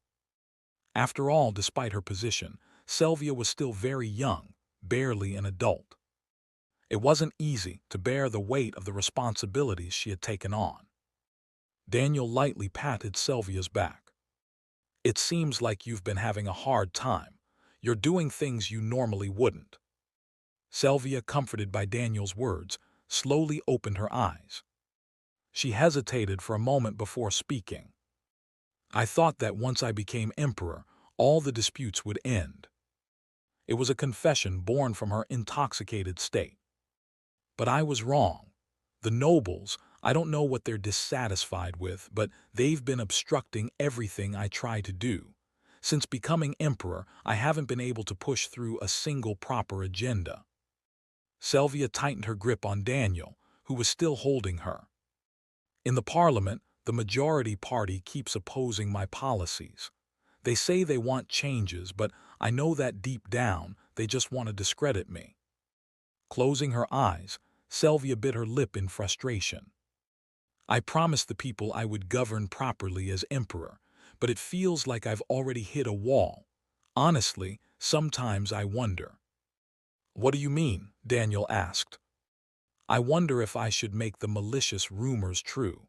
If what they want is for me to become a tyrant, then perhaps I should just become one. If you agree, Colonel. Slowly opening her eyes, Sylvia spoke, her breath slightly heated. The rumor spread by the noblewomen. She paused, and Daniel knew he had to stop her from finishing that thought. However, before he could speak, Sylvia opened her mouth again. Shall we make it a reality right here, right now? Chapter 138. The voice, thick with emotion, lacked strength. It wasn't sincere enough to be called the truth, yet it carried too much weight to be dismissed as a lie. Because of that, Daniel understood. Sylvia was using alcohol as a crutch to express the turmoil she had been suppressing. She wasn't looking for answers, just for someone to acknowledge how exhausted she was. A fleeting indulgence, seeking comfort in the presence of another. If she weren't drunk, I'd never see her like this. After all, Sylvia was the emperor of the empire. As the one who ruled over millions, she couldn't afford to show weakness to anyone. To be weak meant losing control. So she had never allowed herself to falter. Even when her own brother tried to kill her for the throne, even when the nobles turned their backs on her, she had convinced herself it was fine. Because she had believed that once she became emperor, all these problems would resolve themselves. At the very least, she had assumed the opposition from the parliament and aristocracy would subside. But the reality that awaited her as emperor was far worse. Rather than merely withdrawing their support, the nobles had become her enemies. The parliament, supposedly representing the people, shot down every policy she tried to enact. And as if that weren't enough, her physician had told her that her father, Bertheim, wouldn't last the month. With all that weighing on her, breaking down wasn't a failure, it was inevitable. She had reached the pinnacle of power in the empire, yet nothing was within her control. Crushing responsibility bore down on her, and relentless criticism shackled her. Who could stay sane under such circumstances? And yet she refused to surrender. She cut down her sleep and poured everything into governing the empire. To appease the hostile nobles, she bent over backward to accommodate their interests, forced smiles on her face, and listened to their endless grievances. She personally visited Parliament, trying to understand exactly what objections the representatives had. She toured the major cities, delivering speeches to reassure citizens who doubted a female emperor. She worked tirelessly, juggling countless duties, all in the desperate pursuit of legitimacy. And yet, upon returning to the capital, she wasn't met with praise. Instead, she was greeted by a fresh wave of slander and baseless rumors, dragging her name through the mud. Considering all that, the fact that she hadn't snapped and screamed, "These treasonous bastards, I've been too lenient and now they've lost their minds. Every last one of them should be purged," was, frankly, proof of her restraint. Daniel understood her frustration all too well. He was about to offer her words of comfort. "Of course, I'm only joking." Sylvia beat him to it, stepping back and releasing the embrace. He couldn't tell if she had sobered up slightly, or if she was just startled by her own words, but there was a faint trace of embarrassment in her expression. "I feel kind of bad. This wasn't why I asked you here." A quiet sigh escaped her lips. I hope you don't get the wrong idea. I only arranged this meeting to encourage the war hero heading to the Eastern Front. That's all." Sylvia had always been terrible at lying to herself. Daniel suddenly dropped to one knee, looking up at her. Something about the way she was drowning in self-reproach struck a familiar chord in him. After a moment of hesitation, he spoke. "Your Majesty, I don't know if you'll believe me, but in my previous life I was quite famous. I had a job that kept me in the public eye. Naturally, many people followed me." It was a sudden confession, but Sylvia didn't seem to mind. She understood that he was saying this for her sake. "I was absurdly popular. Maybe not on your Majesty's level, but still, I had to wear disguises just to walk the streets without being recognized. But fame isn't forever." A bitter smile tugged at Daniel's lips. A single false rumor was all it took to unravel everything. Instead of verifying the truth, people found it easier to condemn me. In the end, I had no choice but to disappear from the public eye. That was the first time Daniel had truly feared the world. My so-called friends stopped calling. I was left completely alone. Why won't people see the truth? Why are journalists so eager to destroy me? For the first week, I was so consumed by rage that I started breaking things. The internet, which had once been filled with praise for him, became nothing but a cesspool of insults and accusations. Disgusted, Daniel had ended up smashing his phone in frustration. Only after a long time had passed was it revealed that the rumors had been false, and his name was cleared. But by then it was far too late. He had been dropped from every project, every program. His career was over. And once the anger faded, all that was left was sorrow.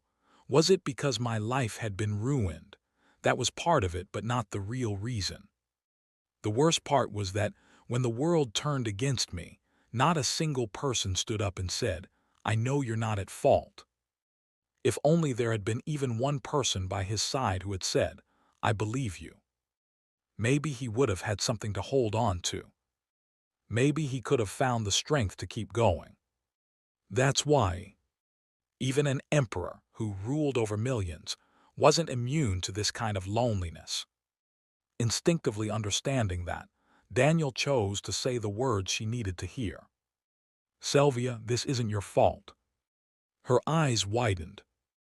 Then in her ocean blue irises, tears began to gather.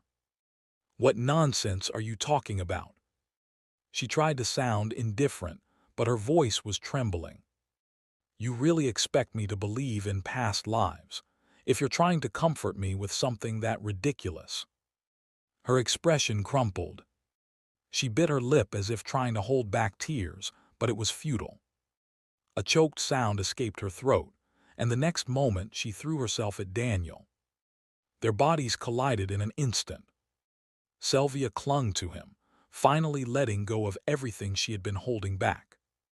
As a princess, and now as an emperor, she had shouldered more than anyone could bear. And now, for the first time, she was allowing herself to break. Daniel held her firmly in return, his voice quiet but steady. "Even if the whole world condemns you, I will believe in you until the very end." Sylvia didn't answer with words. She responded with tears, with quiet sobs, and with a small, shaky nod. And in the silence between them, Daniel gently stroked her back. Just for now, he did not see her as the emperor of the empire, but as a younger sister who had been crushed by the weight of the world. Asterisk letter 1D5F3 letter 1D69B letter 1D6AT letter 1D6AT letter 1D60 4 letter 1D556 letter 1D5F0 letter 1D560 letter 1D426. No matter what past lives, surely you could have come up with a more believable way to comfort me. Sylvia, having finally stopped crying, leaned against the wall and spoke in a quiet voice. Sitting beside her as if nothing had happened, Daniel chuckled and replied, "That was the first thing that came to mind. My apologies if it wasn't to your liking. It's not that I didn't like it, I just found it lacking in realism." "I see. Well, I'm relieved to hear I barely passed." At Daniel's playful remark, Sylvia let out a soft chuckle. She tilted her head slightly, gazing at him. As she moved, Strands of her platinum hair cascaded over her shoulder, catching the faint glow of the room. Feeling the weight of her gaze, Daniel instinctively turned his head away, but in doing so their eyes met. Her tear-streaked eyes were still tinged with red. A brief silence settled between them before Sylvia finally spoke. "How long do you think it will take for you to return from the front?" "I can't in L Cyrillic letter 456G Cyrillic letter 4BB te. Continue reading, say for certain.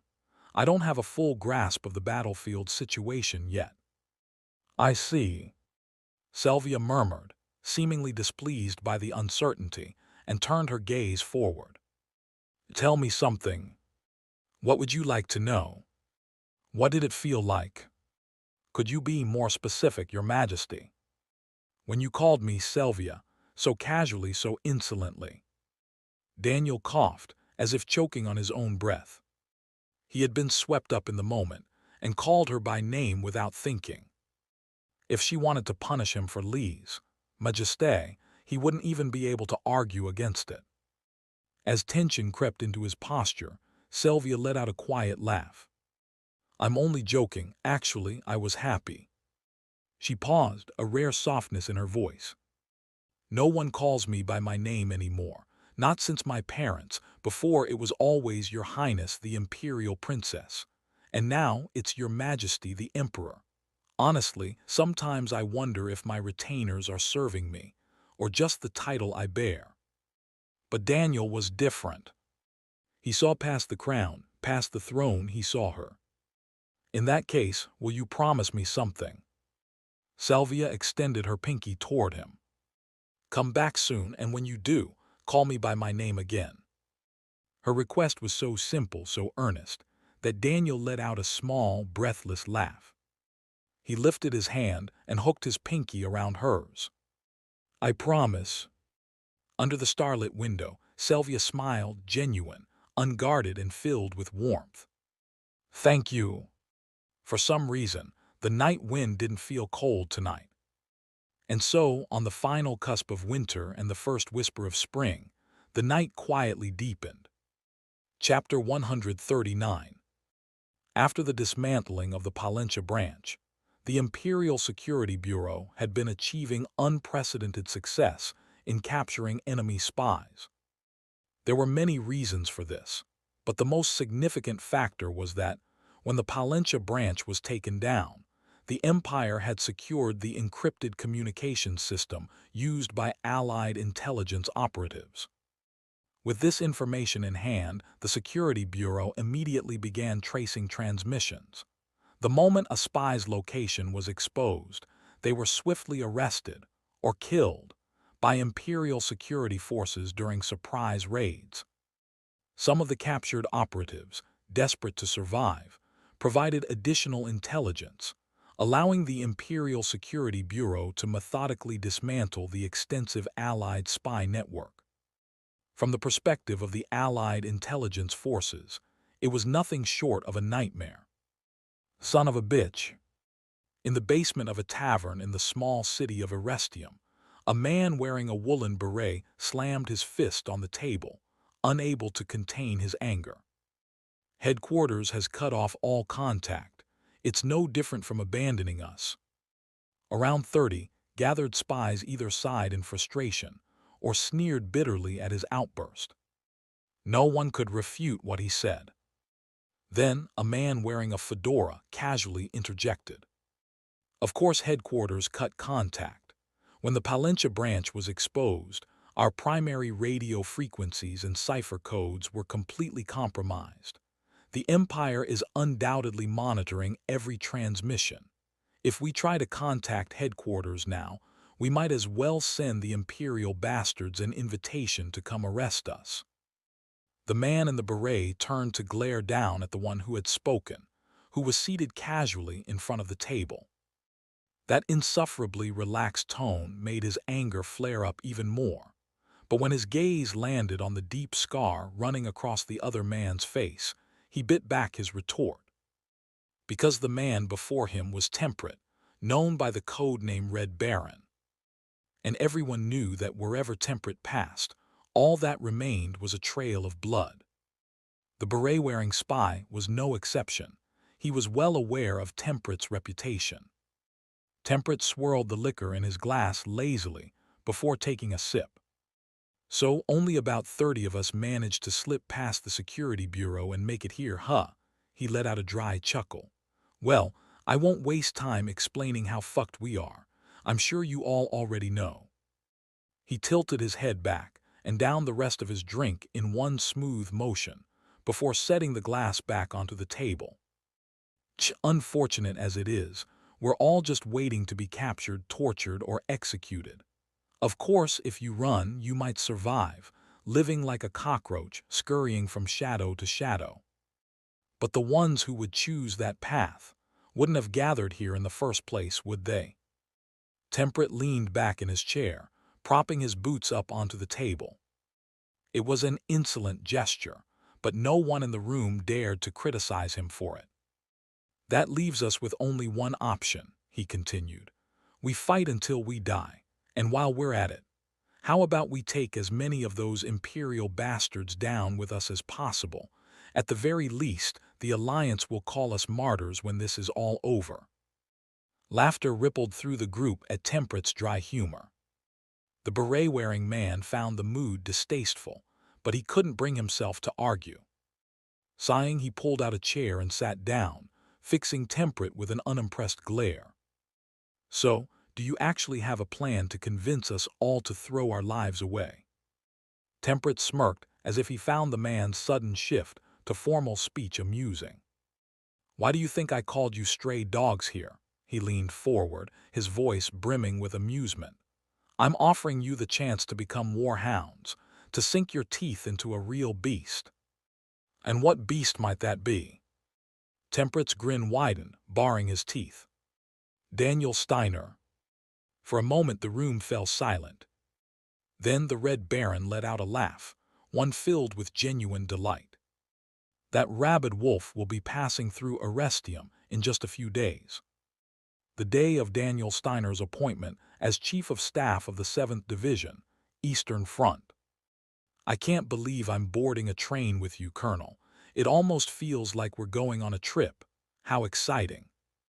Inside the military train's passenger car, Freyan beamed with her characteristic bright smile. Sitting beside her, Lucy remained as expressionless as ever, creating a stark contrast between the two. Across from them, Daniel gave her an exasperated look. You're really calling this a trip? We're heading straight to the front lines. Of course I know that, but don't worry, I haven't been neglecting my training. Training? What training are you talking about? Oh, come on. You know exactly what I mean, Colonel. You told me to refine my healing magic, didn't you?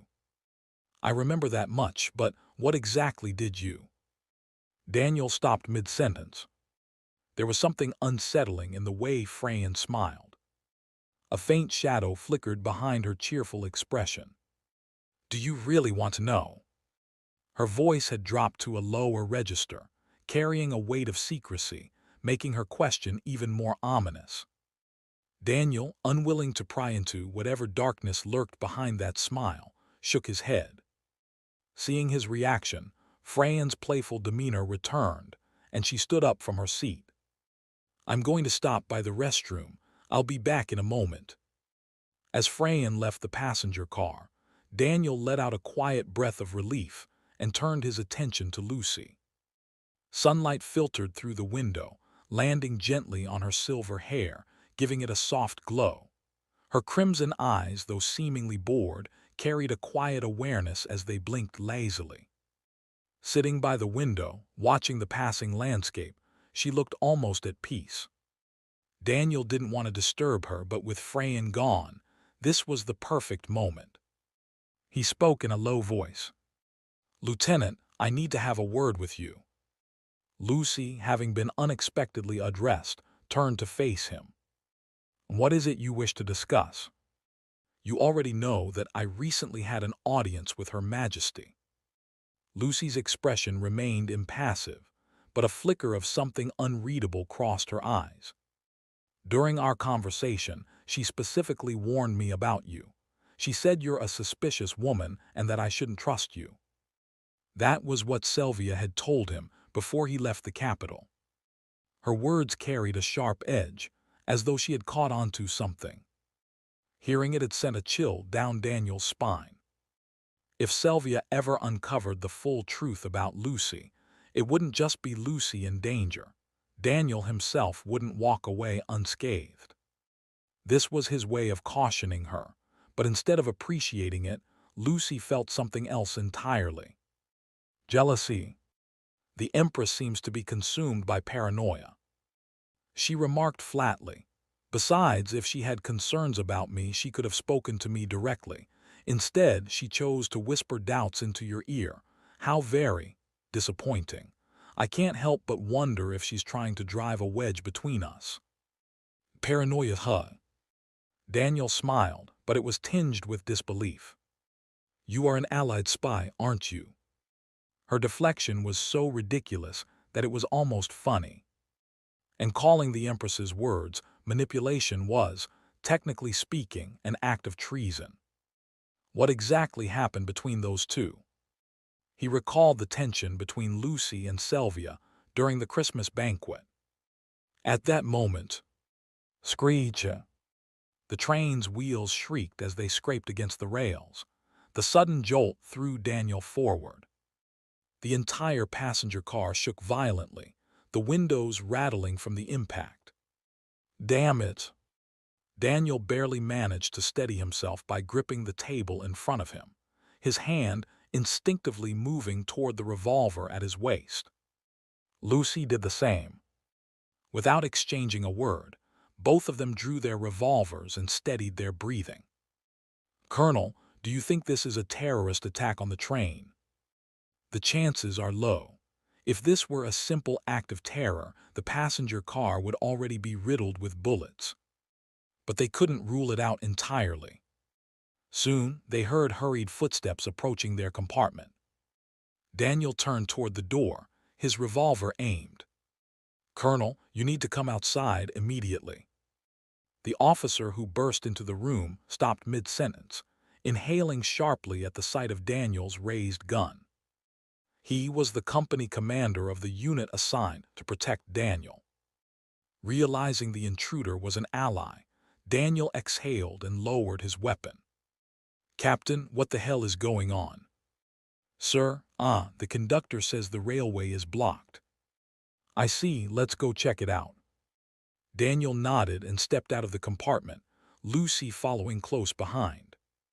As soon as they reached the corridor, Colonel Freyan, who had just returned from the restroom, rushed toward them with concern in her eyes.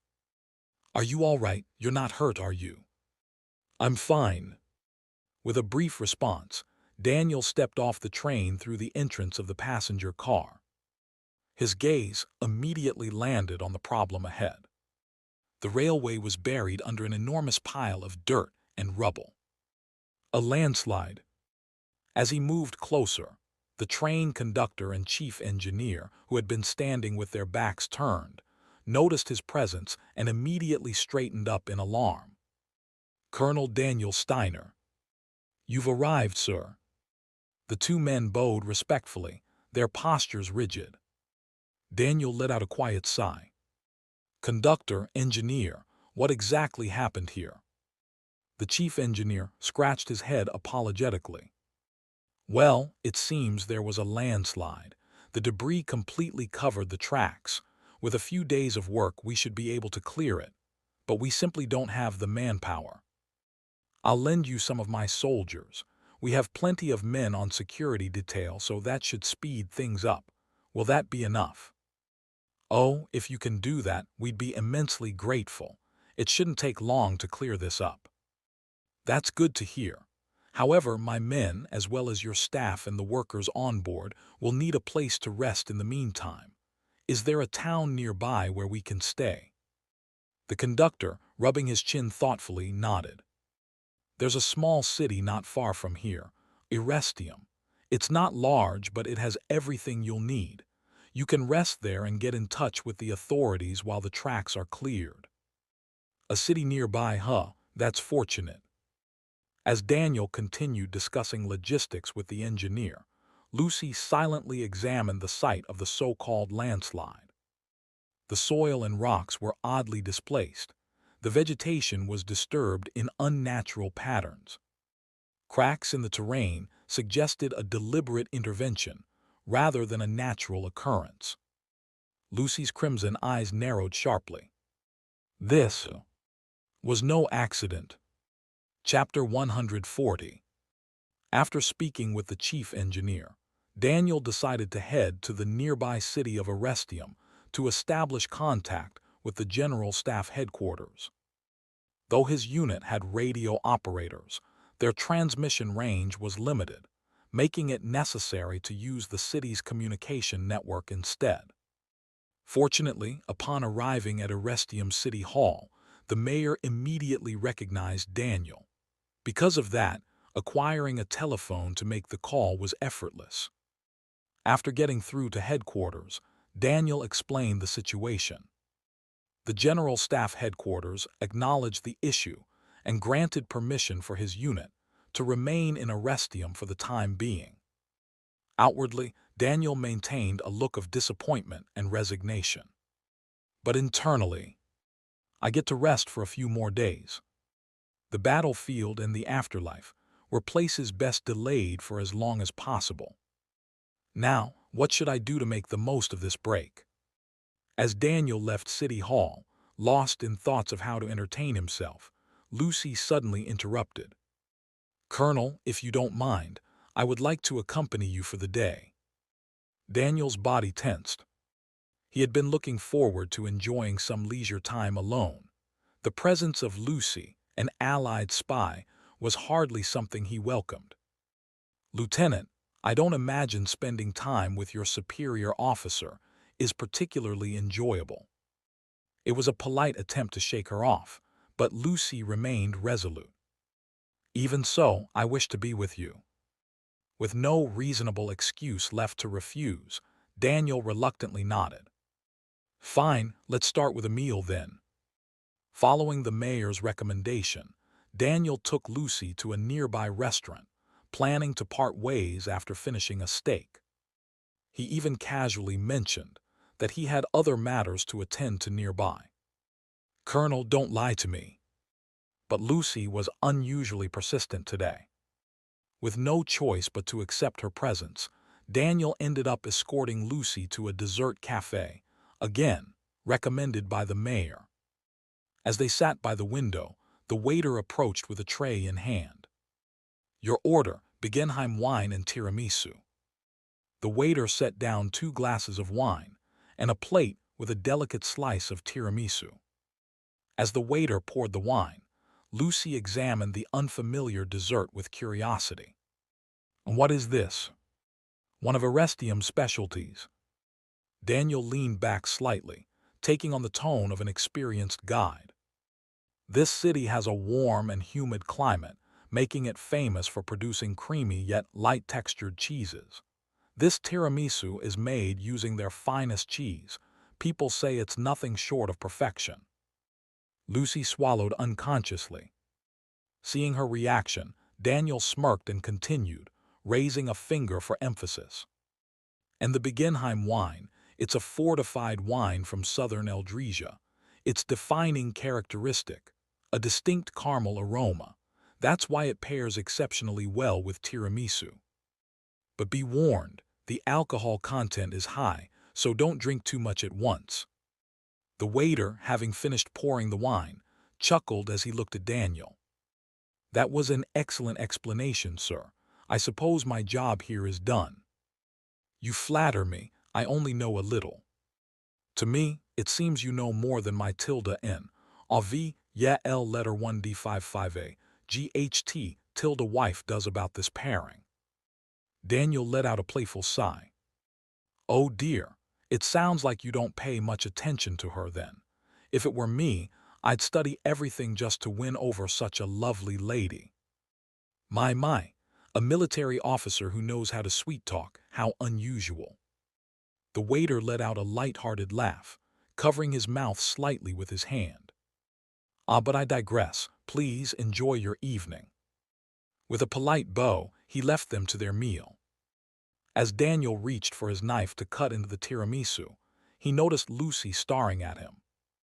Her crimson eyes were locked onto him, as if scrutinizing something. "And what?" He raised an eyebrow. "This kind of charm improves the service we receive, doesn't it?" "Is that really the only reason?" Daniel sighed. "Lieutenant, you can stop looking at me like I'm some kind of womanizer. I don't pursue married women. And I swear to God, my personal record with women is practically blank." Blatant lie. Lucy could see right through him. She considered bringing up Kelly, but then shook her head. She didn't want to ruin the moment. Watching her reaction, Daniel casually sliced into the tiramisu and took a bite. The rich sweetness melted across his tongue, spreading a deep, satisfying flavor. Yes, this is it." Daniel's eyes gleamed as he turned to Lucy. "Lieutenant, you need to try this. You're going to be surprised." She could tell he was exaggerating. But just this once, she decided to humor him. Lucy carefully cut a piece of the tiramisu, speared it with her fork, and took a bite. A jolt of shock ran through her.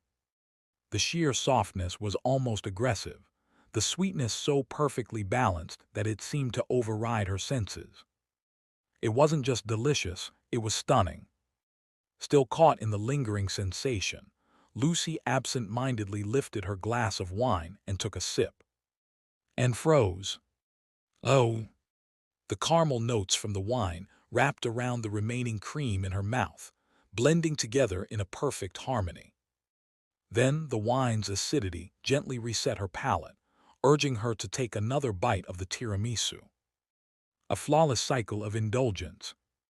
It was as if she were being held hostage by flavor itself. Watching her reaction, Daniel smirked. "Well, what do you think of my recommendation?" Daniel rested both hands on the table, propping his chin up as he lazily questioned her. "Admit it, it's good, isn't it?" Lucy didn't want to give him the satisfaction. But lying would be an insult to the masterpiece of a dessert before her. Avoiding Daniel's gaze, she begrudgingly conceded. "It's delicious." Finally satisfied, Daniel leaned back with a playful smirk. "Then eat as much as you want. I won't stop you. You can even have mine if you'd like." She wanted to accept the offer, but her pride wouldn't allow it. "I don't want yours, Colonel." Just as Lucy was about to refuse outright, her shoulder tensed. A persistent gaze was boring into her. Casually picking up a napkin, she wiped the corner of her mouth and discreetly scanned the cafe's interior through the window reflection.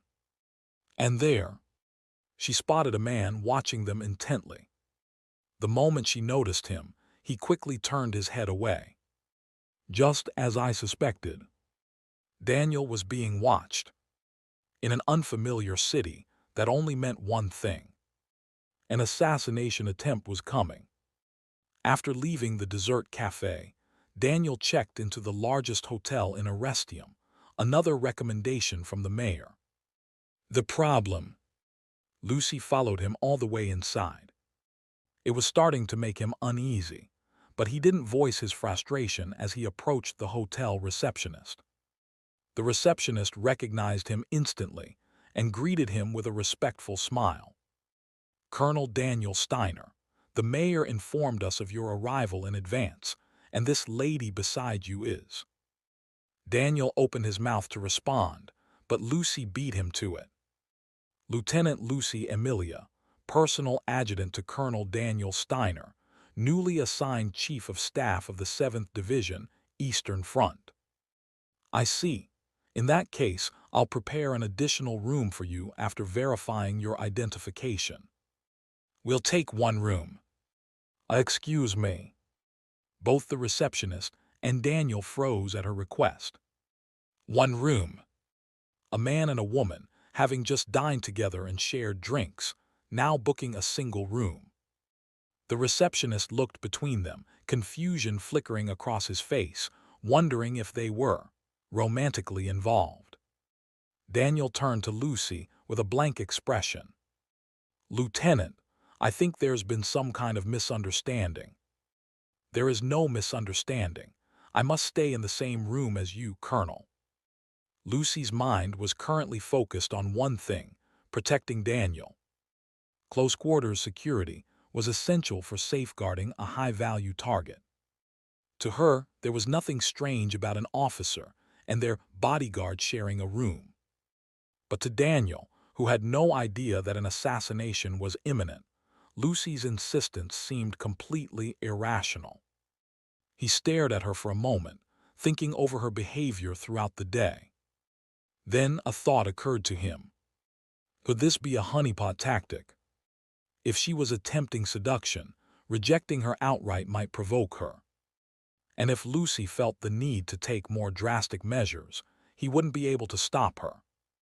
Declining is probably a bad idea. Daniel sighed and ran a hand down his face. "I suppose if you insist." Turning back to the receptionist, he forced an awkward smile. "I guess I'll be sharing a room with my adjutant tonight. Please arrange it accordingly. The Wolf has entered Lamp Hotel, and he's with a woman, looks like a lover." Sitting on a bench just outside the hotel entrance, Bilbossel pretended to read a newspaper as he murmured into his radio transmitter. As soon as he released the transmission button, a reply came through. "Confirmed. The operation will proceed tomorrow. Stay put and don't act recklessly." Bilbossel scoffed. Wait until tomorrow to kill an unarmed man? Are they serious? To him, that was nothing but cowardly nonsense. Bunch of pathetic, spineless bastards. Daniel Steiner isn't dying tomorrow, he's dying tonight. This wasn't just bravado. Among Allied intelligence operatives, Bilbossel was a specialist in assassination. He had personally eliminated over 100 targets, including enhanced individuals with accelerated neural reflexes. Because of that, he saw himself as the second-best assassin in the Allied intelligence network. The only agent he considered superior was the legendary operative known as Red Silk, a ghost whose true identity remained unknown. And the only reason Bilbossel acknowledged Red Silk was simple. That agent had a higher kill count than he did. To Bilbossel, every other agent was nothing but unfinished trash. No matter how powerful they thought they were, without real battlefield experience, they were worthless. Even those who called themselves strong. In the end, they all begged for their lives when they faced him. Daniel Steiner would be no different. Bilbossel let out a low, chilling laugh as he reached inside his coat, pulling out a dagger. The polished blade reflected his ghastly, corpse-like complexion. And that woman by his side wasn't bad-looking either. He ran his tongue over his lips, wetting them slightly. "I wonder what kind of sound she'll make before she dies." Sliding the dagger back into his coat, Bilbossel chuckled under his breath and began walking toward the hotel entrance. Tonight he was going on a hunt.